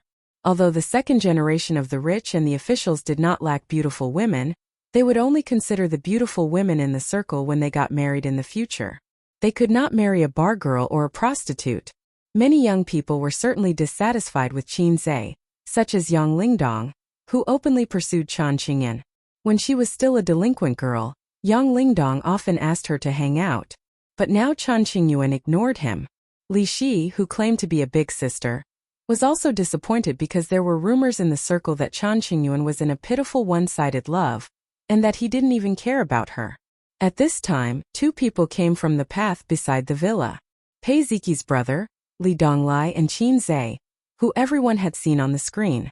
Chan Qingyuan's face bloomed with joy. She lifted her skirt and trotted to greet them. Yang Lingdong also followed with a face full of displeasure. He was really afraid that Chan Qingyuan would take Li Shi's bad idea, so he had to keep a close eye on the little girl. Chapter 444. Qinggu, you're here. Chan Qingyuan stood in front of him with a joyful smile on her face. Just like how many girls would react when they saw the boy they liked. Qinzai looked at her and asked curiously, Did you grow taller? A 17-year-old girl was indeed still growing.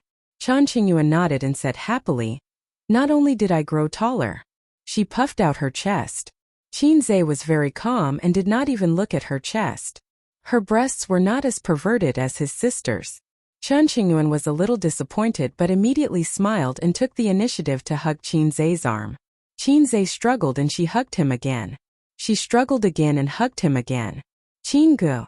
Chan Qingyuan called out pitifully. Qinzai looked at Li Donglai, and Li Donglai pretended to look at the scenery with his hands in his pockets.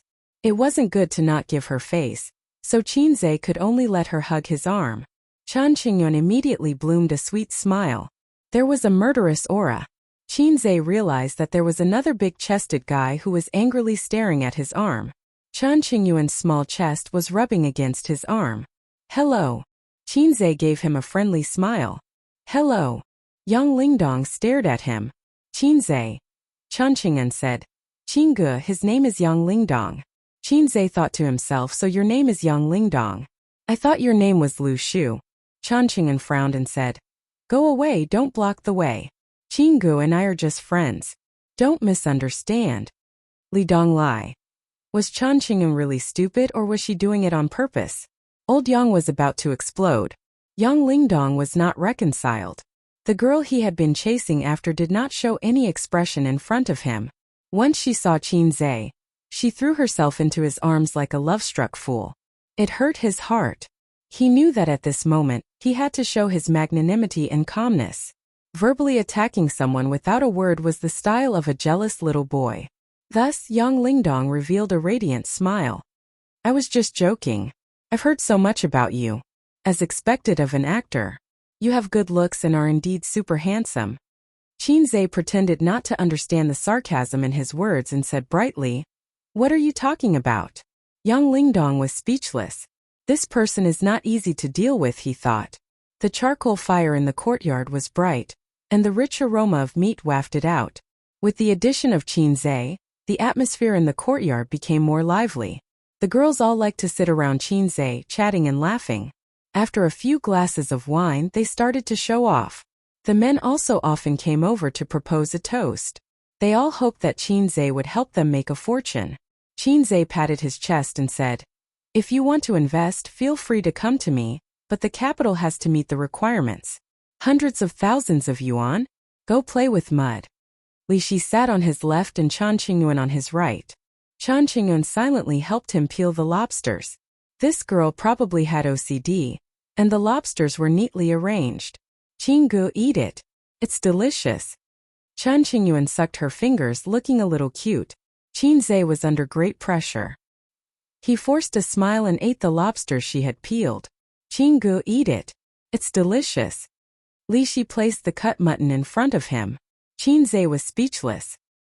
He thought to himself, Miss, who are you? Do we know each other? I wanted to ask just now, but she sat beside me inexplicably and held my arm. If you don't like Chan Qingyuan, just tell her. Why do you keep her in suspense? Li Shi whispered in his ear. Qinze was stunned. He looked around and whispered in her ear. I did, but it was useless. It was not good to say this kind of thing too loudly. It would hurt Chan Qingyuan's self-esteem. Li Shi sneered. You let her hold your arm just now. Qinze said. Just now the girl was stubborn. Li Shi was so angry that she almost laughed. He obviously enjoyed it, but he pretended to be innocent. Well, what a scumbag. He was indeed in the entertainment industry. Maybe he rejected Chan Qingyuan because he was playing hard to get, playing the innocent girl like a monkey. She had not seen the conversation between Qinze and Chan Qingyuan at school that day, and she did not know how stubborn Chan Qingyuan was in love. Your breasts are too small. They don't meet my aesthetic standards. I can increase my breasts. I have a sister complex. I'm not interested in girls. I can also be a domineering sister in the future. I already have a girlfriend. I can have a girlfriend and a wife. Oh, that was the process. At that time, Qinze sighed with emotion that he finally had a successor. The Queen of Balls had perfectly surpassed their predecessors. Qinze said, Why don't you help me persuade her? Li Shi began to despise Qinze. She suddenly turned pale with fright and cried, Bastard, I can't sleep with you at night. I'm not such a casual person. The air suddenly became quiet. The atmosphere of singing, dancing, and laughter was suddenly cut off by her cry. Everyone's eyes were fixed on them. Everyone's expression was very complicated. The shock came too quickly. Pei Ziki spat out a mouthful of wine. Chan Qingyuan was shocked in disbelief at first. Then she felt sad and about to cry. Finally, she was slightly happy. Yang Lingdong despised her at first, then became excited. Look, Chan Qingyuan, the man you fell in love with is a scumbag. Your image is completely ruined. There were also male comrades present who glared at Qinze. It was not enough for him to hook up with Chan Qingyuan. Now he wanted to sleep with Li Shi? Just now Qinze whispered in Li Shi's ear. It turned out that he wanted her to sleep with him at night. No wonder the two of them were whispering. Li Shi was very satisfied with everyone's reaction. She whispered in Qinze's ear, "Sorry, I'm a psychology student. I just wanted to test people's reaction in an awkward situation." Qinze stood up abruptly. "What? 500 for fast food and 1,000 for a night? That's too expensive." Once again the air suddenly became quiet. Li Shi, Pei Ziki spat out another mouthful of wine. Bai Guowei murmured, "Only 500? I'll call my sister and ask for money." Li Shi glared at Qinze. Qinze shrugged. "Little girl, you're trying to be smart with me." Li Shi laughed and said, "I'm kidding. We're just kidding." Qinze picked up his glass and took a sip calmly. Chen Qingyun leaned over and whispered, "Qinggu, I don't want money." Qinze turned his head and spat on Li Shi's face. Li Shi. In the end, it was Pei Ziki who came out to smooth things over. She was the main character today. So everyone gave her face and didn't ask in detail about what had happened just now. However, everyone looked at Li Shi strangely. Li Shi felt that everyone was looking at her and translating their gazes into words. Is it really only 500? Only 1,000 a night? So cheap? It was all her illusion. Li Shi felt that Qinze was different from the boys she usually hung out with. He was very difficult to deal with. When other boys were teased by her like this, they would either blush or say awkwardly that it was okay. Qinze was not on the same level as them at all. He fought back sharply on the spot. Not only was he not easy to deal with, but she felt that he was very cheap. After drinking for a while, Pei Ziki came over. "Qinze, there's food in the fridge. Cook a few dishes for everyone." Qinze said. "What flavor? Mild spicy, medium spicy, or devilish spicy?" "Whatever," Pei Ziki said. "Go ahead. Whatever is spicy." Today was Pei Ziki's birthday, and the birthday girl was the most important. Qinze went into the kitchen and rummaged for ingredients. There were quite a lot of ingredients. Pei Naman's fridge was like a freezer. It had a lot of space and a lot of ingredients. Other than the lack of seafood, there were all kinds of home-cooked dishes, meat, and seasonal vegetables. According to his previous experience of eating here, a family of 3 usually only had 4 dishes. Including him, there would be at most 6 dishes. Sister Man couldn't have filled the freezer with ingredients in order to create the psychological comfort of, "I'm a chef and my kitchen is full of dishes." Right? Women were really unreasonable when they were stupid. Could it be that they could really grow to 18 centimeters when they hinted to him every day that, "My dick is 18 centimeters long"? Thinking of this, Qinze repeated 10 times in his heart, "My dick is 18 centimeters long." What if it came true? He cooked more than a dozen dishes in 3 pots in half an hour. The aroma drifted outside, and the smell of barbecued meat could not be covered. "Smells so good. I suddenly want to eat. Spicy. I like this kind of spiciness." The young boys and girls who were drinking and eating meat outside were gradually attracted. Li Donglai quickly ran into the villa and brought out the dishes with a few of his buddies. Thus they ate and drank as much as they could. Bottles of wine were opened one after another. The brothers competed in drinking, and there were even couples who performed mouth-to-mouth feeding. Chen Qing and Elder Yuan were envious as they watched. Their gazes frequently turned to Qinze. "Qinggu, let's drink." Chen Qingyuan blinked her starry eyes. She found that Qinze was good at cooking. "You want mouth-to-mouth? Don't say it out loud. You're so annoying." Qinze said in his heart, "Girl, are you arrogant? Our relationship hasn't reached that level yet." Chen Qingyuan had indeed drunk a lot of wine, and it was all drunk when he forced him to drink. However, Qinze's kidney was a teddy bear's kidney, and he wouldn't fall even if he drank 1,000 cups. It seemed to be the liver's problem. "Everyone come and toast." Chen Qingyuan clapped her hands. Immediately 7 or 8 girls came over. "Celebrity drinks. Handsome, I like you so much. Qinze, let's get drunk today." Qinze had always been the star of the birthday party. His appearance and reputation were there. Yang Lingdong looked at them and his heart turned cold. Chen Qingyun, this girl, really wanted to get Qinze drunk and then have sex with him. He glared at Li Shi and strode over. If you want to toast, you have to go through me. Yang Lingdong slammed the table and shouted. It's none of your business. Go away. The girls chased him away. How is it none of my business? I'm Qin Zhe's fan. The idol's business is the fan's business. Yang Lingdong said something against his will. After that, there was nothing for Qin Zhe to do. Yang Lingdong had to face all the girls by himself. Qin Zhe dragged a stool and sat aside with 2 skewers of barbecued mutton in his hand. This Yang Lingdong is so annoying. He won't even let me drink with you. Chen Qingyuan followed and leaned her delicate body against him. This girl must have recently studied 36 ways to seduce a man, or something like that. In the past, she wouldn't dare to flirt with him like this in front of him. Sit away. You're pressing on my invisible wings, Qin Zhe said. Chen Qingyuan nodded. Sorry. With a serious expression, she shifted her butt and reached between the two of them. As if she had really caught something, she gently placed it on Qin Zhe's back. This way it won't press on you. Chen Qingyuan leaned against him. Qin Zhe. Chapter 445. Qin Zhe didn't know what to say.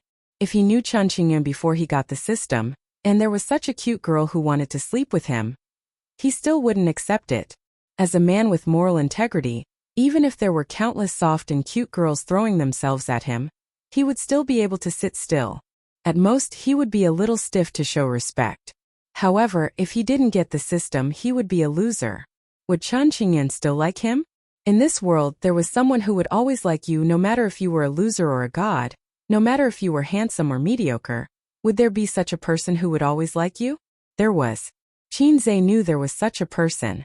Chen Qingyuan saw that Qin Zhe was speechless and felt happy. She gnawed on the lamb bone stick with satisfaction, her white cheeks puffed up. After 3 rounds of drinking, Li Shi, who had been silent for a long time, suddenly came over. Qin Zhe, sing a song for everyone. How about it? Qin Zhe glanced at her. Thousands of mountains and rivers are always love. How about 500 bags of night travel? Li Shi. How could Chen Qingyuan like such a bitch? Wasn't I just joking with you? Why did you hold a grudge until now? Qin Zhe saw Chen Qingyuan's hopeful eyes and his heart moved. He turned to Pei Ziki and asked, Do you have a guitar? Pei Ziki curled her lips. No guitar, but I have a piano. Ding Divinity Show. Host? Please play a song and let the audience shout 666. Success will reward 70 points. Failure will deduct the corresponding points. Ding Divinity Show. Host? Please play a song and let Chen Qingyuan know the difficulty and retreat. Success will reward 100 points. Failure will deduct the corresponding points. In his mind, the system's voice suddenly sounded. It was actually a double mission. You're too polite. Are you ready to give me a double kill? The host finally has the desire to show off. Tears of joy. The system said. Why are there 2 missions? Qin Zhe asked. Mission conditions met. The system said. Don't you know what you're thinking? Thinking back, he did have the thought of playing the piano to show off. Secondly, he wanted to sing a song for Chen Qingyuan, hoping that she would back off. Who knew that these 2 thoughts would be immediately captured by the system, and then a mission would be created. Where's the piano room? I'll go and play. Qin Zhe looked at the soft girl Chen Qingyuan. I'll sing a song for you. Chen Qingyuan was stunned, and then her eyes sparkled. Pei Ziki said, Come with me. She excitedly led the way, followed by Chen Qingyuan and Li Qian. When the little friends in the courtyard heard that Qin Zhe was going to play the piano, they all came to join in the fun. Li Donglai said, There are too many people. Let's watch it in the living room. It's the same. The piano room was on the 2nd floor. Looking up from the living room, the 2nd floor was circular. The piano room could also be called a glass room. People in the living room could look up and see the scene inside. Qin Zhe pushed open the 2 glass windows so that the sound could be heard in the living room. The people in the living room saw the corner of the piano and Qin Zhe sitting at the piano with a straight posture. At the door stood Pei Ziki, Chen Qingyuan and Li Qian. When Qin Zhe's hand touched the piano key, the song searched in the mall had been exchanged and poured into his brain. Without a trace of hesitation, without the slightest unfamiliarity, the soft sound of the piano with a full rhythm floated. Everyone in the living room couldn't help but listen attentively. The sound sounded like a piano, but listening to the rhythm, it sounded like the sound of other instruments such as organ, guitar. This level of imitation of the rhythm and sound of another instrument with one instrument was at the level of a master.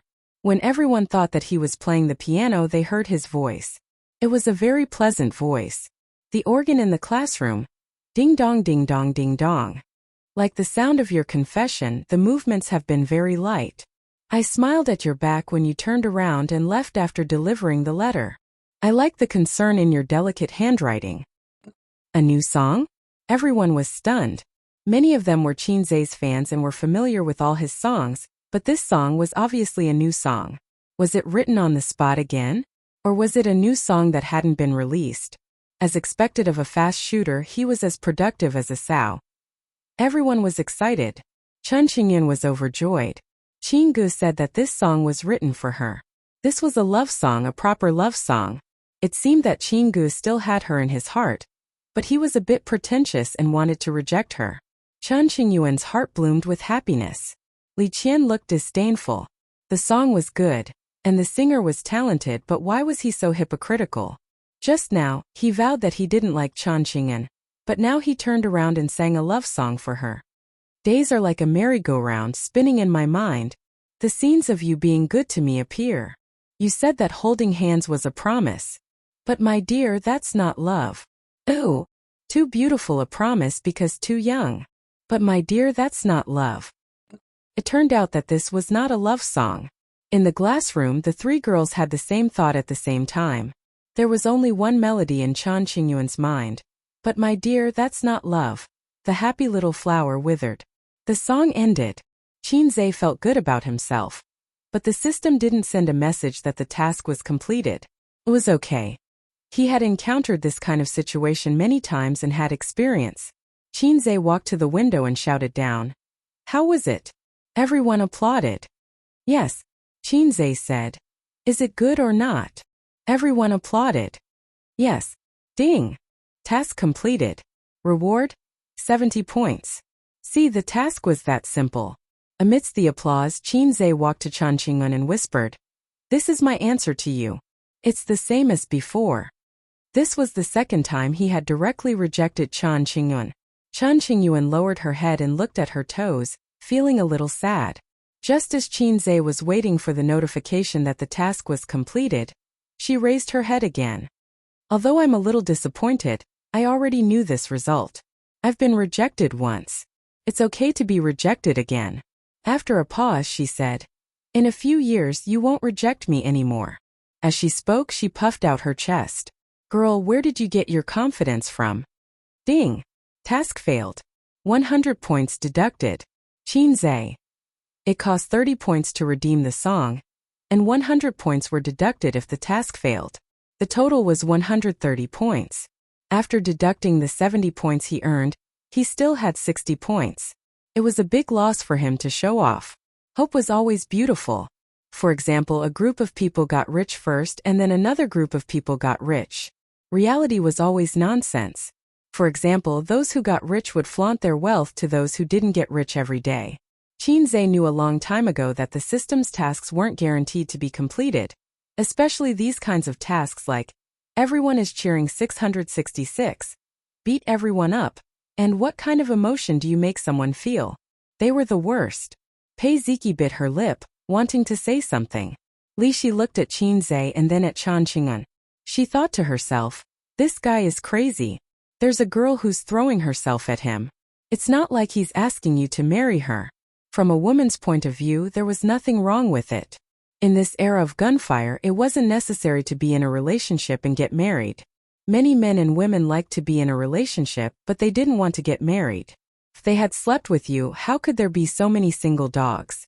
From a man's point of view, I've slept with this girl before. So good. In fact, from a woman's point of view, I've slept with this man before. It's so long. It's not a loss.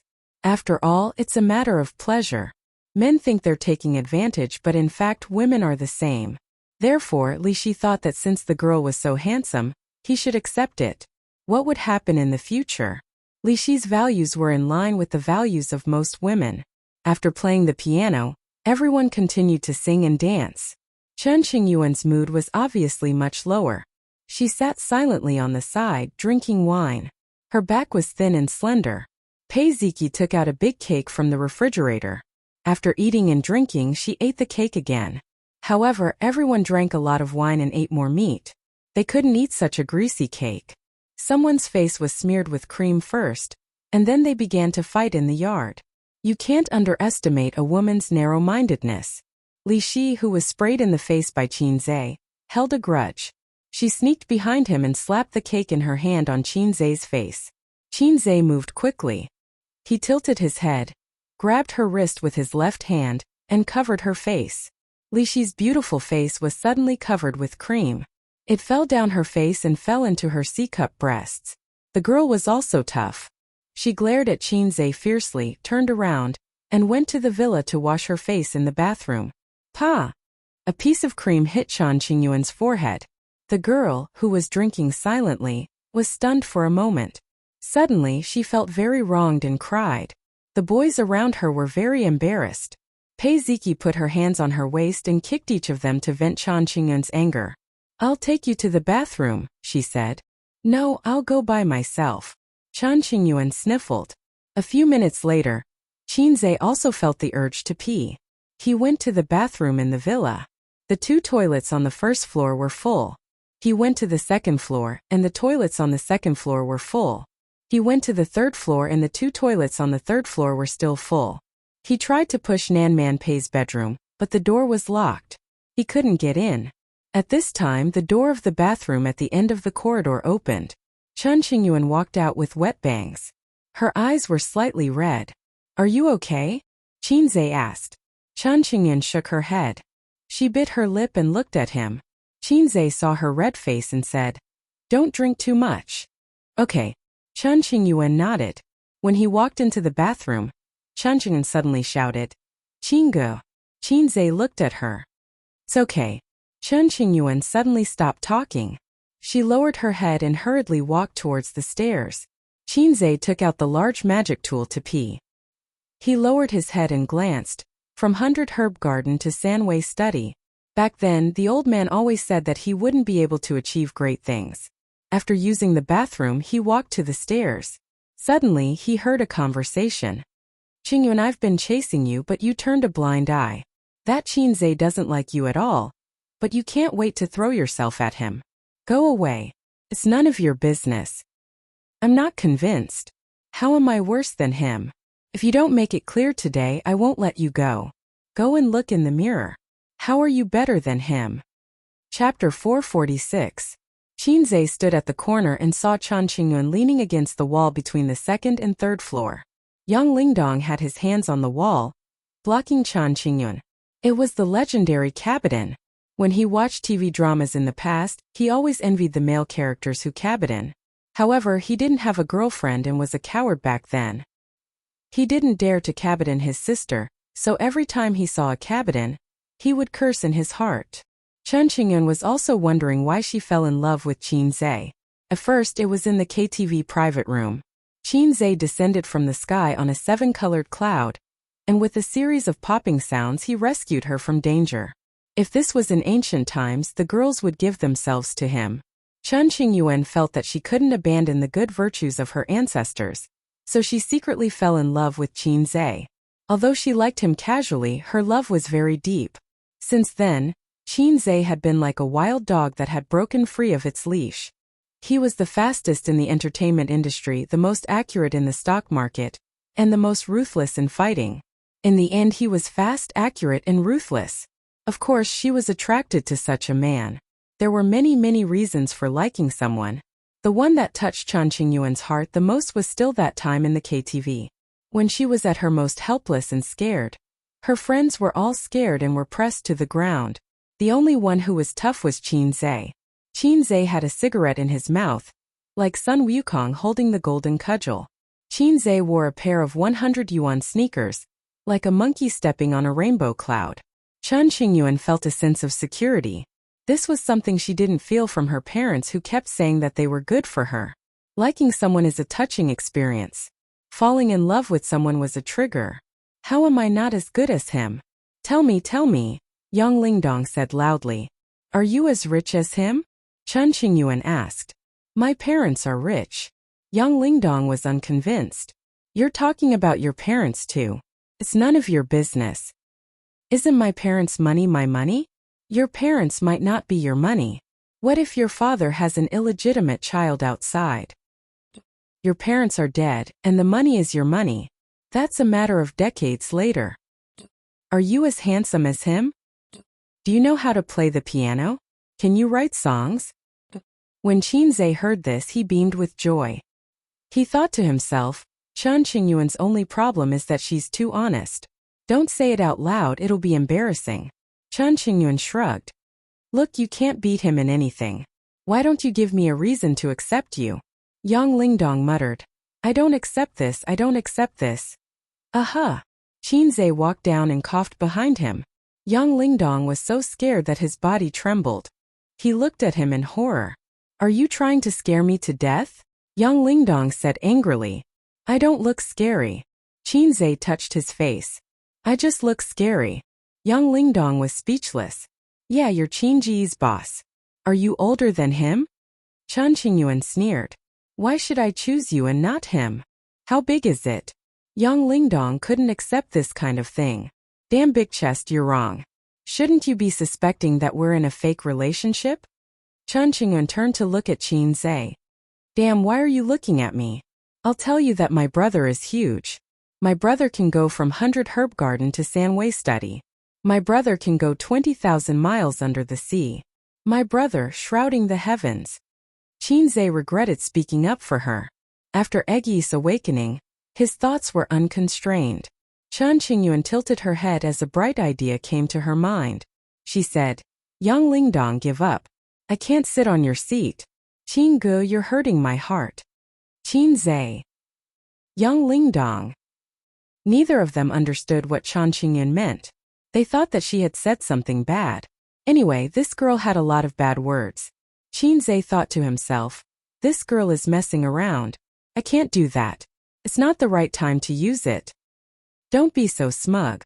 I won't give up on Qingyuan. Yang Lingdong turned and glared at Qinzhe. His eyes were bloodshot. When he spoke, the strong smell of alcohol assailed their nostrils.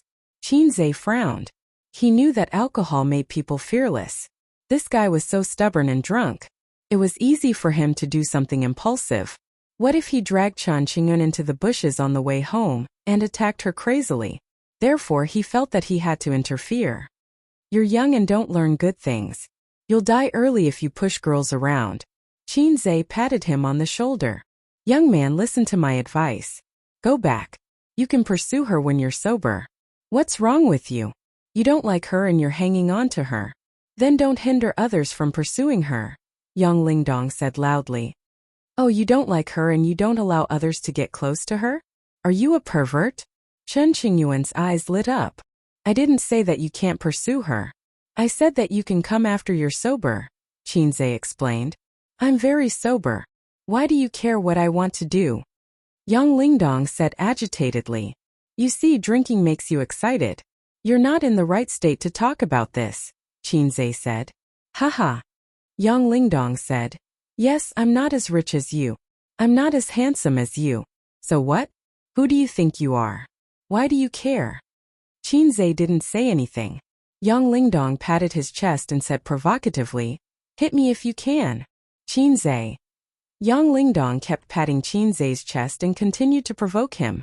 Hit me if you can. Come on, hit me. Hit me. Hit me. Qinzhe sent him flying with a slap. Yang Lingdong spun 365 times and hit the ground with his head. I thought such a cheap request was on TV. My horizons have been broadened, Qinzhe said in surprise. Chen Qingyuan. Yang Lingdong. This guy covered his face and sat on the ground dumbfounded. Qinzhe kicked him. Are you awake? If not, I'll hit you again. Yang Lingdong. I'm awake, I'm awake. Yang Lingdong got up awkwardly. Qinzhe kicked his butt again and he ran down the stairs. Chen Qingyuan blinked and hugged his arm. Qingge. Qinzhe dodged. Chen Qingyuan didn't mind. In fact, she was very happy. See, men were animals who didn't mean what they said. They said that they didn't like her. but they couldn't bear to see other men get close to her. Men were also changed from eels, so as long as she continued to work hard, he would definitely be hers. The birthday party lasted until 10 in the evening. Everyone came in high spirits and left to their heart's content. How are we going back tonight? Qinzhe asked Chan Qingyun, who was sticking to him. Sister Li Qian found a designated driver. We'll take her car back. I also took her car when I came here, Chan Qingyun said obediently. I'm going to be 18 soon. My mother said that when I'm an adult, she'll buy me a car. Chan Qingyun suddenly blushed. I can do a lot of other things when I'm an adult. Qinzhe pretended not to understand. Qinzhe walked her out of the villa.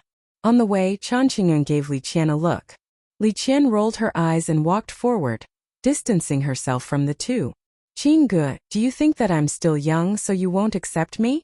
Chan Qingyun walked briskly. I have a girlfriend, Qinzhe said. I know you have a girlfriend. Can't you have a girlfriend? What do you like about me? I'm not handsome. Chan Qingyun puffed up her cheeks and said indignantly, You're lying. Qinzhe. After a while, Chan Qingyun said sweetly, Well, if I get into Fudan University, you'll be my boyfriend, okay? Qinzhe. It's none of my business whether you get into Fudan University or not. Chan Qingyun bit her lip and said, Just say yes. That's what they say in the movies. Qinzhe. Okay, if you get into Harvard, Cambridge, or MIT, I'll be your boyfriend. Chan Qingyun felt wronged. I'm not that smart. Since we're talking about this, I'll talk to you for a while. Qinzhe sighed. Little girl, you're still young. You don't know what love is. You might admire me. After all, I'm handsome, rich, and talented. But this is definitely not love. Chan Qingyun laughed. I like how shameless you are. Even my fart smells good. Yes, it smells good. Are you F***king crazy? Chan Qingyun said seriously. After a girl turns 13, she knows what love is. So, Qingge, what you said is not reliable. I actually know what love is. Qinzhe was concerned about another thing. So, a girl's first menstrual period is at the age of 13? How old was his sister at that time? He couldn't remember. He only remembered that his sister was crying. She felt cold all over and her limbs were weak. Qinzhe was also scared to death. He ran to his mother and said, Mom, my sister's butt is bleeding. She's going to die. He should have just started elementary school. When Qin Baobao was young, she was really mischievous. Later on, she found out about the monthly hemorrhage, but she lied to little Qinzhe and said, Last time big sister went crazy while practicing martial arts and almost died. Fortunately, our mother's cultivation was high and she was lucky enough to heal her injuries and save big sister. At that time, the two of them were especially obsessed with Hong Kong martial arts dramas.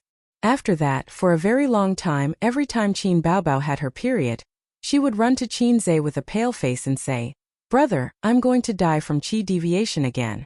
This time I'm going to die. Qinzhe was on the side crying in fear. Qin Baobao said, Before Jieja dies, I hope to have some pocket money in my pocket, so that I can show filial piety to the king of hell. Qinzhe gave all the pocket money he had saved to his sister. Time after time, his sister didn't die every time. Every time, Qinzhe would give his sister some pocket money. But she still had to sing with tears in her eyes. I'm willing to do it for you, I'm willing to do it for you. I'm willing to give up my treasury for you, bastard. At that time, you could buy 5 spicy strips for 50 cents. Later, when he was in junior high school, Qinzhe no longer believed in his sister when he learned about his period. Many girls have already gotten boyfriends. They laugh at me, saying that I'm a love-struck fool and brainless. Chan Qingyun wrinkled her nose and snorted. Actually, they are the brainless ones. When I was in junior high school, my boyfriend liked to ride a motorcycle. I felt that it was very cool to ride on a motorcycle. I also rode on a boy's motorcycle before. I have to be honest about this. I was a little rebellious at that time, but I also took good care of myself. I had fun, but I didn't spend the night outside, and I didn't let men touch me. When I was in senior high school, they liked those guys with gloomy temperaments.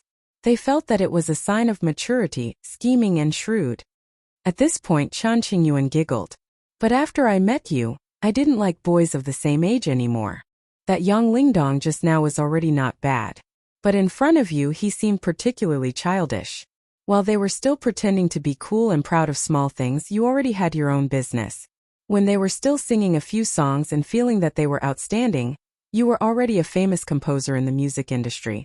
When they were still using tens of thousands of pocket money to show off their superiority in front of ordinary classmates, you were already worth tens of billions.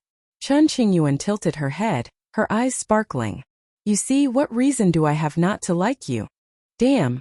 I'm actually so outstanding. Qinzhe thought for a moment and retorted. Because I'm old. You're still studying, but I've already entered the society. This is the gap brought about by age. It doesn't mean that they're worse than me. Chun Qingyuan sneered. If it wasn't for me, they wouldn't be able to reach your achievements in their lifetime. Even if they relied on me, they might not be able to reach your current height. Moreover, you're only 24. You graduated from college less than a year ago, and you're only 5.5 years older than me.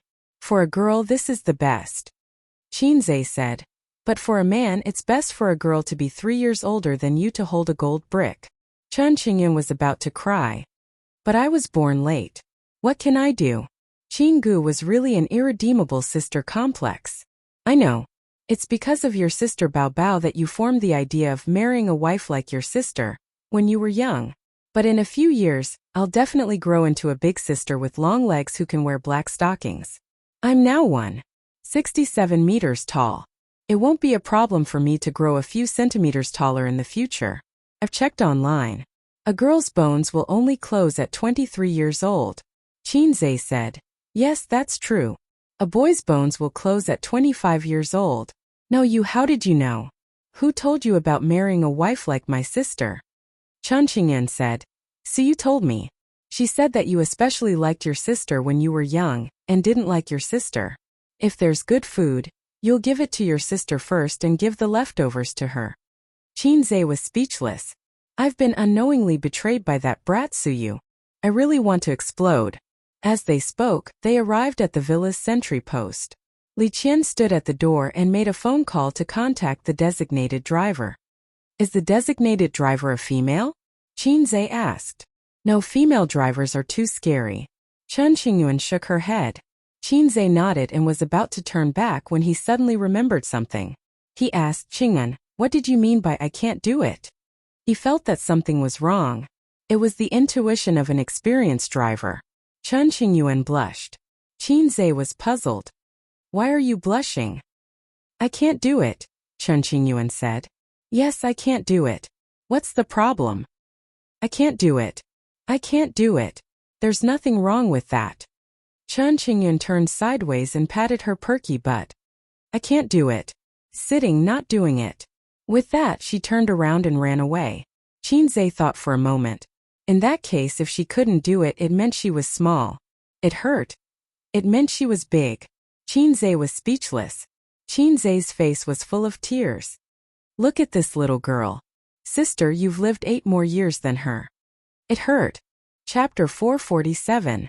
Qinzhe stood by the sentry box and watched Chun Qingyuan and Li Qian get into the car. The engine started, the car lights turned on, and the BMW rushed out like a cheetah. He returned to the villa the same way he came. The birthday party was over. The staff of the barbecue restaurant carried the barbecue props and tables and chairs away, leaving the yard in a mess, including bamboo sticks, wine bottles, paper towels, and tableware. After the party, the place was a little bleak.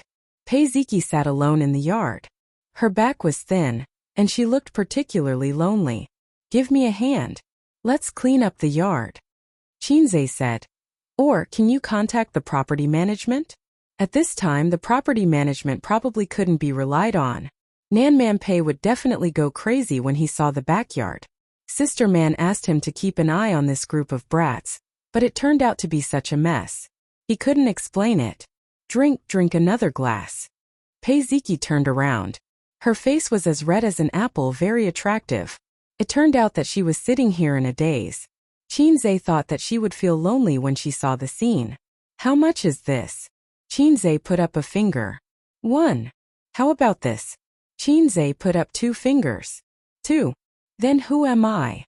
Little uncle. Qinzhe. It seemed that she was really drunk. Okay, I'll take her to the room and crazily attack her. Attack your ass, no one will help me clean the yard. Qinze helped Pei Ziki up, took her into the living room, and threw her on the sofa. Li Donglai also fell on the sofa. Before the birthday party was over, Li Donglai was already on the verge of collapsing. This guy drank like he didn't care about his life. He drank all the wine and went around in circles. He didn't refuse any foreign wine or beer. After all, young people had the mentality that if they didn't get drunk, they weren't men. The brother and sister lay side by side on the sofa. Qinze carried a big black garbage bag, a broom, and a dustpan in the backyard to deal with the funeral. The barbecue tools, tables, and chairs were provided by the barbecue restaurant. Now that they had been taken away, the burden was reduced a lot. Qinze mainly dealt with the garbage on the ground, as well as some disgusting vomit. Qinze had obsessive-compulsive disorder. For example, when he spanked his sister's buttocks, he wanted it to be even. The toothbrush in the bathroom must be facing the same direction, and the towel must be spread out and not wrinkled. The courtyard was in a mess, which made his obsessive-compulsive disorder very uncomfortable. Pei Ziki walked out with a small stool in a daze and sat down at the bottom of the stairs. She rested her chin on her hand and looked at Qinze with blurred eyes. What are you looking at? Qinze took the time to look back at her. Look at you. Pei Ziki burped. Why are you looking at me? I want to see how handsome you are and make Chongqing like you so much. Can you tell? No. Qinze thought that this girl really knew how to say things that went against her conscience. Chen Qingyuan was much more honest than her. I don't understand. Pei Ziki tilted her head and said, What's the matter? Chen Qingyuan is not bad looking. She's not worse than me and she's soft and cute unlike me. I'm actually very shrewish. I'm also dead set on you. Don't be a hypocrite. You must be very happy in your heart. Qinze straightened up, leaned on the broom and touched his chin. That's right. Why would I reject her? It's not like I have to marry her. It's not a loss to have a few times while I'm young. Pei Ziki gritted her teeth and said, Scum. Look, I accept it. I'm scum. If I don't accept it, you little brats will say that I'm hypocritical. Qinze shrugged. Forget it. I'm not interested in a small asterisk. What are you glaring at? You're just a little girl of 18 years old. You're not convinced? But the little girl will grow into a mature lady in a few years. She's very malleable, Pei Ziki said. Ha ha ha, are you talking about yourself? Qinze glanced at her small, protruding chest. I'm not bragging. I've seen the whole process of a table tennis ball evolving into a football with my own eyes. At your age, you're only at this scale. You'll be a yo-yo for the rest of your life. Pei Ziki carried a small bench and chased him all over the yard. The two ran a few laps. Pei Ziki stepped on a puddle of vomit. She slipped and fell straight forward. Qinze reacted quickly and opened his arms to catch her. Pei Ziki blushed and looked up at him. Perhaps it was because she drank too much, but her blurred eyes were especially charming. Such an ambiguous atmosphere made Pei Ziki a little helpless. Qinze cleverly resolved the awkwardness.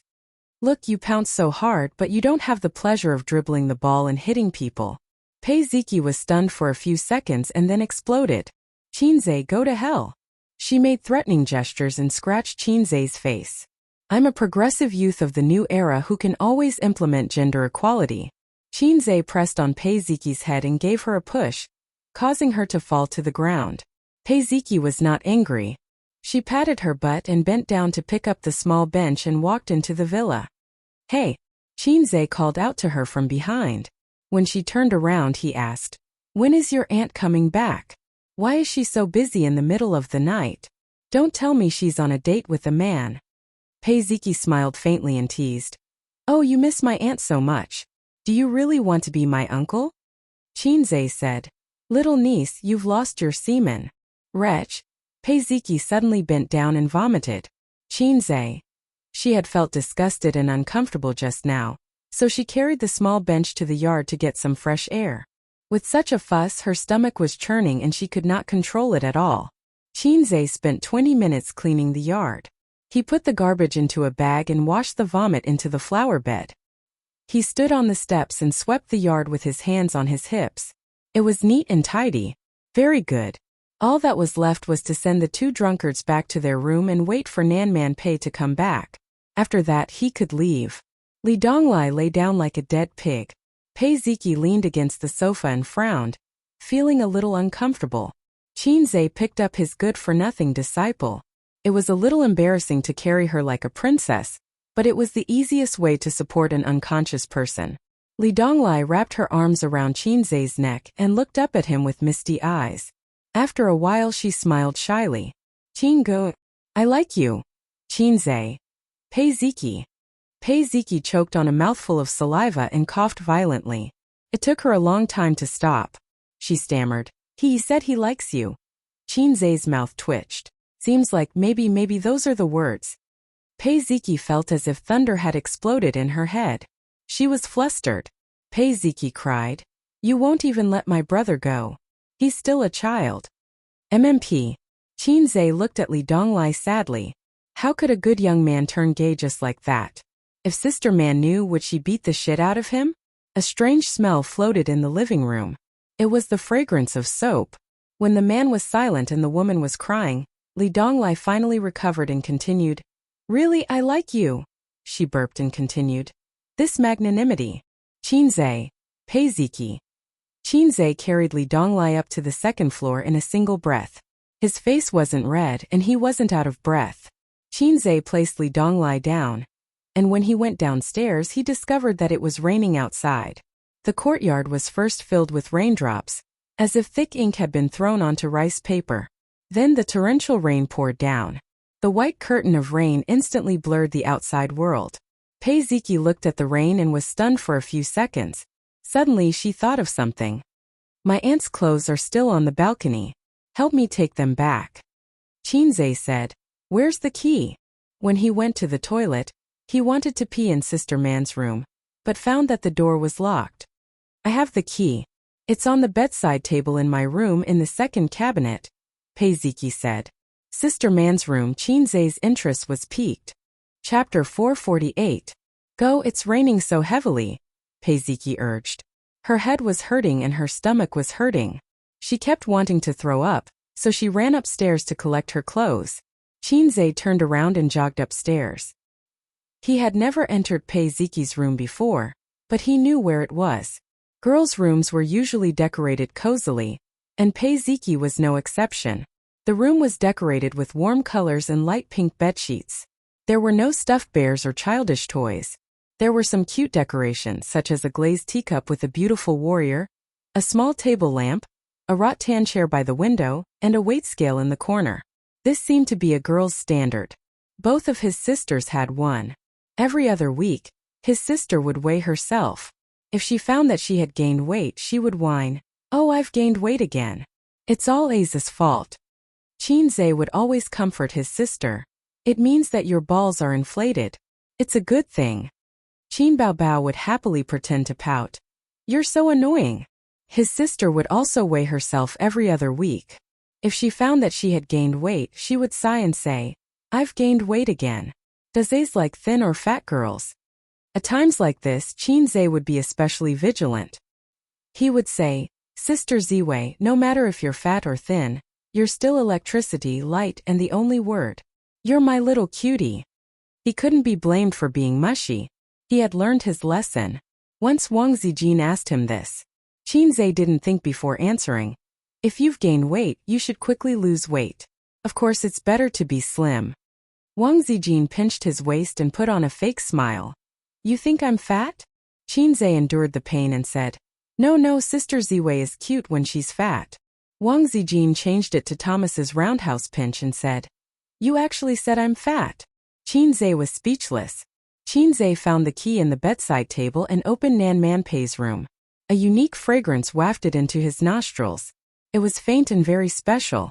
It should be the fragrance of a perfume that Nan Manpei often used. Some women like to use perfume to adjust the air in the room. For example, his family's maggot Bao Bao would spray her Dior perfume every morning. The first room they entered was a small living room. There was a genuine leather sofa of an unknown brand, a glass coffee table and a tea tray. Sister Man was definitely a tea lover, and she often made tea. She placed the tea tray in the center of the coffee table, and small teacups were placed neatly around the teapot. Well, Sister Man also had obsessive-compulsive disorder. After passing through the small living room, the bedroom was inside. The layout of the entire suite had the unique elegance of a mature woman. Qinzhe didn't know much about furniture and decoration, but at first glance he felt that it was high-end and classy. No matter how pure a person was, they would still have a comfortable room and a comfortable bed. Opening the glass door of the balcony, a few clothes and women's underwear fluttered in the night wind.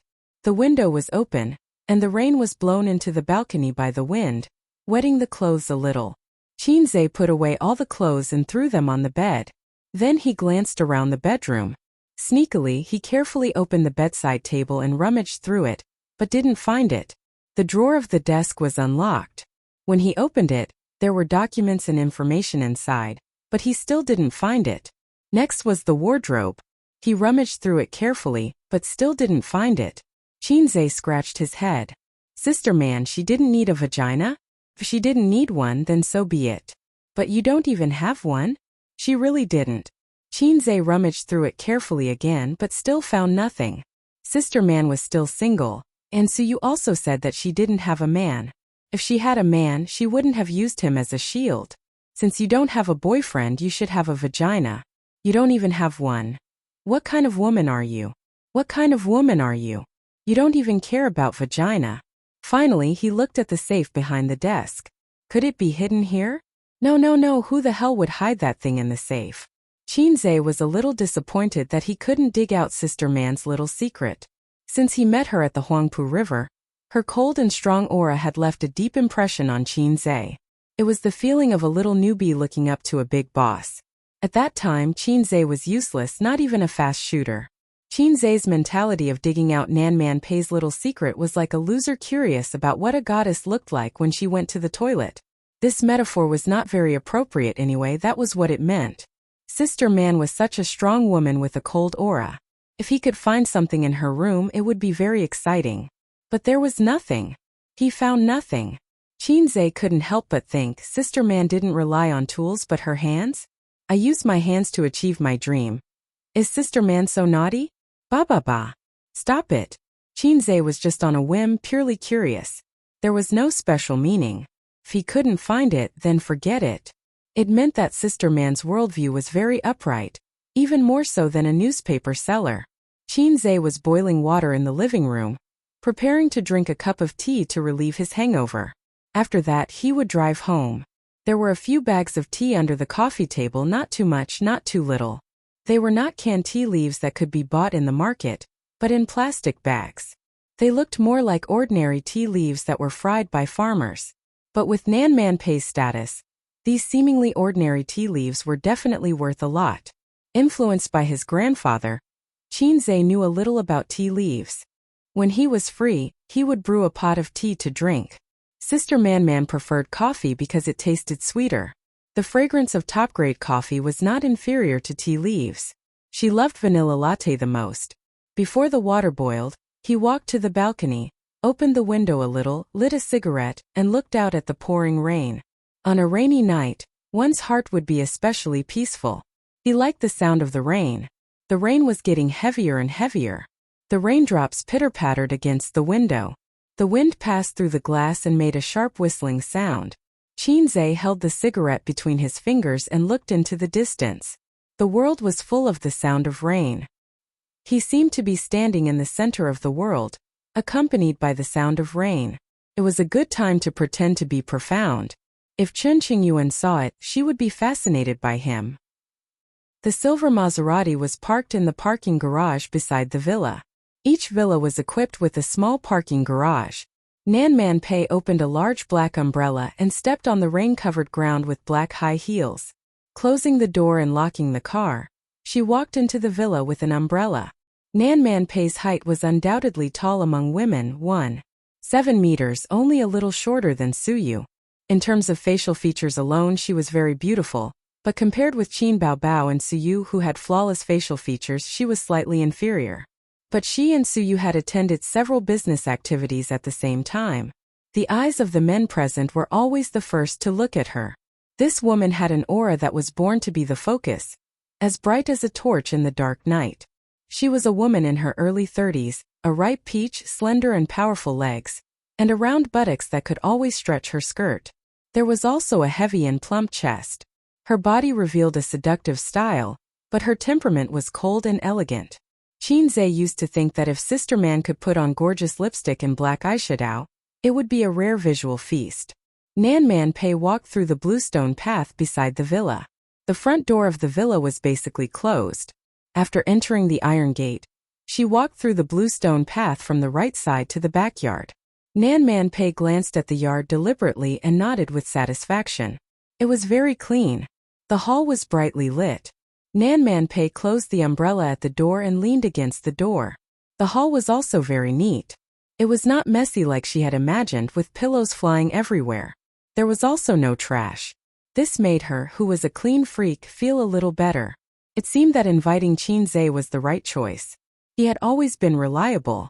Pei Ziki curled up on the soft sofa and fell into a deep sleep. Nan Man Pei woke her up. Pei Ziki rubbed her sleepy eyes. "Auntie, you're back?" Nan Man Pei smelled alcohol and frowned slightly. She was a woman who paid attention to health. She didn't smoke or drink. Even if she was busy, she would go home to sleep before 12 o'clock. Her work and rest were very regular. Except for her love of spicy Hunan cuisine, her diet and work schedule were impeccable. But since today was her little niece's birthday, she didn't care. Over the years, Pei Ziki and Li Donglai lived with her. They only went back to their father's house during the holidays. Both the brother and sister had stubborn tempers, heavy resentment and hostility. But she didn't have much time to accompany them over the years. "Why are you sleeping here? Where's Donglai?" Nan Man Pei asked. Li Donglai was drunk like a dead pig. Qinzhe sent him back to his room. Pei Ziki said. Qinzhe left.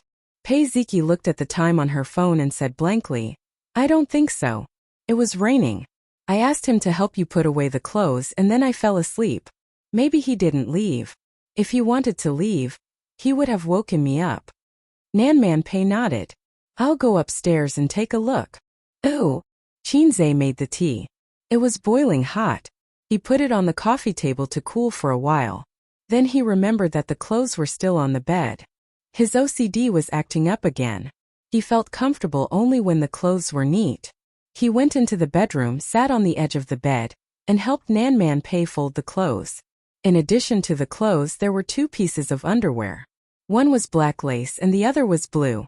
Qinzhe noticed that Sister Man's underwear was so sexy. Underwear was essentially no different from clothes. There was nothing wrong with pursuing fashionable and beautiful underwear. It didn't have to be worn for men to see. It didn't mean that girls who wore cartoon underwear were pure. There was no cartoon underwear in the underwear closet for adult women. Felt great. It was a high-end product. Qinzhe felt a similar feeling on his sister's and Sister Ziwei's underwear. During his 4 years in college, Qinzhe did all the housework. He washed his sister's clothes. In fact, he just threw them in the laundry room and hung them up after washing. His sister was used to this.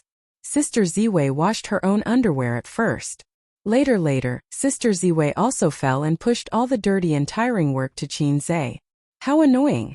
After a while, Qinzhe's hands were covered with the traces of his sister's underwear. Qinzhe touched his sister's underwear. It was like a sow wearing a crab bra, one set after another. However, other women's underwear except for his sister's and Suyu. It was the first time Qinzhe touched such a powerful thing with his own hands. It was a piece. Qinzhe also found another thing. Sister Man's chest size was also D, and it was not smaller than his sister's. Usually it couldn't be seen at all because of the clothes. Qinzhe only knew that Sister Man was broad-minded. But subconsciously, he felt that his sister's chest was number 1. Only now did he find that it was not smaller than his sister's. He found it out by touching her underwear. After all, he was very familiar with it. He compared the size in his heart and immediately found it. At that time, Qinzhe suddenly felt a shadow coming out of the corner of his eye. After a pause, he turned his head to look. Then a very beautiful and melodic song inexplicably floated in his mind. The night is getting colder, the flowers fall into frost. His heart was cold. Chapter 449. Nan Man Pei's room was carpeted, so there was no sound of footsteps. Besides, the heavy rain outside disturbed Qinzai's hearing, so he didn't notice Nanman Pei going upstairs and entering the room silently. Pei Nanman, who was standing at the door, was dumbfounded. The moment she entered the room, the scene in the room was like this. A man was sitting on her bed, holding her bra in his hand, carefully observing and caressing it. Nanman Pei hadn't watched any Japanese educational films. Otherwise, she would have immediately connected Qinzai with the men who loved underwear in the films. Man! Qinzai was so embarrassed that he didn't know what to say. He was comparing Nanman Pei's size with his sister's, so he looked very carefully. Who knew that Sister Man Pei had seen everything at the door? How should he explain it? He couldn't explain it at all. Man? Nanman Pei's mouth twitched. Man. Sister, let me explain, Qinzai said. Explain what? Nanman Pei glanced at the bra in his hand coldly. Explain why you molested my bra? I wanted to help you fold your clothes, Qinzai said weakly. It was so awkward. Okay, you explain. Nanman Pei raised her eyebrows. I. Qinzai was suddenly confused. What was there to explain? How to explain? I just wanted to see if your breasts were bigger or my sister's. No, it was better not to explain. I just felt that the material of your bra was very good, so I couldn't help but touch it a few more times. That wouldn't do either. Wouldn't that make him an underwear thief? Explain, why don't you explain? Nanman Pei sneered. I didn't expect you to be like this, Qinzai. Since he couldn't explain it, Qinzai simply didn't try to explain it. He would just treat what had happened as a misunderstanding. Since you're back, then I should also go back, ha. Qinzai threw away the bra in his hand and hurriedly tried to escape. Nanman Pei's pale face was filled with anger. You want to leave without explaining clearly? This was the first time she had encountered such a thing.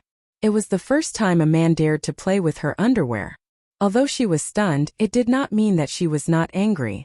For the sake of their past relationship, she did not fall out with him. However, Qinzai, seeing that the situation was not good, planned to escape. When they brushed past each other, Nanman Pei pulled Qinzai.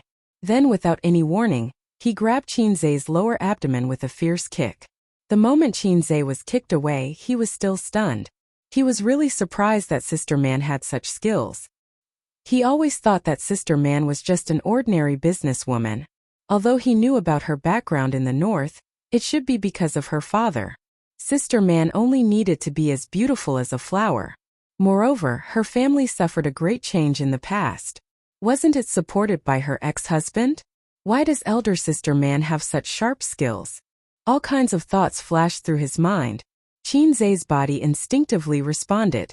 The moment he landed, he supported himself with his arms and straightened his back. He stood up straight like a zombie in the movies. Nanman Pei raised her eyebrows. She was a little surprised. She knew that Qinzai was a man, so she punched him in the face. She had been curious about Qinzai for a long time. When they first met on the Huangpu River, Qinzai was just a rookie who had a rough understanding of internal martial arts. But at the end of last year, she heard from Suyu about the negotiation between Qinzai and her ex-husband. Of course, she knew what kind of person her ex-husband was. His wild character was integrated into his instinct.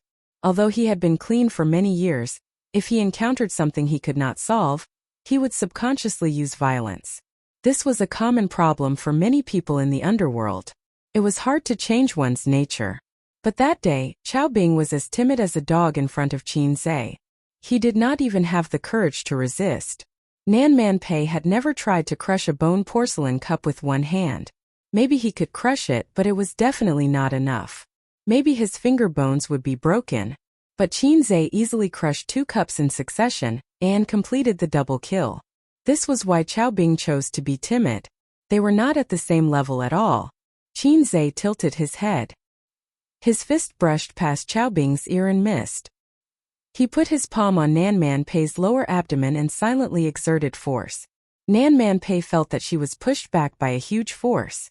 Seeing that she was about to fall, Qinzai stepped forward and hugged Nanman Pei's waist. Small waist. Qinzai was surprised. Oh, he had discovered yet another woman with such a powerful thing like slim waist.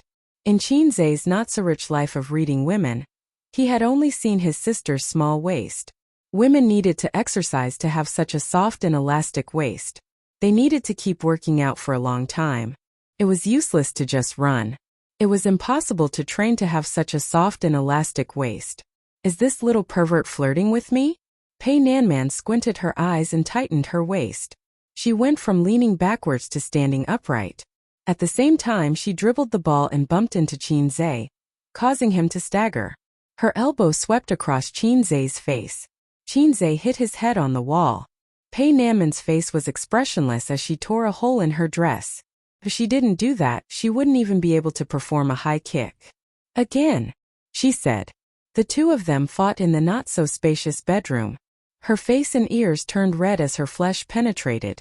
Every attack was accompanied by the sound of panting. Every hit was dripping with sweat. The bed could not withstand their tossing and turning, and it creaked like a toothache. The two of them fought from the bedroom to the balcony and from the balcony to the living room. They even fought on the leather sofa for a few minutes. Qin Zhe tried his best to cooperate with Nan Man Pei. Sister Man seemed to want to fight with him for 300 rounds. Since Sister Man wanted it so badly, Qin Zhe would definitely give it to her. It was a good experience. He was deeply surprised by Sister Man's kung fu. It was super good. Between Sister Man and the goddess of war, only a sword was missing.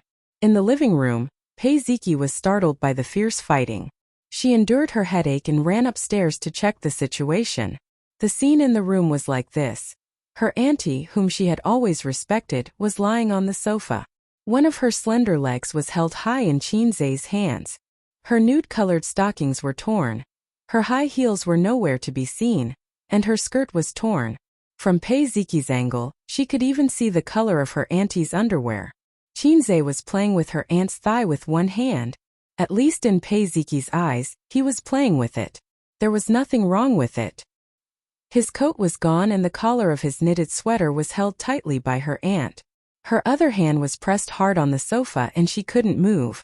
Pei Ziki, who had read a lot of romance novels, instantly imagined hundreds of plots where a domineering CEO forced himself on a naive and sweet female protagonist.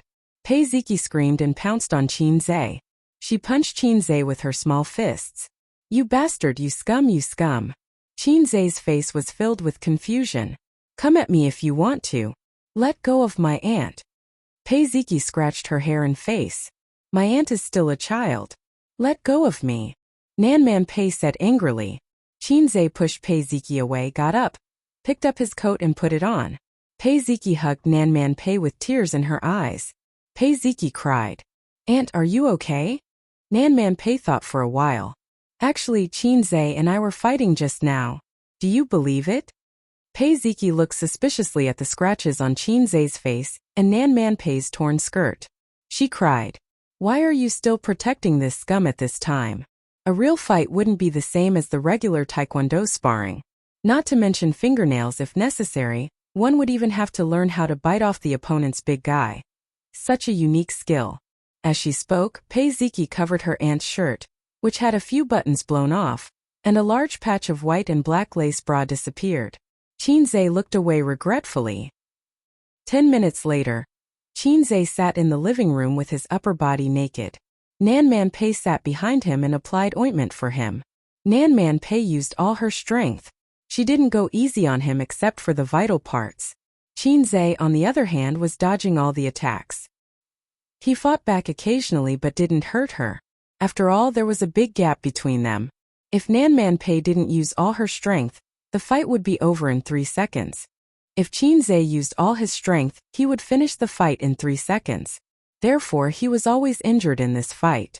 Pei Ziki stood aside and stared at the bruises on Qin Zhe's back. She finally believed her aunt's words. If it was just force, it couldn't have caused so many injuries. It looked like they were caused by a fight. Pei Ziki and Li Donglai were Nan Man Pei's close relatives. Although they rarely talked about their mother's family, it didn't mean that they didn't know anything. When Li Donglai was young, he had seen Qiaobing leading people to kill a few waves of ignorant foreign forces with his own eyes. He had also come into contact with the world. Although there was no such thing as leaping onto roofs and vaulting over walls, kung fu that could take a person's life in 2 or 3 moves did exist. That was why he pestered Qin Zhe to become his disciple. Pei Ziki said handsomely. You obviously wanted to take advantage of my aunt during the fight. Fortunately, I came early. Nanman Pei looked at Qinzhe. Qinzhe kicked her little butt and scolded. Get lost. Don't you have school tomorrow? Pei Ziki rushed over. Qinzhe, who believed in equality between men and women, slapped her onto the sofa with the great monument-smashing hand. He even slapped his sister like that, not to mention a little girl who was still wet behind the ears. Pei Ziki cried, Auntie. Nanman Pei said softly, Go back to your room and sleep. Pei Ziki pouted and glared at Qinzhe. Then she rubbed her butt and left. 11:45 p.m. Qinzhe was drinking tea. Nanman Pei changed into a nightgown. Why aren't you leaving?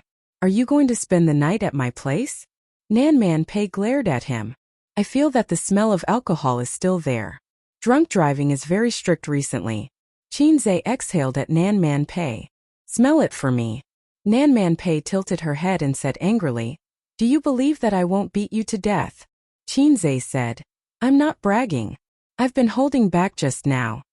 Nanman Pei said gloomily, How did you do it in half a year? Maybe I'm a rare martial arts genius. Qinzhe was shameless. Who are you kidding? When I was 3 years old and learned the horse dance, you weren't even born yet. Not only was I not born, I wasn't even a little tadpole.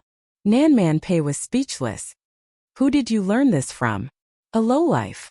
The slender leg under the nightgown kicked over. Qinzhe grabbed it and wondered. You learned the horse dance at 3 years old. Why aren't your legs thick? Nanman Pei blushed and said angrily, Let go. Qinzhe immediately let go. The two of them drank tea and did not speak for a long time. I started learning the horse dance at 3 years old. My father forced me to. Nanman Pei played with the teacup with her fingertips. Her eyes were no longer clear. There were too many things in them, so complicated that it made people want to explore them. I was born in a big city in the north. My family is very famous in the area and even in the nearby provinces. I lived with my nanny in a big house in the suburbs during my childhood. White walls and black tiles. The courtyard was eerie and there were 2 stone lions in front of the door. Qinzhe subconsciously straightened his back. At this moment, he suddenly felt that Nanman Pei's eyes were more attractive than ever. Chapter 450. Since the founding of the country had been in turmoil for a long time. From politics to the people's livelihood, from ideology to culture, everything was affected. The consequences of the turmoil on society were not short-term pain, but long-term pain. From fighting on horseback to ruling the country, crossing the river by feeling the stones, it had been a very long time. After the once beautiful ideals were ruthlessly attacked by reality, the old ideas were shattered, and the future was hopeless. Countless people lived in a state of confusion. Thus, many people had nothing to do and lived an ignoble life. They had hands and feet, but they were not willing to make a living. They were walking on a bright path, but they liked to take shortcuts. They were shameless and did not know what was good for them. Some people were forced by life and some people were willing to fall. These people were called hooligans. From the 1970s to the 1980s, these groups gradually grew stronger by riding on the spring breeze of reform and opening up. The gradually recovering economy and the tiring suppression and regulation gave them the soil to nourish them. Among them, the North had the most. Nanman Pei's father was born in the 1960s, was active in the 70s and 80s, and was shot in the 90s. Nanman Pei had lived in a small town outside a small town in the north since she was born. She lived in a house with white walls and black tiles. She lived with her sister and an old nanny. When she was 3 years old, she saw her father for the first time. Her 10-year-old sister held her hand and waited for her father in the middle of the hall. When Pei Nanman was 3 years old, she had no concept or reference of a father at all. So when the man came and lifted Nanman Pei up high, she was so scared that she cried and kicked the man's face with her legs. Big brother, are you okay? A confidant handed him a handkerchief. The man who got a nosebleed was not angry. Instead, he laughed. My daughter is very strong. Ha ha ha. From that day onwards, Nanman Pei was urged to practice martial arts because her father thought that she was good material for it. Computers needed to be learned from a child. Martial arts needed to be learned from a child. It was also after that day that Nan Man Pei found out what kind of thing his father was. His sister said that this man called father and the woman called mother worked together to give birth to them. As for how they were born, Nan Man Pei didn't know and didn't think about it. Otherwise, his sister might say that they were born when they held hands. After all, it was impossible for her sister to know. She was only 10 years old at that time. His sister had also told him that there used to be 2 older brothers in the family, but they had died prematurely due to a gang feud. His mother had died of massive bleeding after giving birth to Nan Man Pei. Man, give Dad a few more years. Dad will bring you back to the provincial capital. The man patted her head and left. After that, every once in a while the man would come to visit the 2 women secretly. He did not bring many people with him, only his confidants. He would come in the middle of the night and leave in the middle of the night. She would always bring snacks and toys for Nan Man Pei. Nan Man Pei had also stopped resisting at the beginning. Every day, he counted the days until he could see his father. Once her father did not come. She waited from midnight until dawn in the middle of the hall and slept in her sister's arms. The next day, a boy knocked on the door of the big house. That boy was called Chow Bing. I'm your father's protege. Chow Bing stood at the door of the inner courtyard with bags of gifts. The boy's gaze followed the figure of a little girl running under the flowering tree. He was slightly absent-minded. I have to interrupt, Qinze said. Chow Bing is a lolicon? He has no taste at all. Lolas are cute, but how can she compare to a mature woman? TSK, she's mesmerizing. After saying that, he was kicked hard by Nan Man Pei. Who are you? The little Nan Man Pei turned around and put her hands on her waist. I'm your father's protege.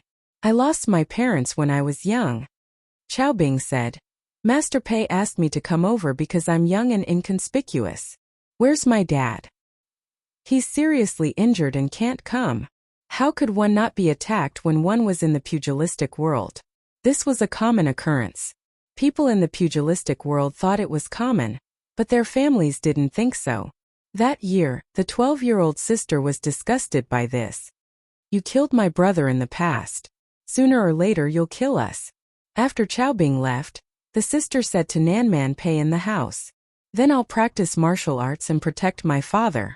Nan Man Pei's answer was unexpected. The sister was so angry that she pressed her on the bed and spanked her butt. She told her that a girl should marry into a good family in the future and take care of her husband and children. She shouldn't be involved in fighting and killing. Pei Nanman grumbled unhappily. She said that she had never lost a fight with the boys in town. She started practicing the horse stance when she was 3 years old. 2 years later, every time her father came, he would teach her a move or two. It was more than enough to beat boys of the same age. When she was 6 years old, Nan Man Pei and her sister were taken to the provincial capital by their father. That day, a Santana that the people in town had never seen before drove over and stopped outside the town. In her father's words, he finally unified all the forces in the provincial capital and became a powerful person who dominated the province. Nan Man Pei was carried by her father and surrounded by dozens of henchmen. She was 6 years old and naive. She asked her father, "My sister said that my father's job is very dangerous. Why does he continue?"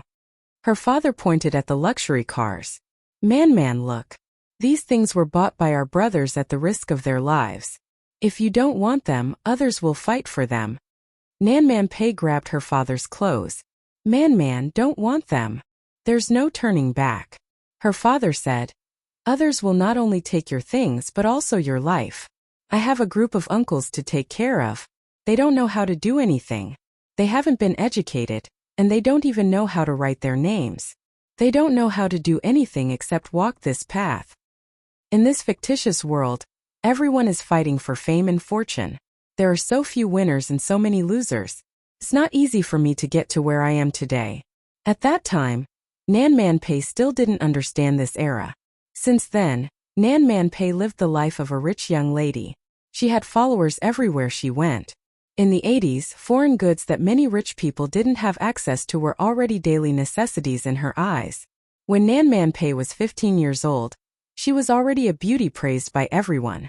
That year, a young man visited her father. Her father was very happy and hosted a banquet to entertain him. During the banquet, her sister and the young man exchanged glances. After that, Nan Man Pei often saw her sister hiding in her room to write letters. One day, Nan Man Pei stole her sister's letters and ran all over the courtyard. Her sister chased after her. Although I'm thousands of miles away from you now, my heart is full of longing for you. I wish I could turn into an eagle and fly to your side without stopping. You are my eyes, the moon in my heart. Without you, how can I be happy? Fong Fong. I miss you more than anything. As Pei Nanman ran, she let out a barbell-like laughter. Sister, I won't let you marry into the Li family. You're smart, you'll inherit the Pei family business in the future. I won't do fighting and killing. I'll do the killing. You'll be in charge of the ideas. Dad said so too. Besides, all the uncles are convinced by you. Compared to Nan Man Pei's athletic prowess, her sister was smarter and got into university. In that era where there were bumpkins everywhere, a university student in a gang that barely knew how to read was simply as dazzling as a female literary star. Later, that young man from the Li family came again. He and Master Pei had a big argument at home. Dad wants you to retire. If you retire now, you still have a chance to escape unscathed. If you're too late, he won't be able to protect you. Retire? How? If I retire, will I still have a chance to live? What about the hundreds of brothers? The impact this time is more terrifying than you think. It's not a small punishment. Do you want to eat peanuts? Then I'll change. There must be a way to survive. Those brothers have been with me for so many years. I can't retire just like that. It's no use. You're the center of attention this time. As long as you don't retire, the trouble will continue. My dad is going to move up a little. He can't give you any protection now. Do you know how many eyes are watching? The conversation ended on a sour note. Not long after, the famous Master Pei was captured and shot. The life of this ambitious man who had dominated the north for more than 20 years ended. In late spring, the young man from the Li family came again. He was here to take his sister away. He wanted to take away Nan Man Pei's last hope as well. That day, Nan Man Pei chased them out of the house. He drove for a few miles and stopped them. Sister, you can't go. Nan Man Pei stood in front of the car. He looked stubborn. Man, let me go. I want to go to the south with him. Staying here is not the life I want. His sister got out of the car. Dad has only been here for half a month. The people outside are all restless. They want to set up their own businesses and take away more than half of our business. You're going to leave them behind with just a few words? Dad is gone. Let his things disappear with him. It's not something we should bear. Nan Man Pei grabbed his sister's sleeve tightly. Tears streamed down his face. But I can't accept it. I can't accept it. In the end, his sister left. Outside the window, the rain gradually slowed down. Nan Man Pei held a teacup and was immersed in his memories. It had been a few decades since the 80s. Felt like a lifetime. When he looked back, things were still the same, but people had changed. Chinze coughed. Looking at this scene, I suddenly have an idea. I want to sing a song. As expected, Nan Man Pei's attention was caught. Asking the world, is this the highest mountain? Haha. Or is there another mountain higher than this one? Haha. Nan Man Pei was speechless. Chinze asked hopefully, what do you think? Yes. It's great. My songwriting talent is recognized by the whole country. Yes. That's amazing. What kind of *T song is this? Are you comforting me or stabbing me in the heart? Are you trying to tell me that there's always a higher mountain and that my dad didn't regret his death? Forget it. I'll let it go for the sake of his kindness. Yeah, and what happened after that? Chinze asked. Chapter 451. Nan Man Pei was in a daze. After that, I went home and thought about how to stabilize the situation. When the tree falls, the monkeys scatter. I'm afraid that everyone will kick a man who is down. My father has offended many people in the past few years, and he will definitely settle the score. At that time, I understood what my father meant. There's no way to retreat, there's really no way to retreat. But I'm not willing to leave the north just like that. This is the foundation that my father worked hard for his whole life. My two brothers died here. But reality left me with no way out. I can't support it alone. So I went to look for Chao Bing. At that time his status in the gang was very high. He dared to fight and many people chose to follow him, supporting him to set up his own gang. When Nan Man Pei found him that day, the sun was shining brightly. He was tempering his body in the yard. "Do you like me?" Under the sunlight, the beautiful girl asked straightforwardly. Man, I've liked you for many years." Chao Bing stared at her. "Okay. Help me protect this family business and help me take back what my father lost. When I'm 20, I'll marry you." That year, she was 16 and Chao Bing was 19. In the next 4 years, with Chao Bing's help, Pei Nanman gradually gained a firm foothold. However, times were different. Every gangster was racking their brains to clear their names. Many of the profiteering gray industries were gradually being withdrawn from the stage of history. Man, the situation has changed. We have to give up some things to manage other businesses." Nan Man Pei had no objections to what Chao Bing said. She had successfully protected her father's family business and didn't have a clean ending.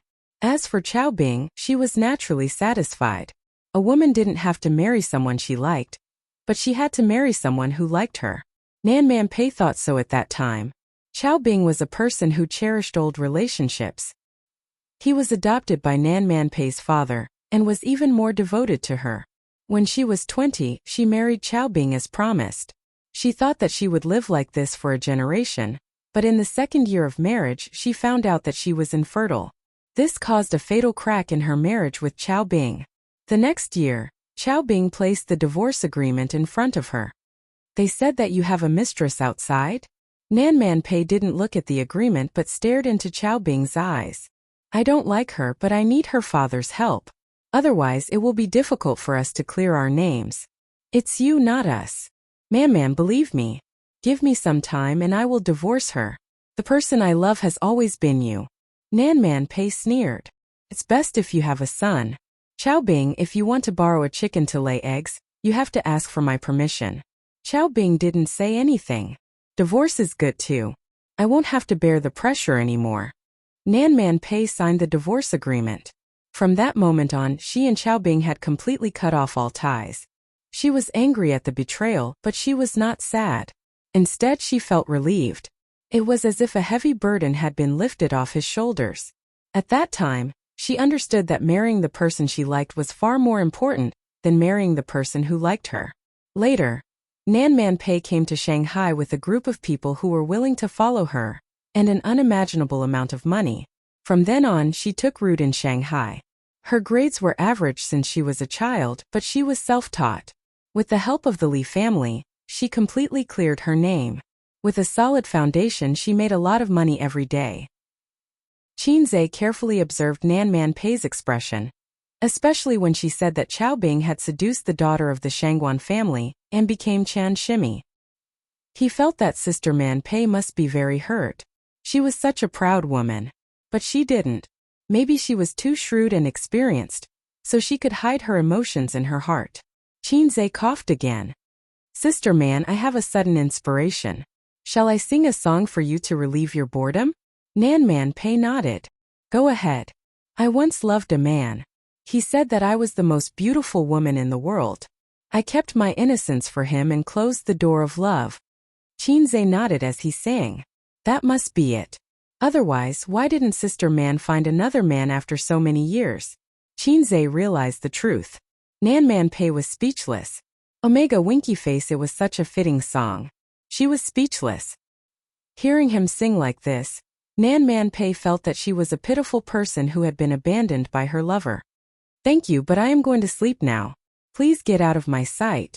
Nan Man Pei grabbed Qin Zhe's collar and pushed him out of the room.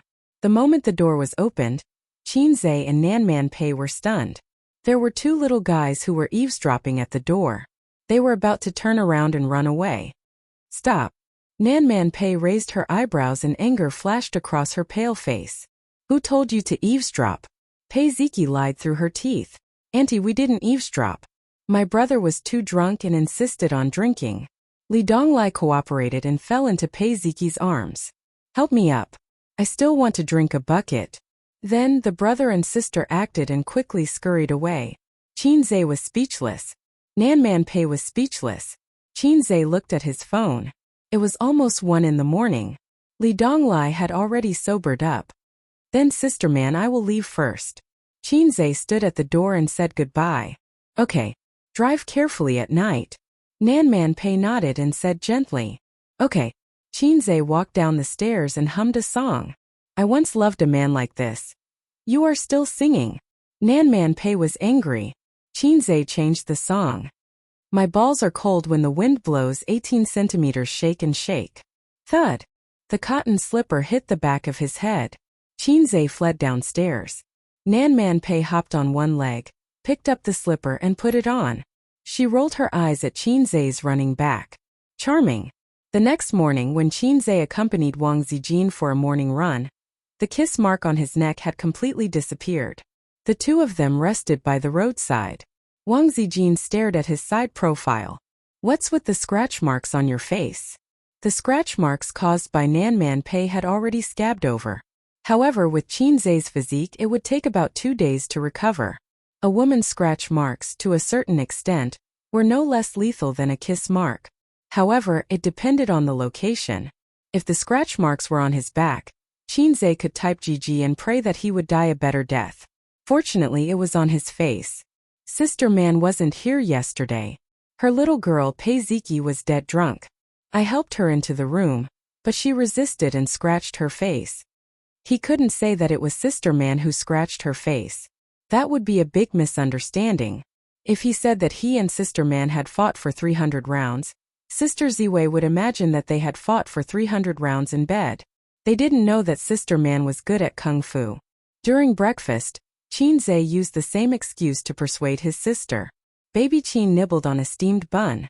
Her 2 feet were under the table, and her sparkling toes, which were painted pink, were fighting restlessly. Don't drink so much. Take care of your body. Qin Baobao tucked her hair behind her ear and took a sip of soy milk. There's a meeting in Tianfang today. You should come too. Wang Zijin thought. This again. During this time the company's restructuring was completed. The positions were more or less arranged. Some of the people with connections and parasites were fired. Now we need to improve our teamwork and integrate the new and old employees. Also, the company's scale has expanded. The finances are a bit strained. Qinzhe frowned. Strained? How is it strained? How's Tianfang's profit this quarter? Qin Baobao said. Let's talk about it at the company later. After breakfast, he and his sister went to Tianfang. As soon as they entered the office, an ordinary-looking assistant brought in the company's financial report and investment report for the previous quarter. It was Qinzhe's first time looking at this. Usually, he only paid attention to the company's income. After he and Qin Baobao entered Tianfang, the company's performance did improve. This was the benefit brought by him and Qin Baobao. Whether it was Qin Baobao's song copyrights, film and television works, or her connections in the entertainment industry and advertising business as a big shot, Tianfang's business grew greatly. But for a big company to develop positively and healthily, it couldn't rely on 1 or 2 people. After all, it wasn't a studio. It needed a large majority of middle management elites. Tianfang clearly lacked such elites. Excluding the commercial performances, commercials, movies and variety shows that Qin Baobao participated in, the other celebrities didn't have much work to do. Li Wei, who was ranked second, didn't even have half of Qin Baobao's work. In Tianfang's investment report for this quarter, they had invested in a total of 3 movies and 2 television series. The loss reached 10 million. Tianfang's investment department and business department were too ordinary. Qinzhe called his assistant. Announced that all department managers will have a meeting at 10 a.m. No leave, they must attend. 10 a.m. Conference Room 1. After the 2 entertainment companies merged with Tianfang, the number of senior managers increased from 7 to 8 to nearly 20. The youngest department manager was in his 30s. Most of them were middle-aged men in suits. Qinzhe and Qin Baobao were the last to arrive. Qinzhe sat at the head of the table. Qin Baobao sat on his left. He looked around at everyone. This is the first meeting of our company's reorganization. Everyone has seen me before, but this is the first time I'm meeting all of you. Let me first welcome our new colleagues. Clap, clap, clap. After the applause ended, Qin Zhe continued. There are 2 reasons for this meeting. Let's talk about the first matter. The personnel arrangements have been settled. In terms of business, we have to speed up. The bigger the company, the more expensive it will be. What do you all think about this? Tianfeng's marketing department manager suggested. CEO Qin, we can let CEO Qin hold another concert. It would be best if it was a national tour. After that, we can release the second album. Everyone nodded. If the concert was a success, it would mean a huge amount of income. Everyone had tasted the benefits of the previous concert. A national tour would be even better. With Qin Baobao and Qin Zhe together, they would be invincible in the music industry. Moreover, a national tour could promote the new album, killing 2 birds with 1 stone. Right now, Qin Baobao still held the new record for digital albums. No one had broken it yet. Some people in the industry said that perhaps only Qin Baobao could break the record. Qin Zhe furrowed his brows. His train of thought still hadn't changed. Tianfeng's scale was not big before. It was not a problem to rely on him and Qin Baobao to support it. But now that Tianfeng's scale had doubled, this model could no longer work. My sister and I have to work so hard to earn money to support your group of employees? Who exactly is working for whom?